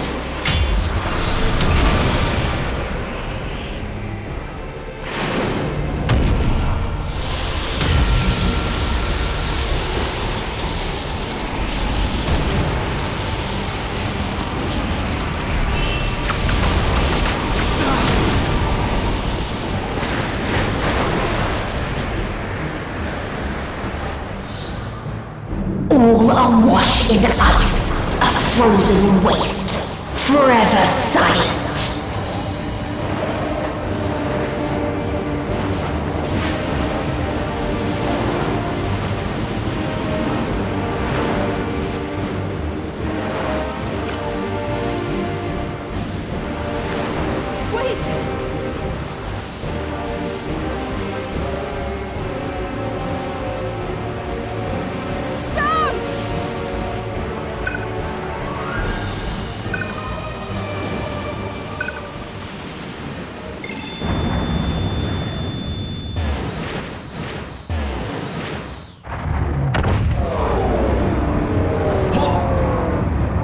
We are fucking saving everyone. And now we have an epic 1v1 battle.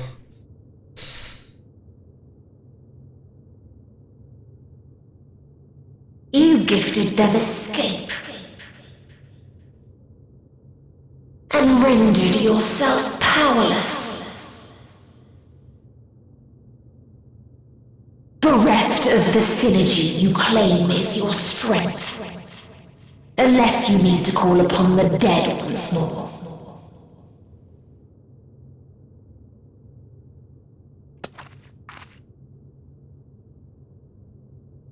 Defiant to the last, but you will be one with us ere long. You will be battered and torn and made to crawl. You will weep and wail and curse your impotence. Curse your life as it fades.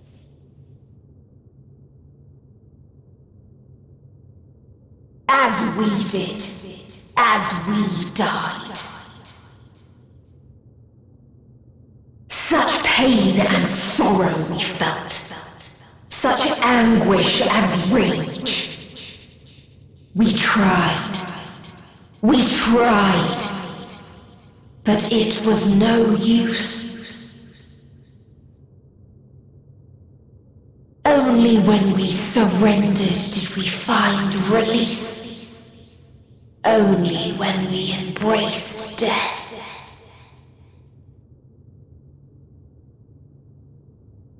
So join us in despair and embrace yours.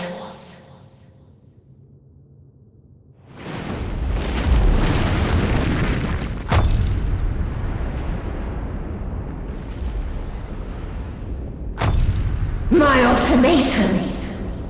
What is happening?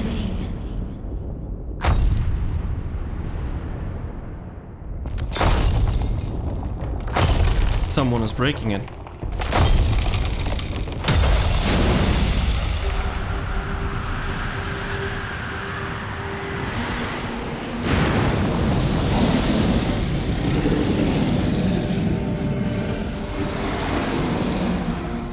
At the end of everything, I find you, my friend. I sought something in you once, as you did in me. When at last I understood what it was, I journeyed to Sharlayan to seek you out. Struck a bargain with the woman who shares your gift. In exchange for lending the Scions my aid, I was given the means to come hither. Gorging upon what remained of the Mother Crystal, I reclaimed the form of the dragon. And, hungry still for our reunion, I rode the light of the stars to you. I take it this is your prey.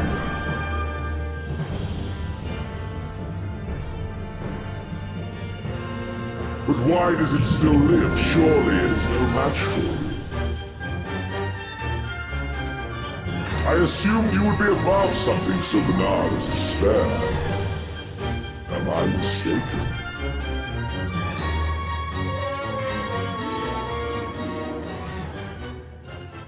If it comes to it, I won't save you.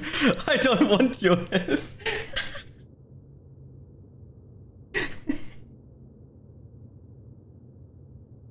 If it comes to it, I won't save you. That's a good one. I care not. What I desire of you isn't succor. It is satisfaction.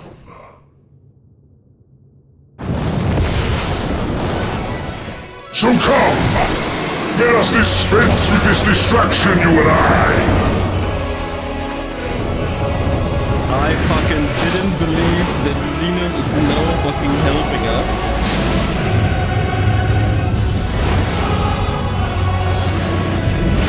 You struggle in vain.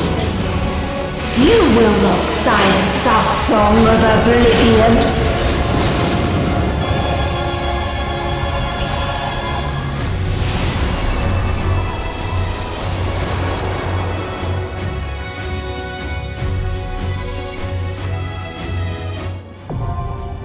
This is literally the biggest plot twist of plot twists of plot twists.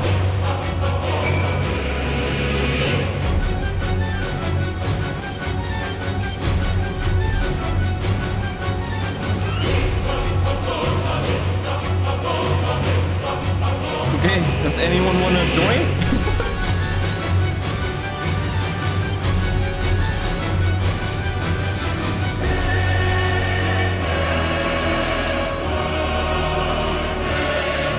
Otherwise I just queue. Okay. I just go. Let's see.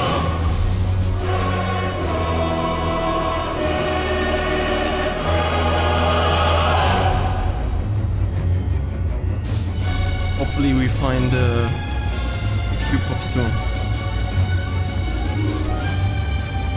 Probably the most unexpected turn I've ever seen this happening.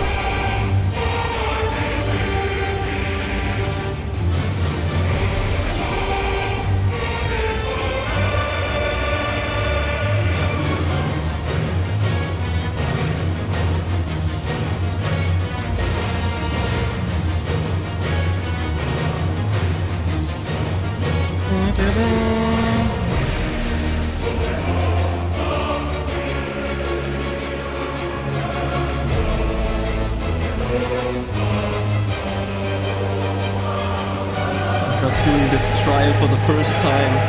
Also, the music is fucking epic. And then you have to wait in the queue.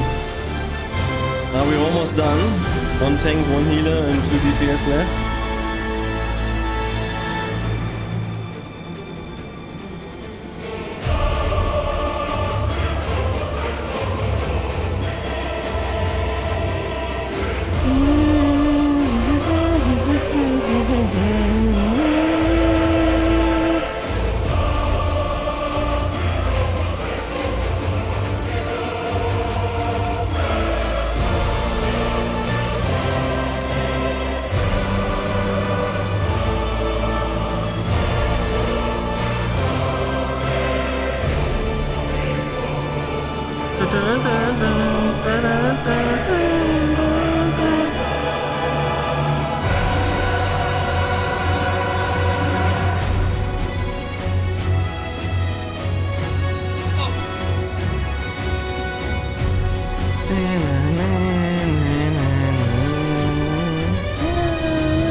At least we have some banger music.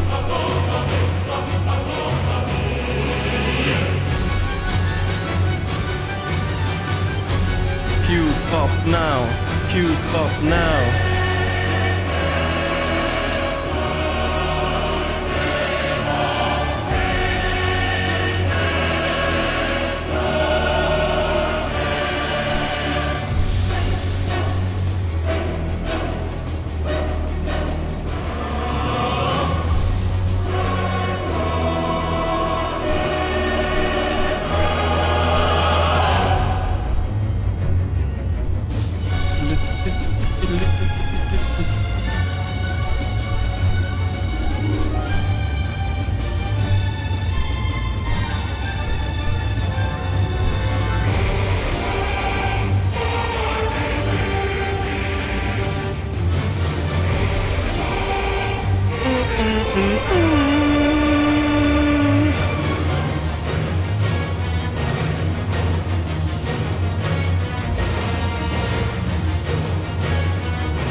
I mean, 2 AM in the middle of the week is also not the best time to do things.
I understand why you say big fat tacos.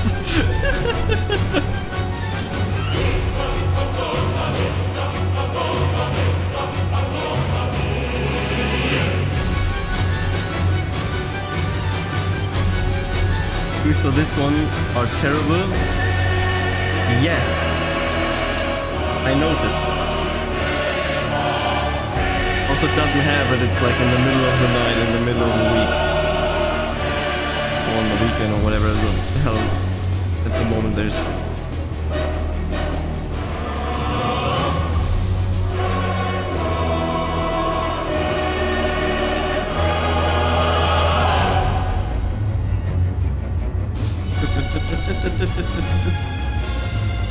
I'm running short on my time that I have though.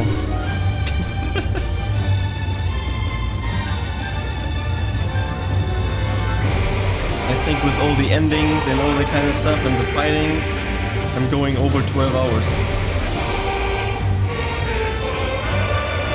Happens.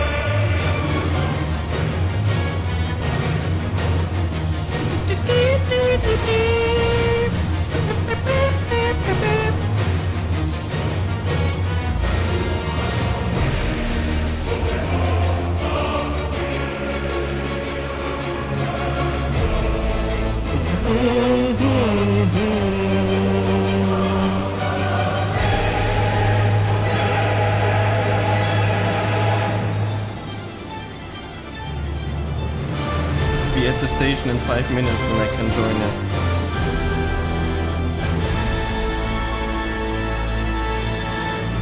I mean, then I have to get rid of the queue and start the queue again.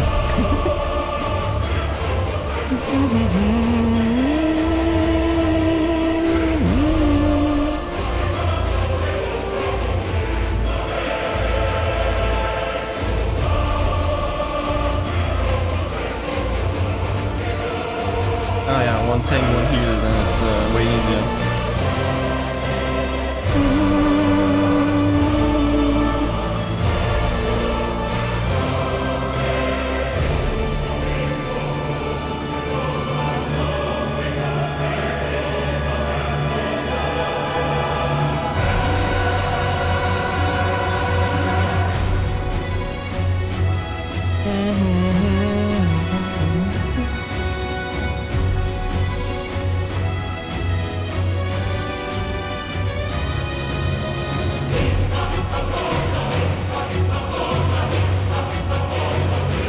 Now we have 2 healers, 1 DPS and no tanks.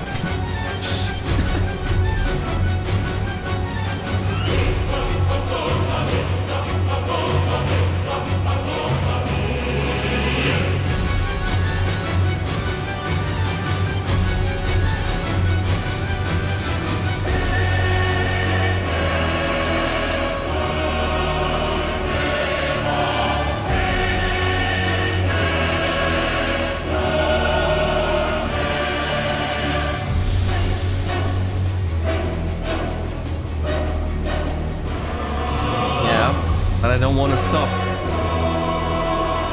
want to do it now. One tank missing and then 3 DPS. There's no stopping the stream until I'm done with Endwalker, so... And this is the final quest, so... Let me do the fuck.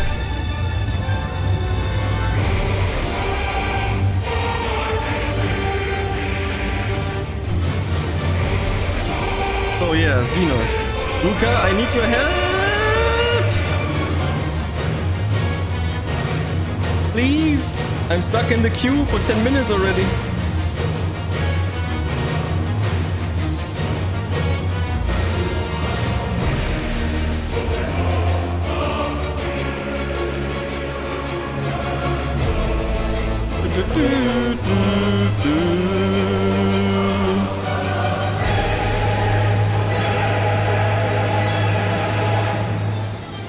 Can't right now. Oh no!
can't even do anything else. I just have to wait.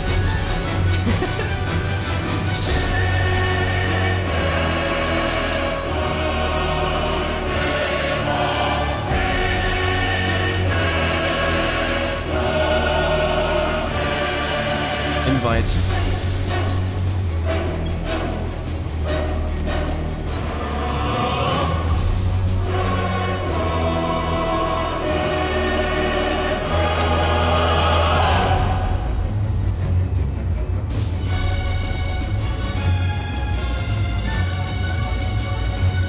Ah, you're playing tank. It seems. So if we are lucky, we get Harp as well later. And he can also Q-tank. Then we double tank one healer, and then we only need one healer and 4 DPS though.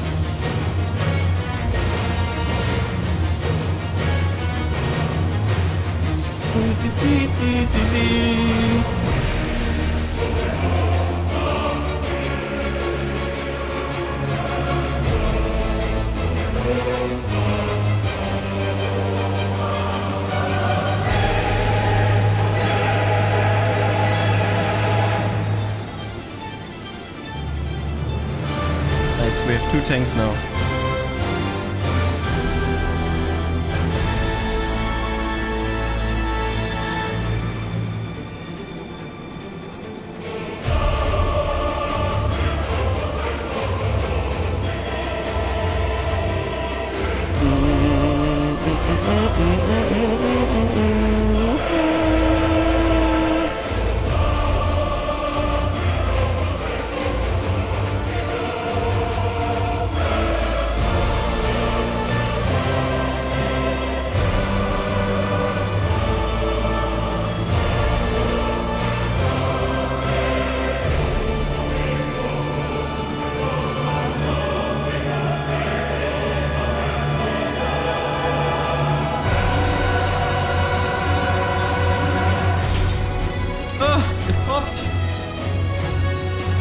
Please accept everyone, please, please, please, please, please, please, please, please, please, please, please, please.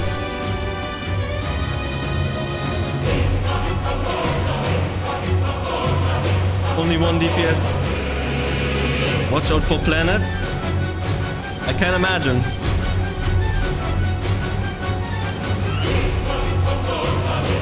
That 1 DPS, come on. Okay. Okay.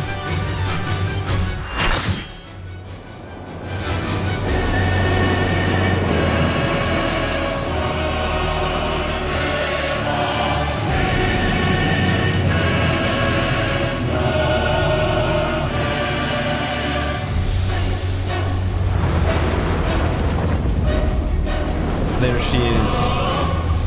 The end singer.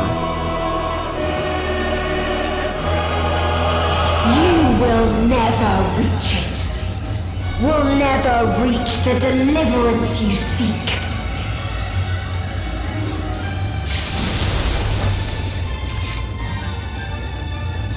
Look at all these wonderful people.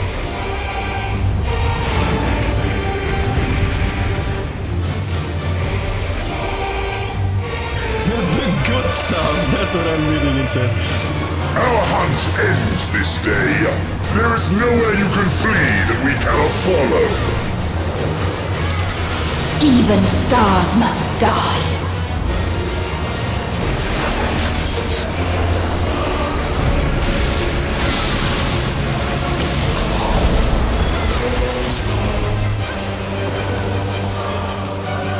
Ah, planets, okay, I see. The best thing is always follow the group.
We have seen the end.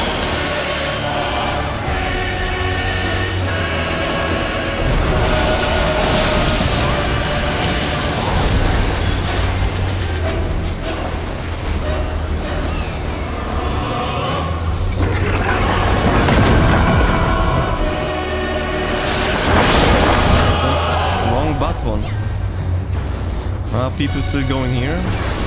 The same end. Again and again.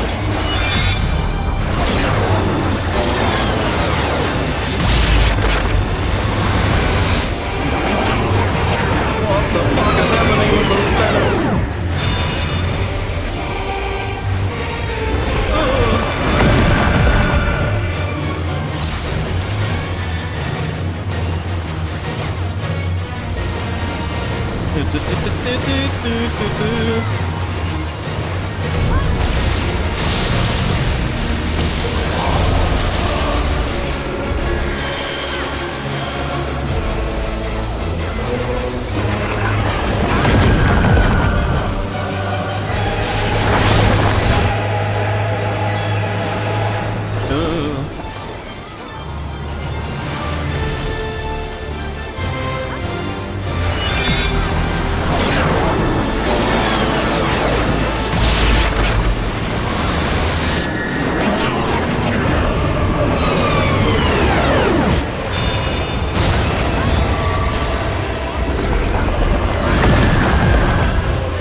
There is no happiness in life. Annette! There is only one place it may be found.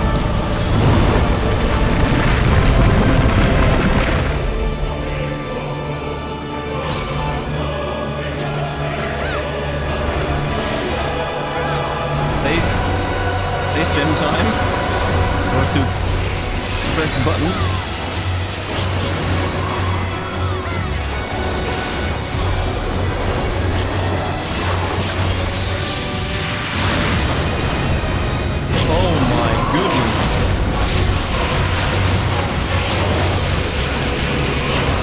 Oblivion. Okay, we did it.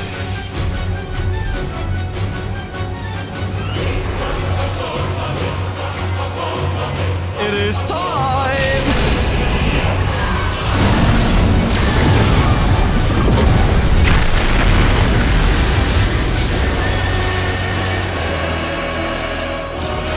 Dynamis. Ah, this is the hey, I'm at 1 HP mode. Okay, I see. No matter. You only delay the inevitable.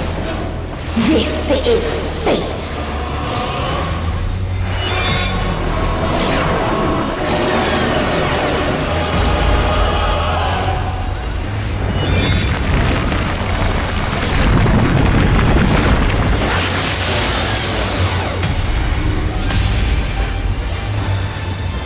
Your time has come.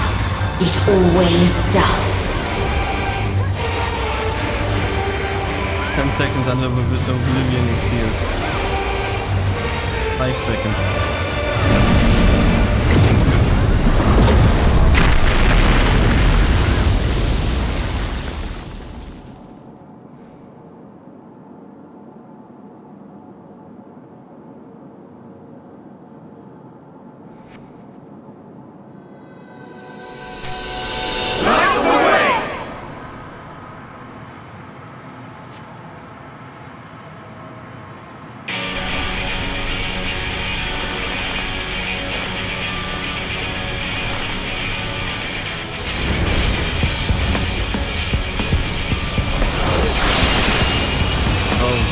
Gracious. What is this defiance? No. The hatred, the pain, the loss. We cannot suffer it again. We'll be going to that side.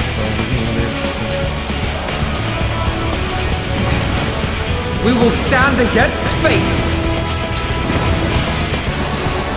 no matter the cost! We've been here before. Many a time. Thus do we know. To never give up. The hope will shine again.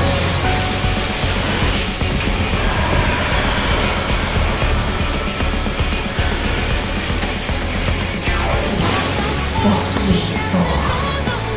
What I saw.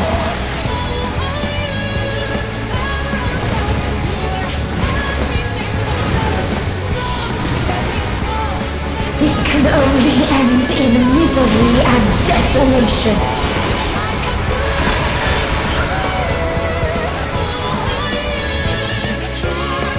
If this was not the answer, then what is it?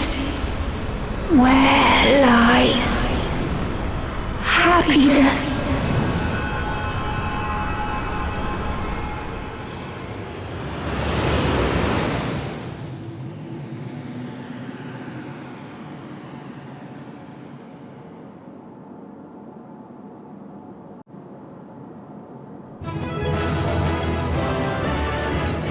GG.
No matter where we flew, there was only darkness and loneliness and pain.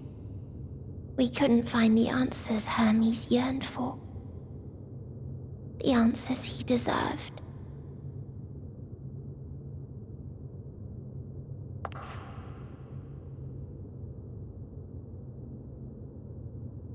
Greetings, you who are my final encounter.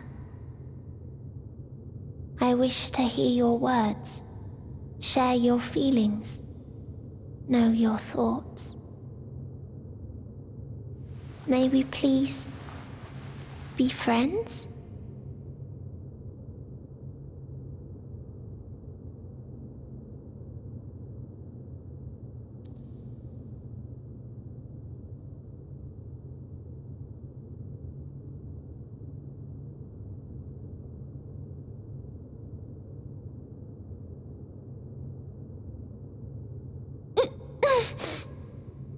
Yes, I can see them.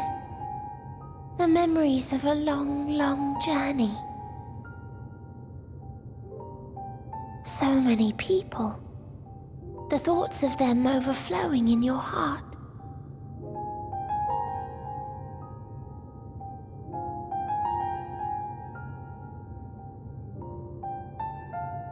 What they live for. What gives their lives meaning. There was never a single answer. You gather pieces of happiness, precious and fragile, only to lose them, then start again. On and on it goes, until death takes you into its gentle embrace.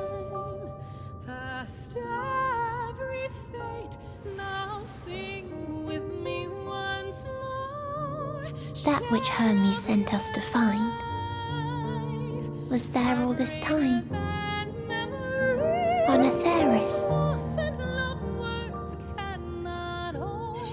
boundless. It wasn't always there, we created it together. I mean, we kinda created it together though.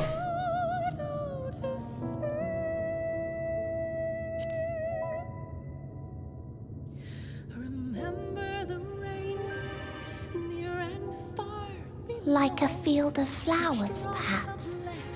At first a single blossom. It spreads and takes on more colors. Thank you for guiding me here.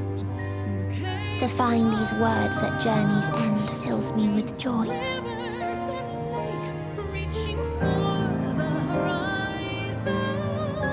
And so, before I fall forever silent, there is one thing I must do.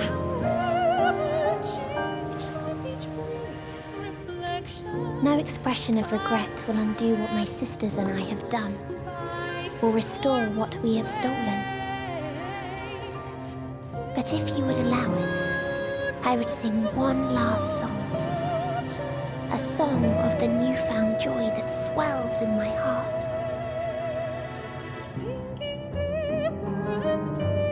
Of the beauty of light when it shines across a dark and starless sea.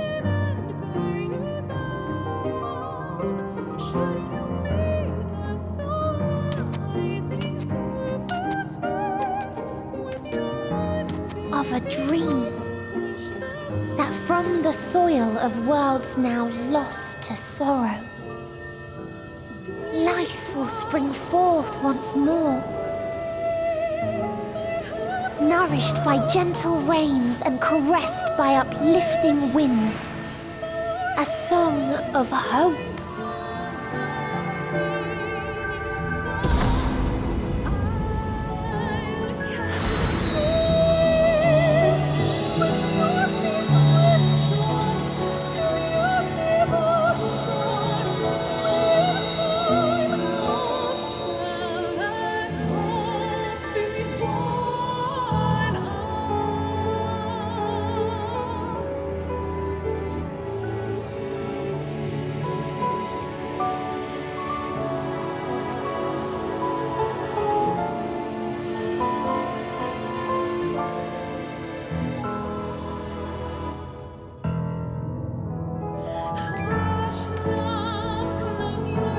One day, life will fill the universe again, and Hermes will see this and smile. How, I do not know. But I do know that where there is a will, there is a way. After all, miracles happen every day, do they not?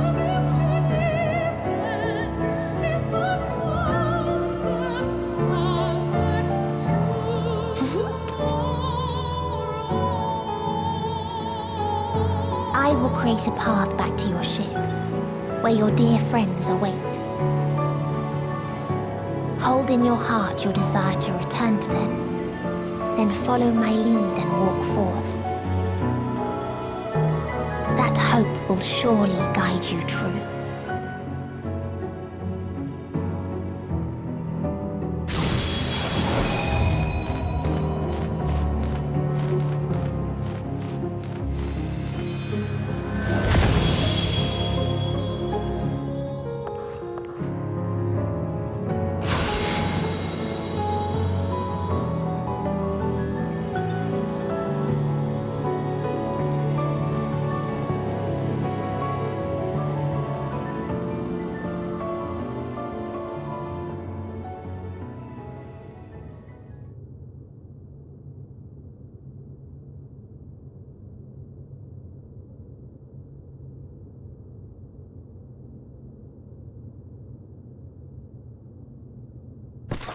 You mean to return to the world where you are hailed as a hero.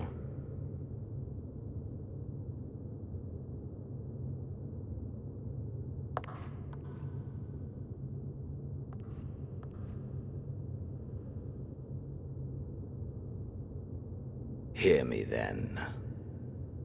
Not as a hero, but as simply you.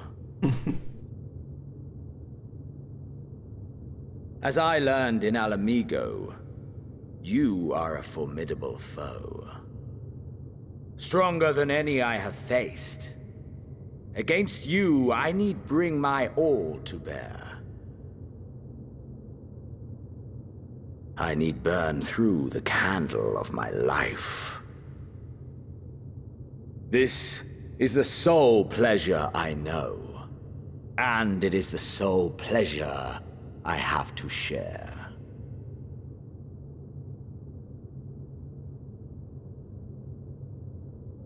And so I come before you, to issue challenge and offer singular bliss. If you wish to walk away, I will not stop you. You value life. You do not burn yours save for reasons you deem worthy. Reasons such as those which brought you here. The salvation of a world and its people. The motives of a hero true.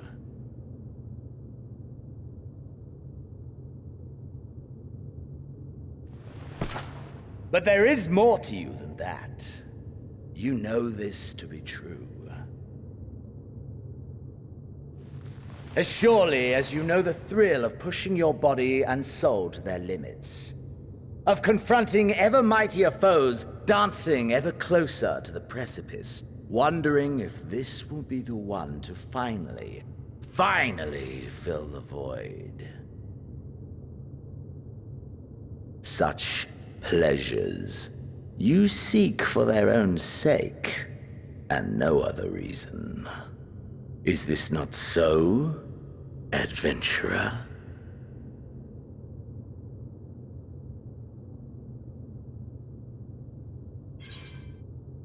That I can't deny. I think what you will, but I'm not letting you leave this place. I've had enough of you. It ends here. Oh my god.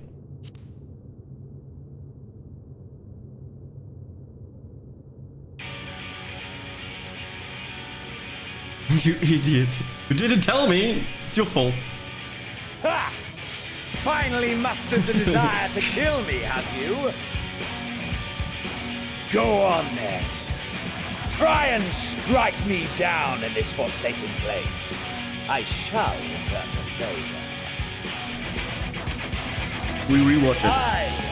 Let us indulge in the only worthwhile pursuit and burn our lives to their end.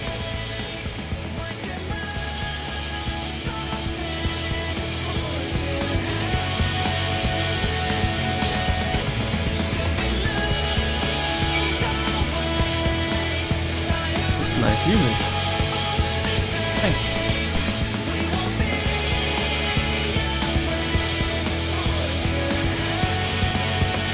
Okay, time to lose.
Nothing back!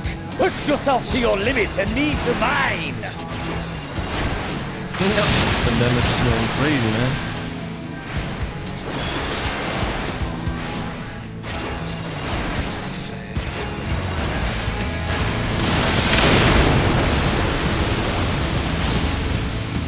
Is this truly the best Heideland's chosen can master? Nah. Does he know every mechanic? I don't know any.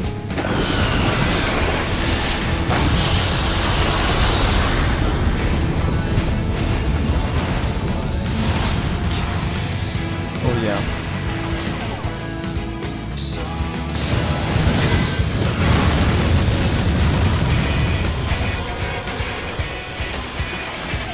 Show me your vaunted fortitude.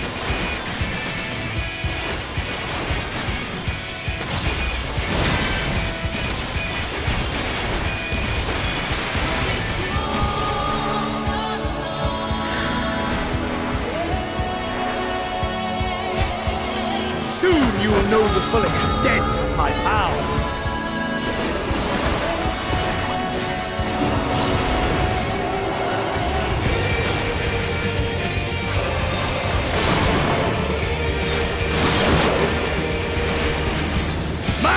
For the taking!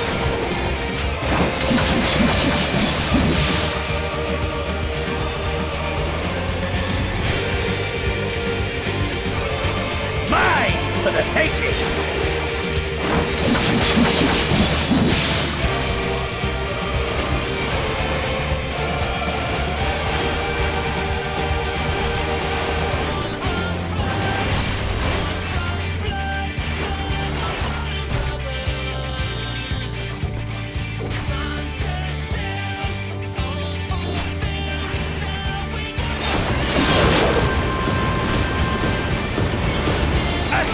Of your reflexes!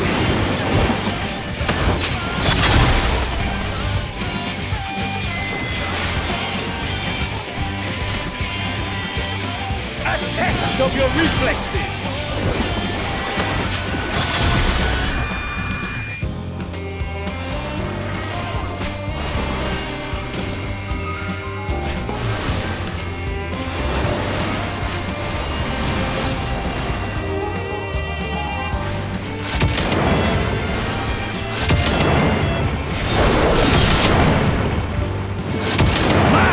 For the taking!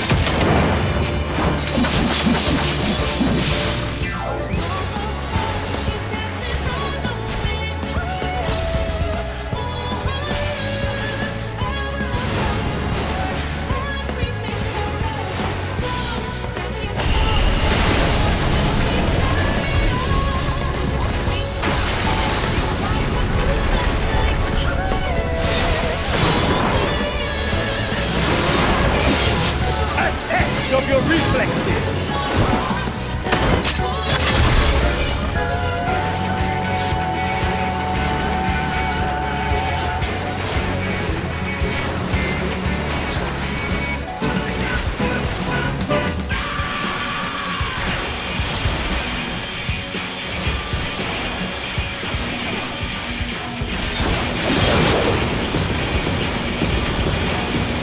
A test of your reflexes!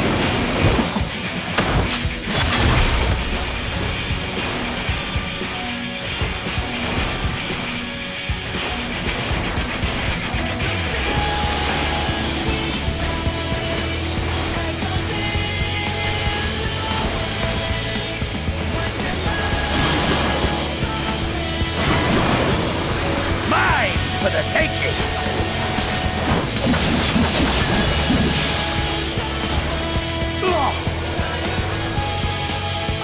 Ah, my soul! How it burns!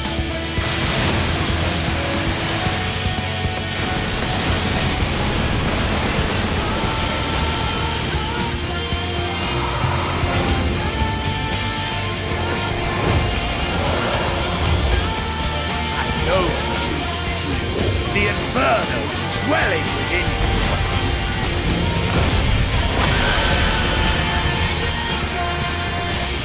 Come! Let all creation be consumed by our ravenous fervor! I have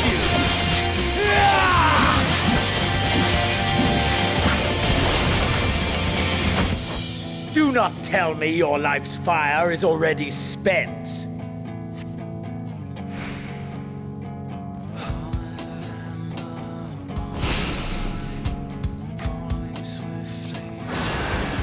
Yes! Yes! Rise once more! It mustn't end yet!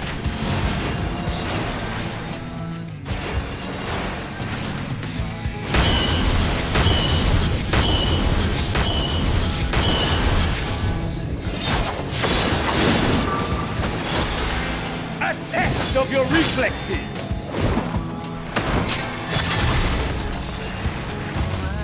I have you!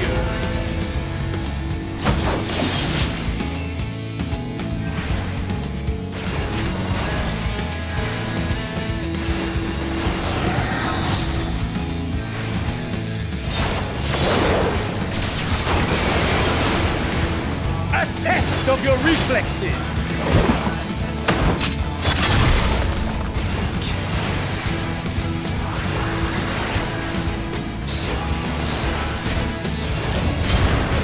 Show me your vaunted fortitude!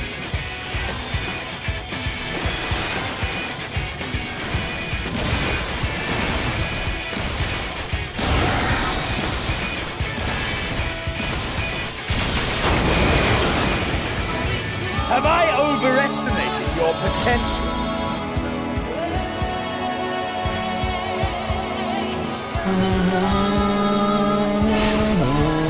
We can die 6 or 7 times. Okay, interesting. A test of your reflexes!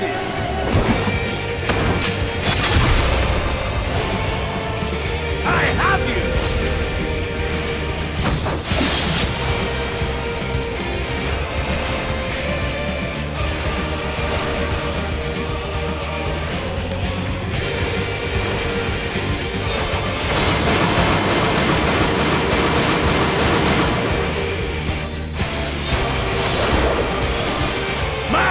For the taking!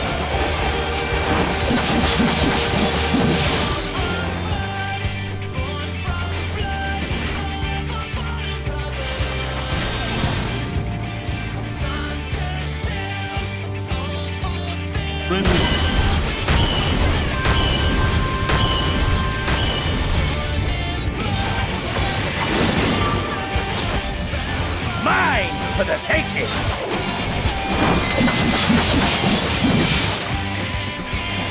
I have you!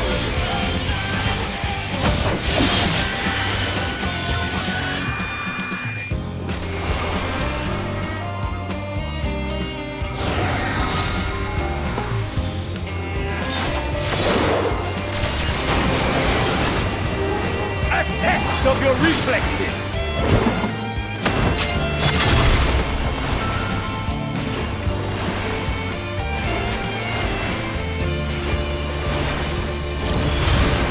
Show me your vaunted fortitude!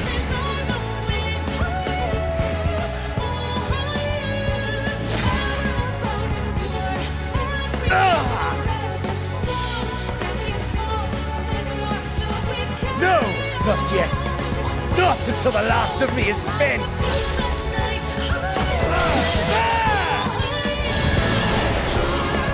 Now fall!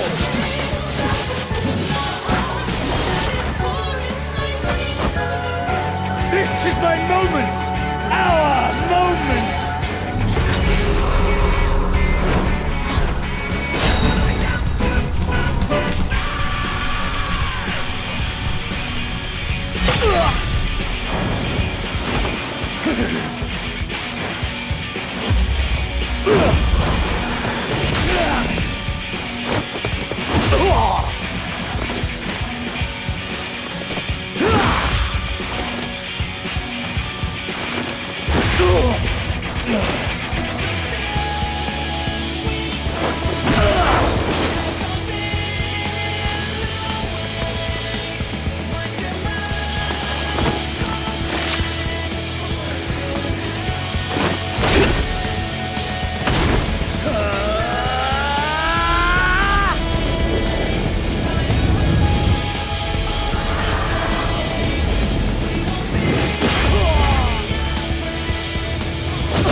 that I should lose again.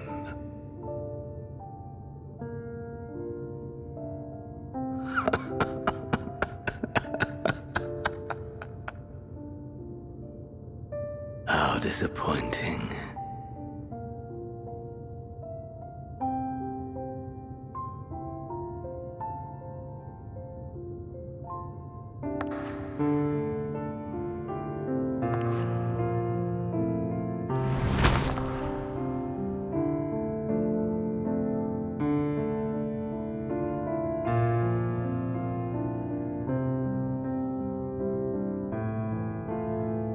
Never have I understood those around me, understood their obsessions.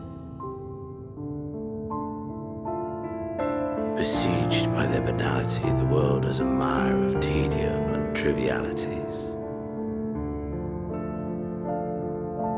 But in these fleeting moments, there is a spark, blinding, brilliant. Gone too soon.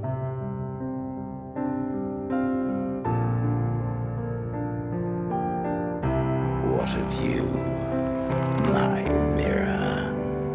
Born into this world, bestowed name, bid to seek out strife and adventure.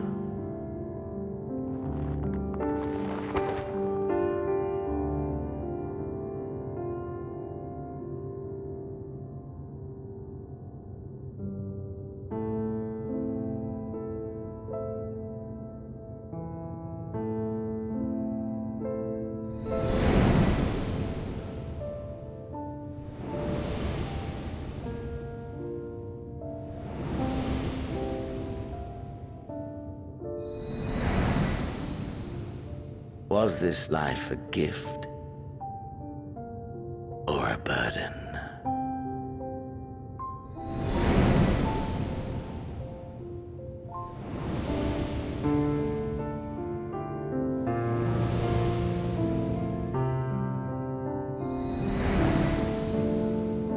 Did you find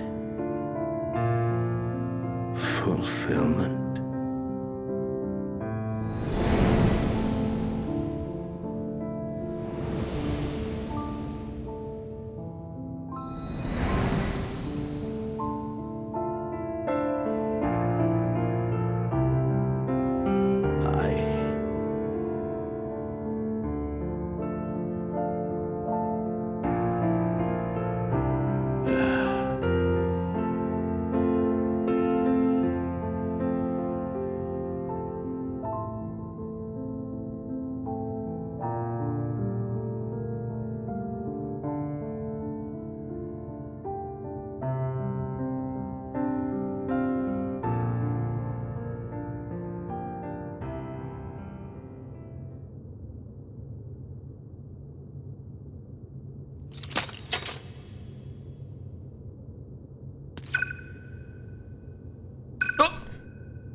Can you hear? Safe. Must tend to. Open your. Please. Someone, and. Please.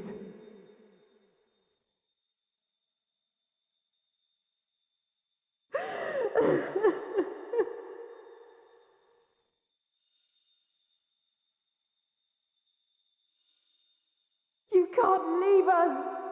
Not like this! If you do, I'll never never forgive you. So come on, open your eyes and get up.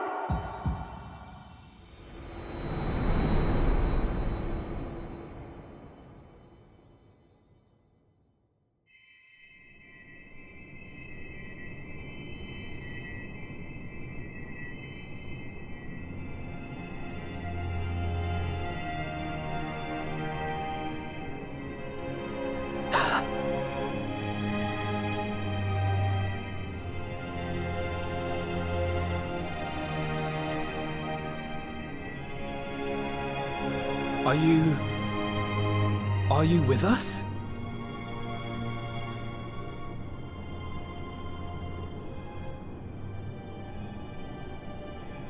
Oh, thank the heavens.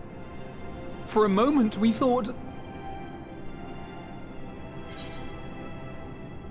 Am I really alive? Is everyone alright? After what you've done, you're the last person to be asking that.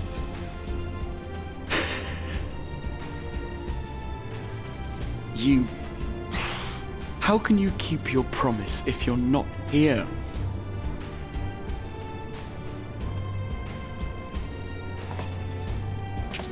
Another fine show you've put on, my friend.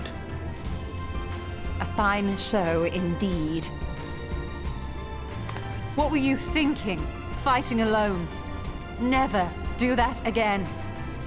My poor heart couldn't bear it.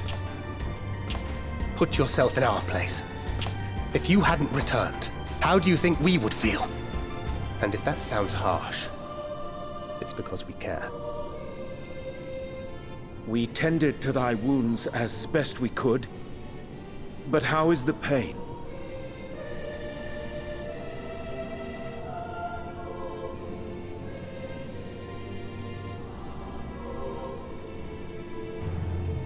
That is gladdening. Grievous as thine injuries were, however, I would counsel repose for a time. Gladdening!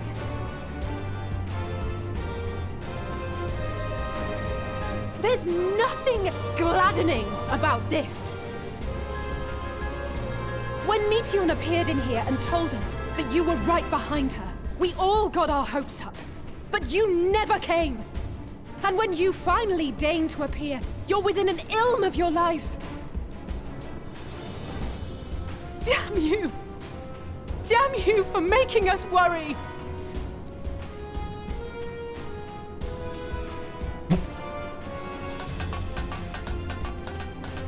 Oh, those were cries of celebration! Anyway, well, the important thing is that you're all alive and in reasonably good health, and we mean to get you back that way.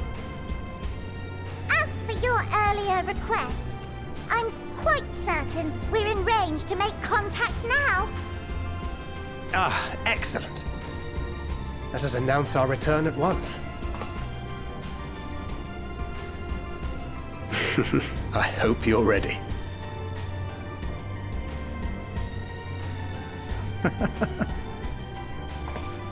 While you were unconscious, we set out from Ultima Thule, you see. Can you stand? If so, you may wish to see what's outside.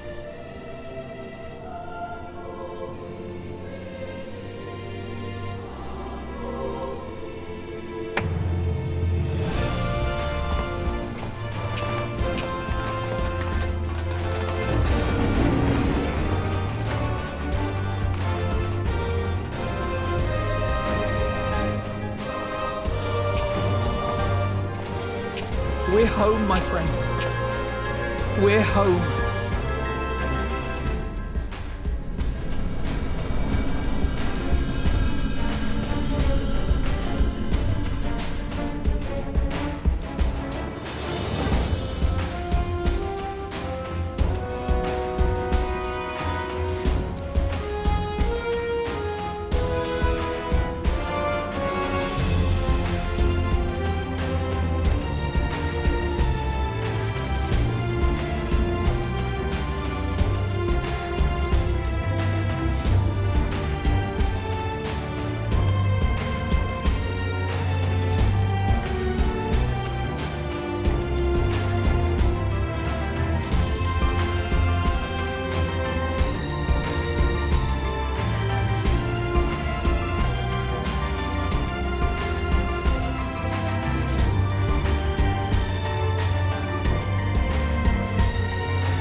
was that?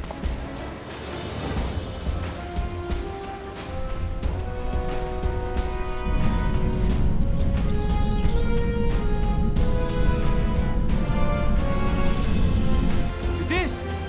It's the Ragnarok! They're back!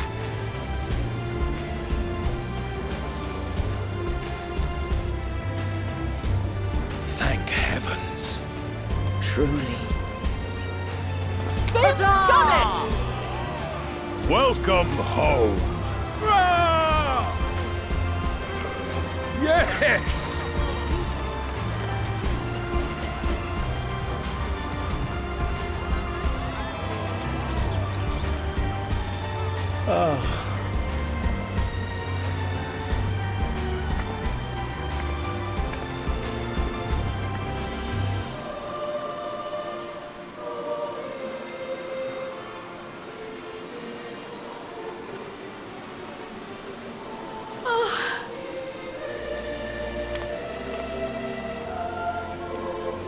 Welcome home, everyone!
Welcome home!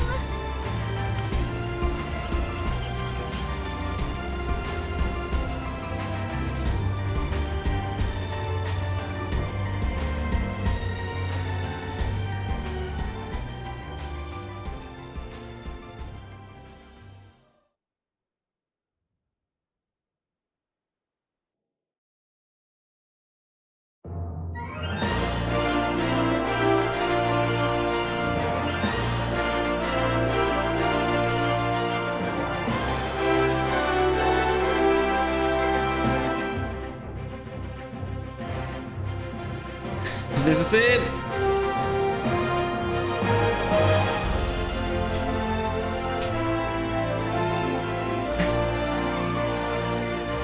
GG guys, GG.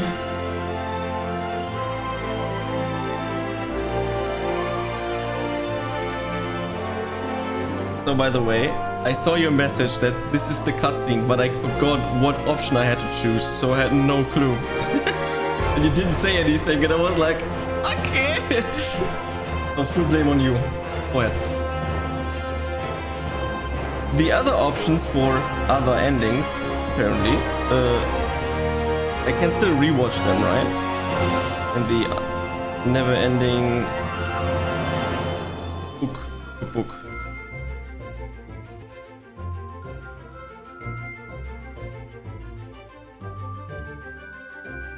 No, the ending is the same. It's just the voice lines that are a little bit different.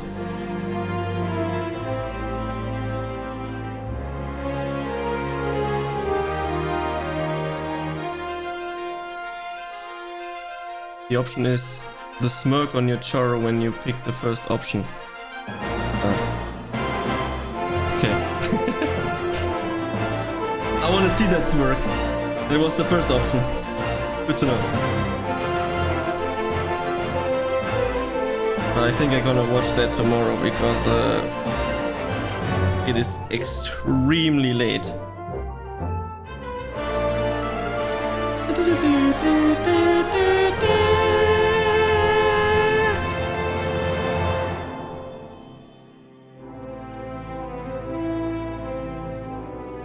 I think I can skip it.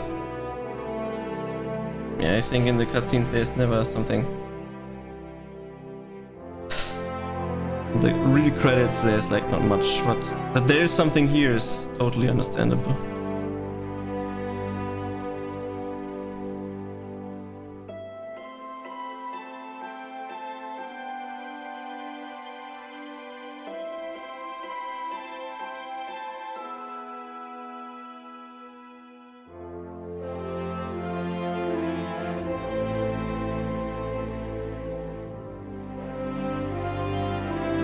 Ah, I see.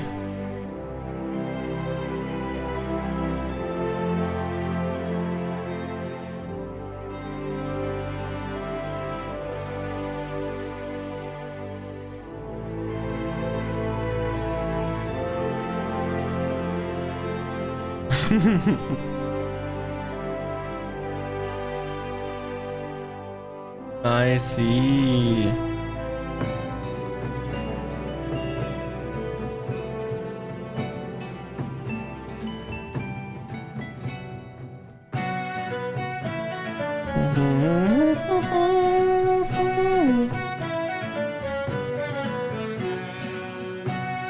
That is the bird that, by the way, that the dungeon can drop.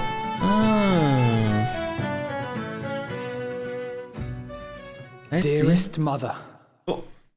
Dearest father. This letter will be the very last that I write to you from the rising stones.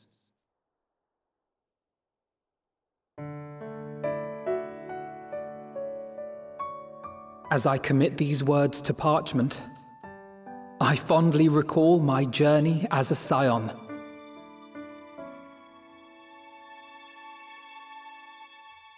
From the time I first walked into the Order's former halls, to the time I set forth to forestall the final days.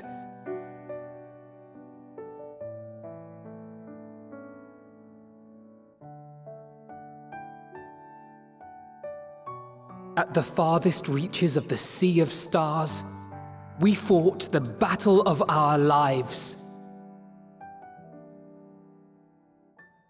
Fought against despair itself, a veritable maelstrom of it fed by the resignation that dwelled in the hearts of beings not so unlike ourselves.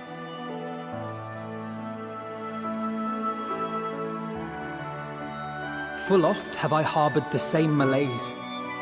Have I been brought to my knees, crushed by the weight of sorrow and defeat, convinced that I will never rise again.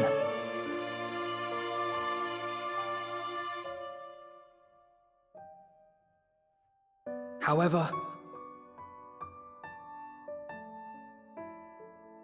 I have also known many moments of unbridled joy and happiness.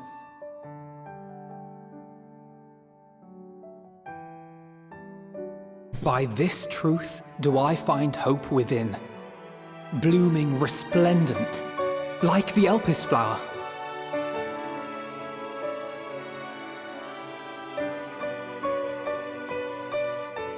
And thus do I endure. Do I look forward to creating more memories with my friends and loved ones.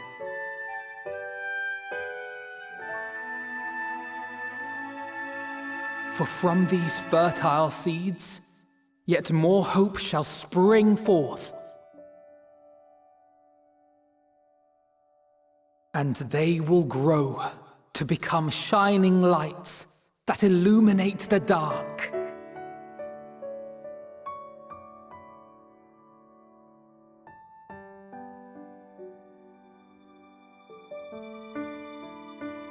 Thus believing, I leave the rising stones behind, as will my comrades. For, as we have decided, after careful deliberation,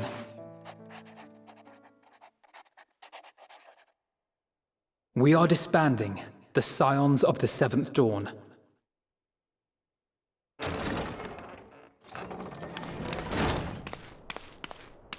There you are, Alphino.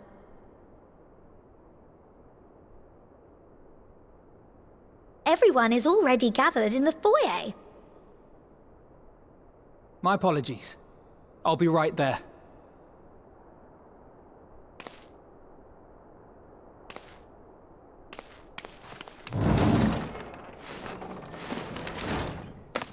At least, that is what the story will be. I knew it!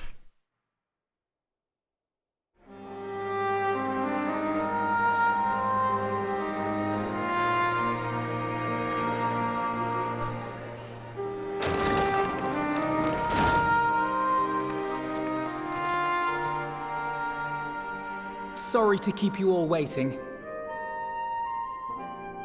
What could you possibly have left to do now?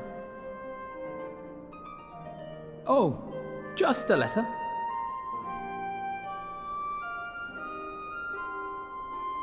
I imagine it will be a while before we can gather like this again. So it must be, if we're to keep up appearances.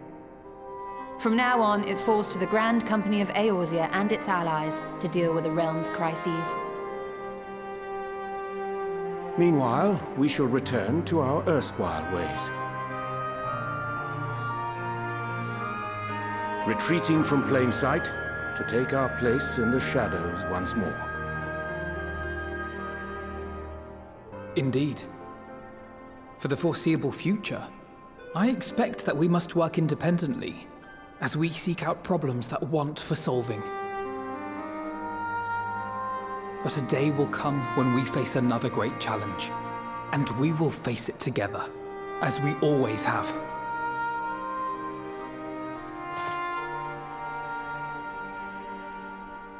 As much as I look forward to that day, I do hope it doesn't come anytime soon.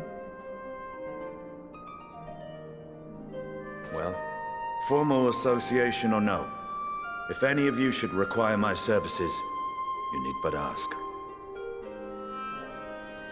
I'll be glad to keep my lance arm honed. I'll hold you to that. So you had better keep your link pearl on hand.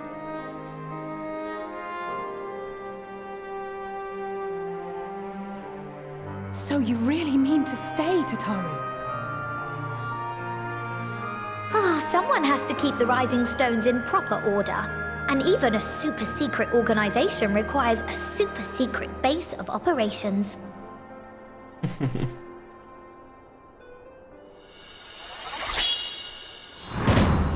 To the rest of the world, it will be naught more than a workshop for Eorzea's foremost up-and-coming artisan.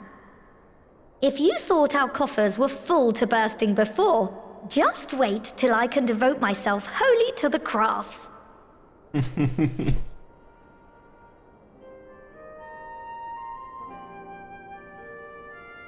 Plotting to build a mercantile empire to rival that of Lord Lodorito, are we?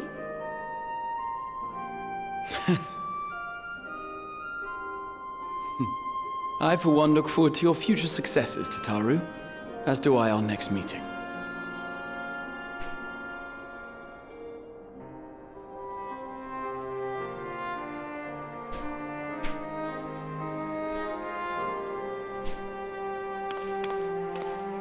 And with that, I believe it is past time you all made ready to depart.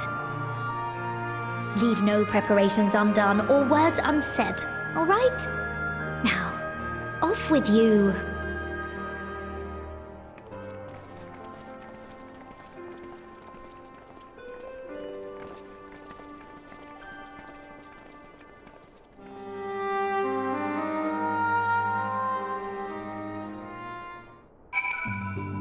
Oh my god. Speak with everyone. That's gonna be something.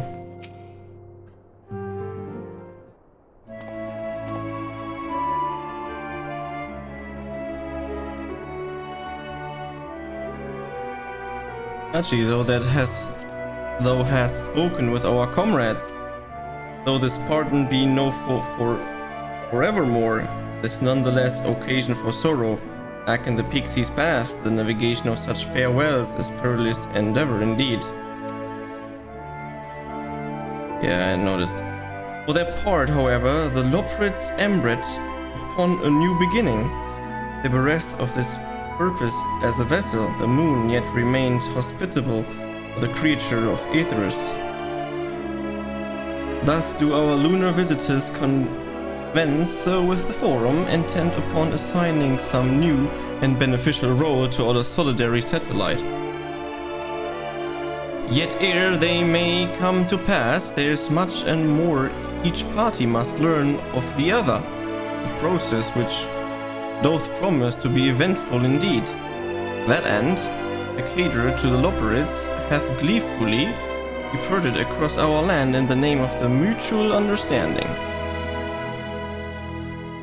Eidolon, 'tis said, did imbue them with her love for all things born on this star, and this Venard own nature, I believe, which doth manifest in this irrepressible, inexhaustible curiosity of theirs. Having witnessed that which they strove to achieve, I wish most keenly for their long labors to be rewarded, that their abiding affected for man results in a boon for all. Moreover, I hope they continue of acquaintance and share such knowledge as they see fit to impart. Acquaintance? I call it a friendship.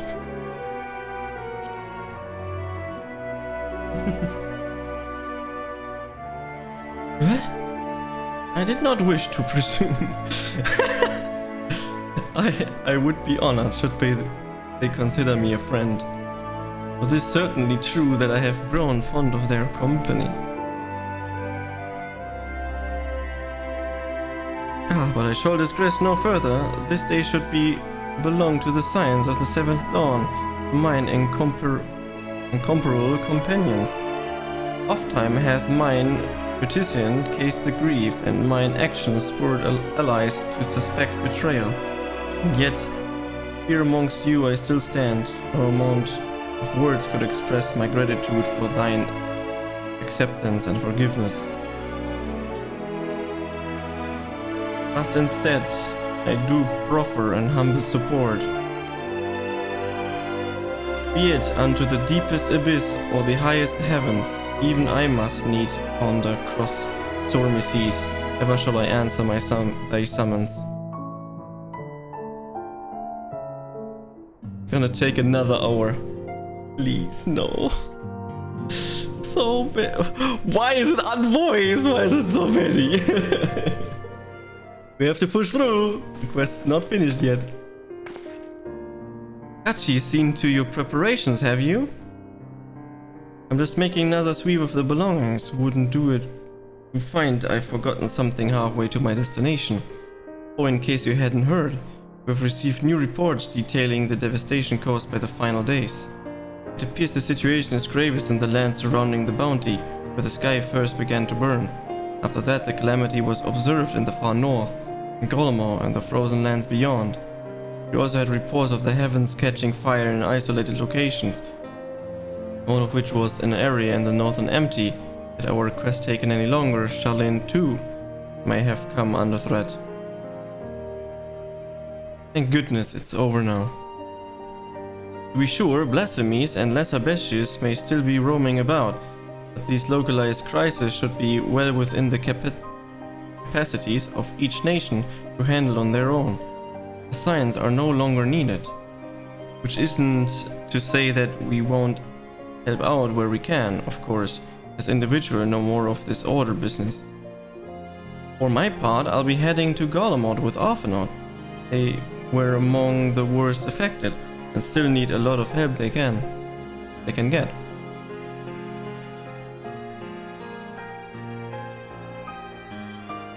It won't be easy. An inevitable part of aiding those in need is coming face to face with tragedy.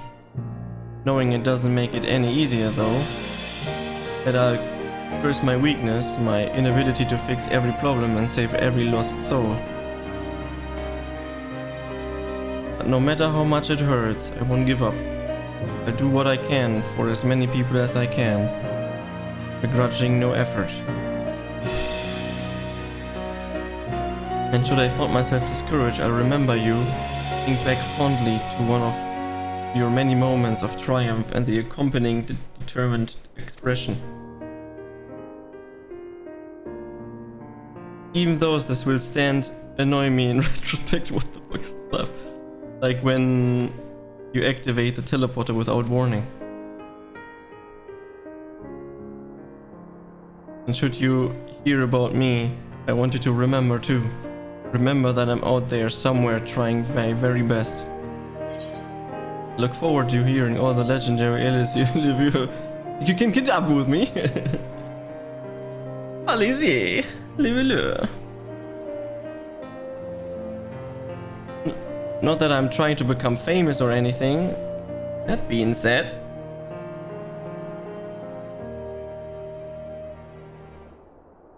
next time we meet, I'll be vastly improved, so don't be surprised when you find yourself marveling at me. Oh yeah, for sure.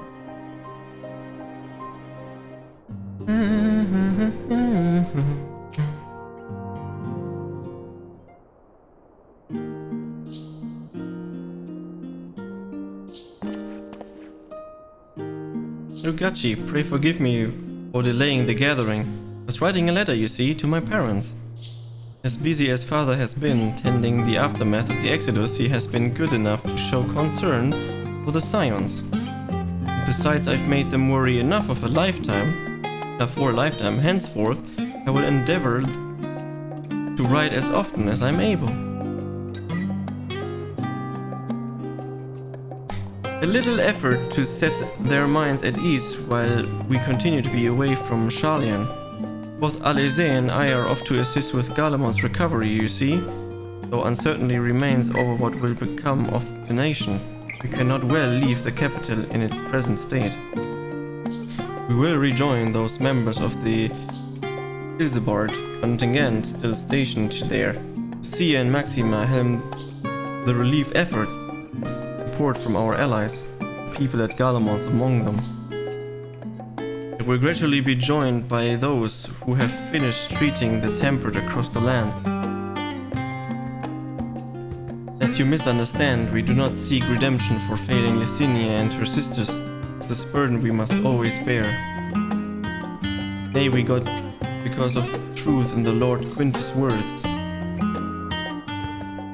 Truth that, whatever ideas individuals may espouse, nations are not moved to action unless they stand to benefit. For the foreseeable future, the fallen empire will be at mercy of both internal and external forces, and though I did not doubt the intentions of the intelligent, with the greater powers involved in the relief efforts, our allies may well find themselves drawn into political agenda. I'm going, we seek to ensure what the needs of the people come first. To understand their heart, we might better help them to begin anew. But best write me too. I'll visit when I can.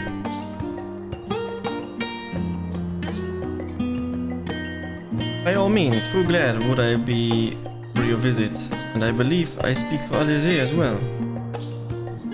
For fairly as long as I've been in Eorzea, you've been at my side, watching over me, in good times and in bad. How many times we've gathered to share tidings, no one could possibly keep count. The world is changing and will continue to do so, yet no matter what the future brings, I hope that I can ever look to you. In good times and in bad, as a dependable comrade and dear friend both.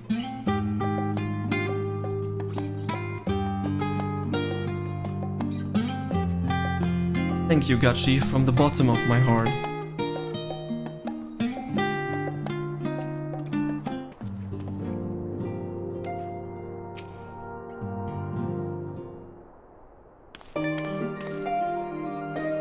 Jugachi, how are you feeling? I'm lingering urges of pain.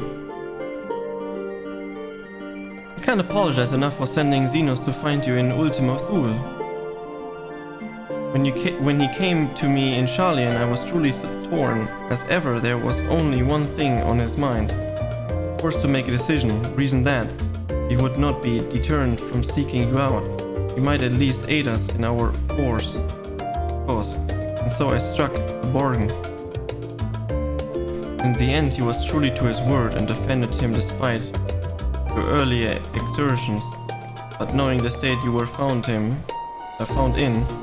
could have ended very differently. The decision almost cost you your life. No word could express the remorse I feel. It worked out. You did the right thing. Online, I thought that was it for me.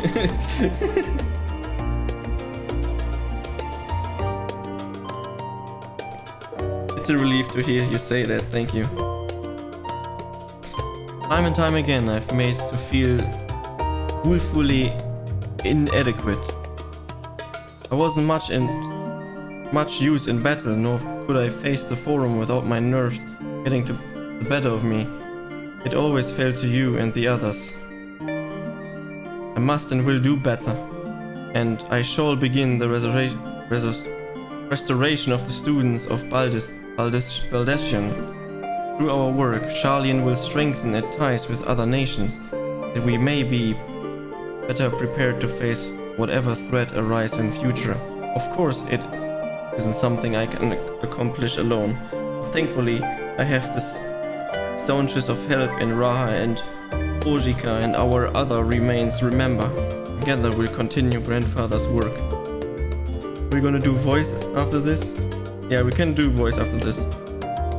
As before, certain commissions will take us to dangerous locales, and we may need to call upon seasoned adventurers. In such times, might you be willing to assist us? Not because you feel obliged, mind you, but because you feel the lure of the task itself.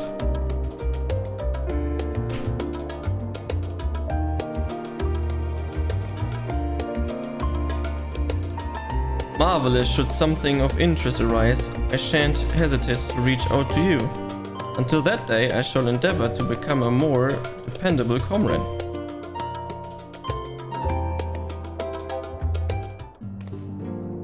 And we are half through all of the people. Who will be the last? Graha. Perfect.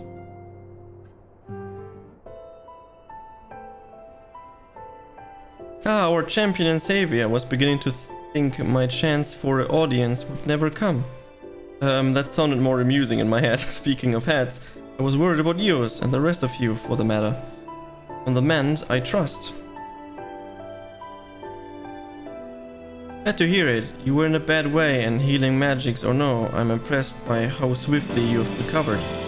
And again, it's hardly the first time you've cheated death. Your strength of will has never failed to astonish me. Look at what you've accomplished. Meteon defeated, her song of oblivion cut short, the source of and all her reflection delivered from the final days. If you had faith faltered at the last, then all hope would have been lost, but you held fast. Now Reen has tomorrow to look forward to, and I could ask for no greater gift than that. As for the lesser gift of, however, the next time you see her, I would appreciate you not describing my travel plans with Orianger as aimless wandering. We have a purpose in our roaming, after all, keeping an eye on things in the absence of the science on the world stage. There'll never be an end to the little problems that go untended by nations. We will do our best to help out where and when we can. Which I suppose is an approach not far removed from aimless wandering when you get down to it. Perhaps you could tell her I'm faring well and leave it at that, huh?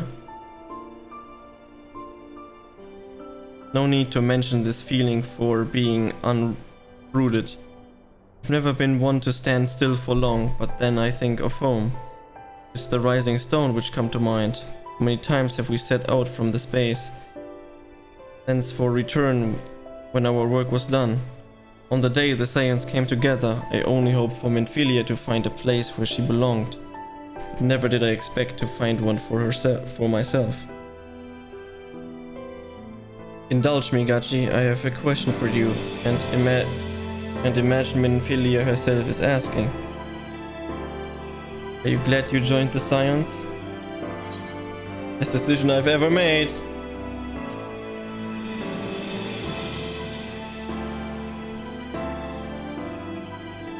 I cannot honestly say the same. I can honestly say the same. Okay. But all good things must come to an end, and at least for a time. Should you need a helping hand, infiltration, or renaissance, you know who to ask. I'll come running, and you're likely to get a certain funny talk fortune teller into a bargain. It was not even a decision, we were just abducted. Not wrong, yeah?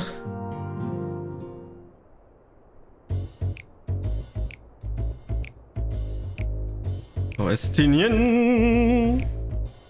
I don't know. He's one of my favorite characters. I don't know why. Estinian is funny.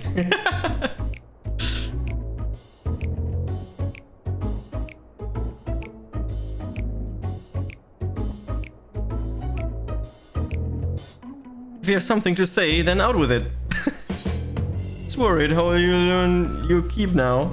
Just wondering how I'll earn my keep now.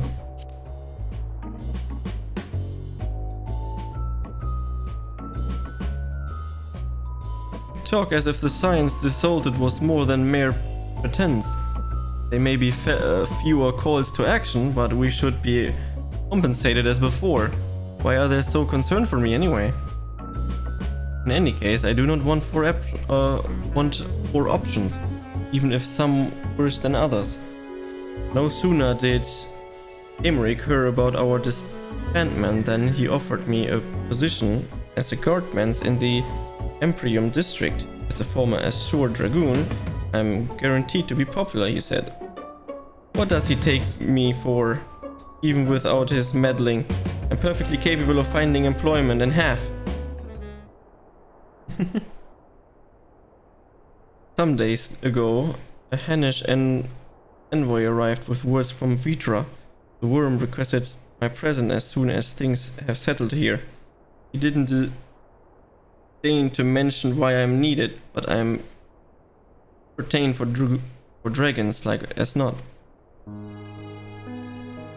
In Thafnir, like elsewhere, the phenomena caused by the final days abated when you defeated Meteon. Though it was too late for those who had already transformed, life is beginning to return to normal for the survivors. Of those who refuge in Salian, most have already returned home.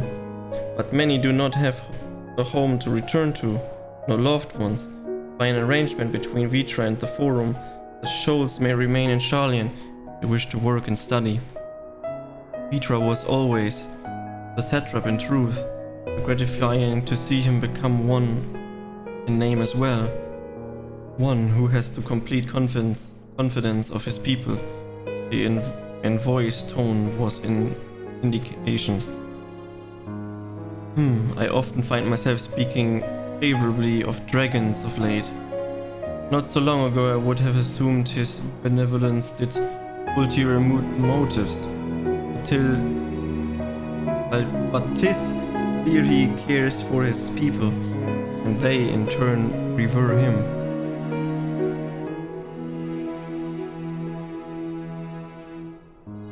To know such a nation may flourish is comforting. Vitra Keen sought release from conflict. So weary were they of the suffering if wrought, they surrendered to oblivion. But Midgardsorm didn't give up in hope. He made the journey to distant Aetherus with his clutch of eggs, and thought his progeny went on the embroiled in conflict with man. There were times where they transcended hatred to abide in harmony.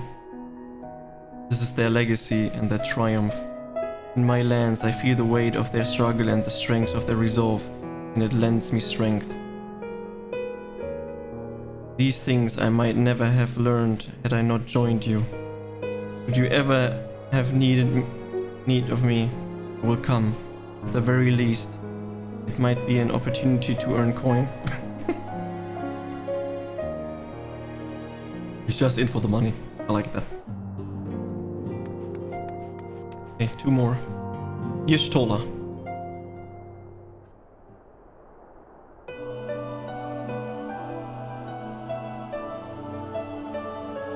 Or are we saying our farewells too? I hadn't at present planned on a journey on any great length. Not that I am averse to a moment of quiet remanence. In fact, there was something I'd meaning to ask you, something that has been in my thoughts since the last flames of the final days subside.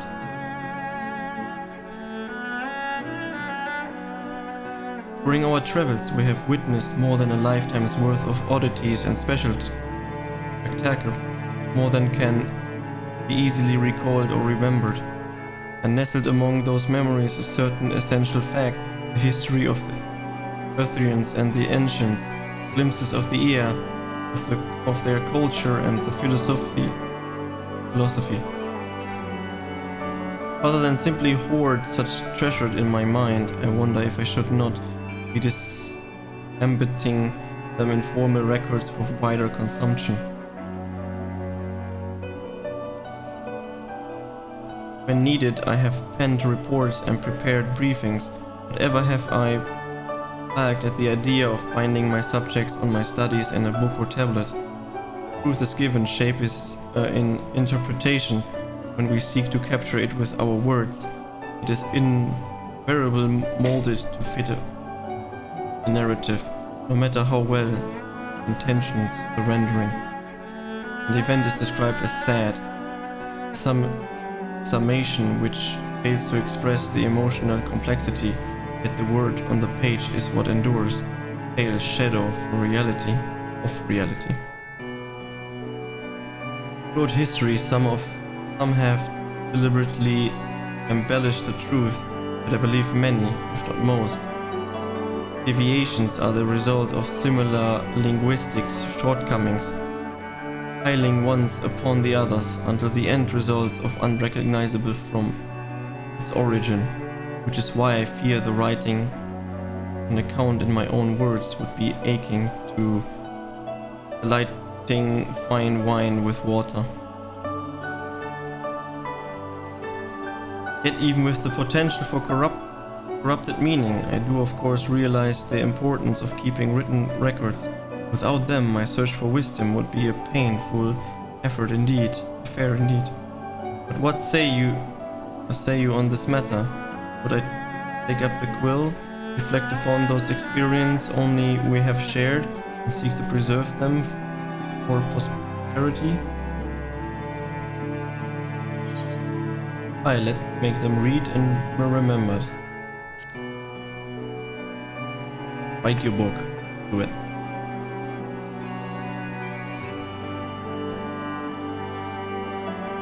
Very well then, I shall endeavor to pen when I can of the air, and the ancients, and so many other wonders. But I am so scribble, it will be a less polished work and more a reordering of scattered notes. In any case, I feel much better for having sought your opinion. Left to our own devices, we tend to overthink such things. I will otherwise return to following where my curious leads. After all, a safe method of traveling the first yet eludes me, and our venture into the great expanse has prompted an entirely new set of questions. Could you stumble into the unknown, struggle with some impenetrable mystery, know that I'm at your beck and call. It never hurts to see things from a different perspective, and mine is rather different than most.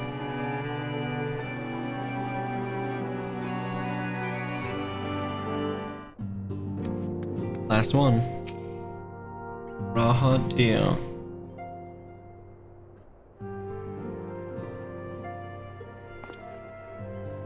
Oh, Gachi, might you have a moment to talk?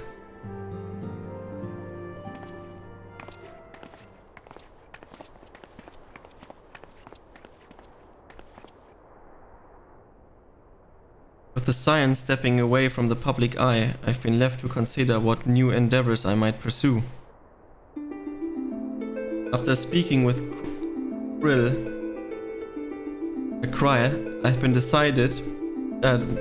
I've decided I will be assisting her in rebuilding the students of Baldessian.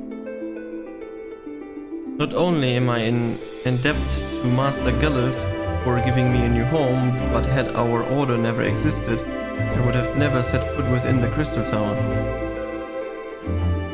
Different my life might have been.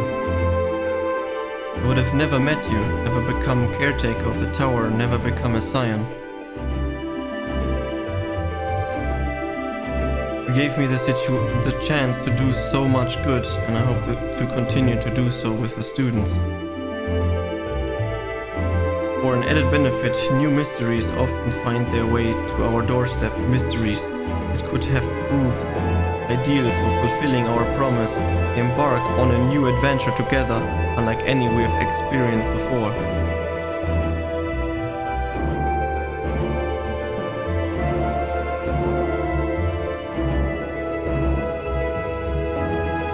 Whenever you have the time and inclination, my friend, I stand ready to accompany you onto the unknown.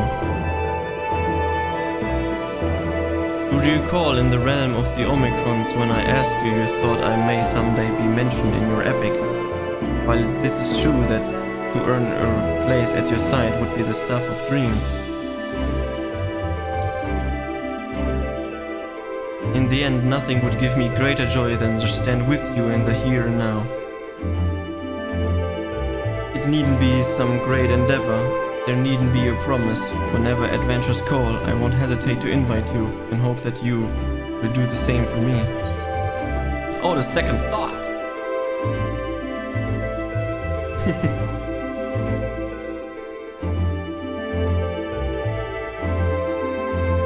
Ha! I'll hold you to that. As much as we have already seen, there's still so much we haven't. Who knows, perhaps we will even encounter survivors of the Omicron somewhere out there. After all, given how they took to the stars, it isn't implausible that some found themselves far from home. And should we encounter a wayward traveler awaiting commands that will never come, I would bid them seek adventure with someone, and with that partner find new purpose, a new dream. Or if crystals can hold fast to dreams, why not Omicrons?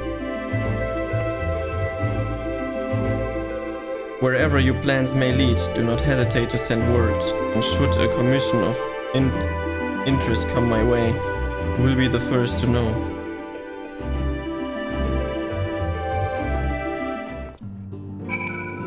Speak with Tataru. This is the last thing we have to do. That Endwalker is finished. Spoken your fill, have you? If so, I'm thinking to send everyone off. Leave the Rising Stones. With your permission, then? Your attention, please. At risk for spoiling the mood, the time of departure is upon us.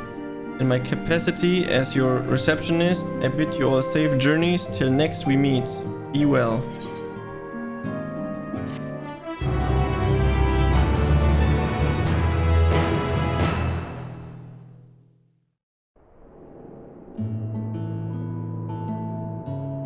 And this is the end of the 7th Dawn.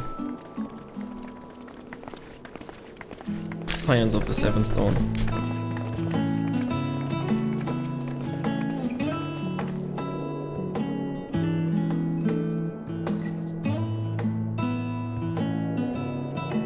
I suppose we're off to Garlemald then. Though we ought to speak with Lord Emmerich first. If he's received word of any recent developments, we need to know. 'Twould be prudent to purchase some warmer clothes at least. Mayhap we can pick up a few souvenirs for Euless and the others while we're at it. Where will you all be heading next? Dravania, there is a book I've been meaning to borrow from the Great Google Library. And I can think of at least one person who will be most displeased should I fail to visit before leaving. We've no particular destination in mind, but we do intend to stop in Sharlayan before we set off. We had thought to ask after the Loporits.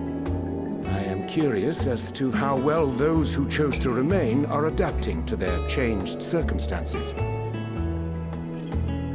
Might we accompany you then? Raha and I were planning to return to the Baldessian Annex. Commissions have been piling up in our absence, and they must be dealt with ere we begin our work in earnest. Estinian, you will return to Radzat Han, will you not? Aye. For Vritra's benefit, though I've yet to hear the details. I may not stay long. I see. Then it is here the Scions at last part ways, each to some far-flung corner of the realm.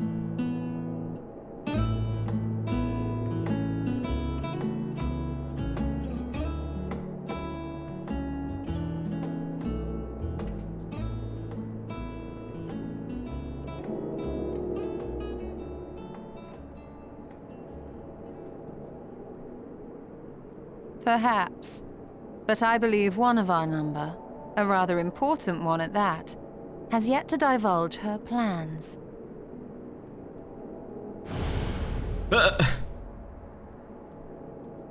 Quite right. Indeed. Fair point. So, what's next for our humble adventurer? Sleep.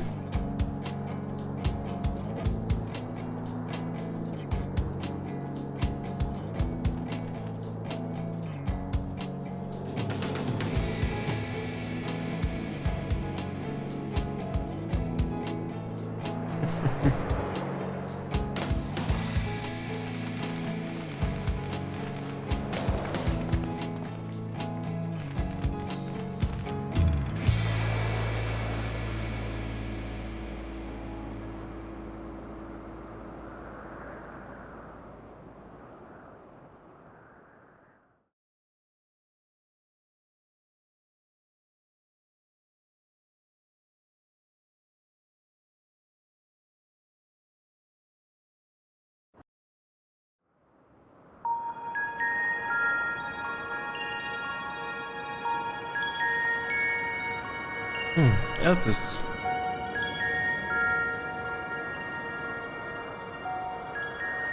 The constancy of this place never ceases to amaze me. An ocean of souls, shimmering and eternal.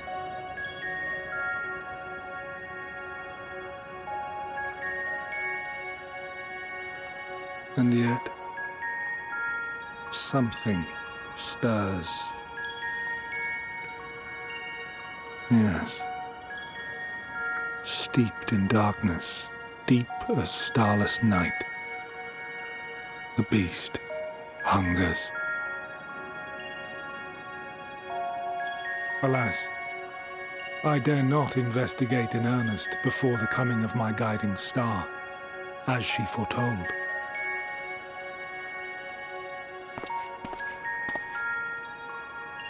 We shall descend to the depths, you and I, to confront the dread beast Pandemonium.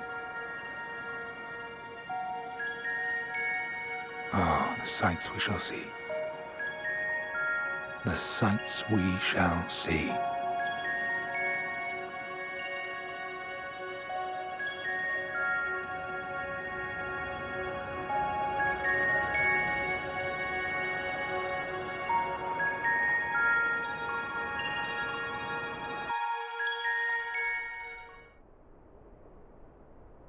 You have completed the main scenario quest, Endwalker.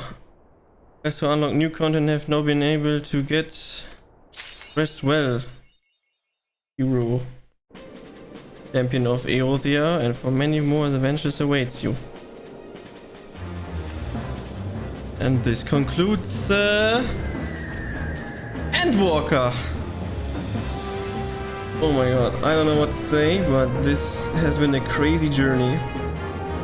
And I don't want to stretch it into the length, but this has been crazy. Crazy. So the next step would be to begin the post Endwalker quests, but we're gonna do that at a later point, 100%. I thank everyone for watching, all the people that supported me, watched it, endured the bad reading, and all that kind of stuff. So I just gonna say thank you. Have a good rest. This was a very long stream. Good night. Bye bye.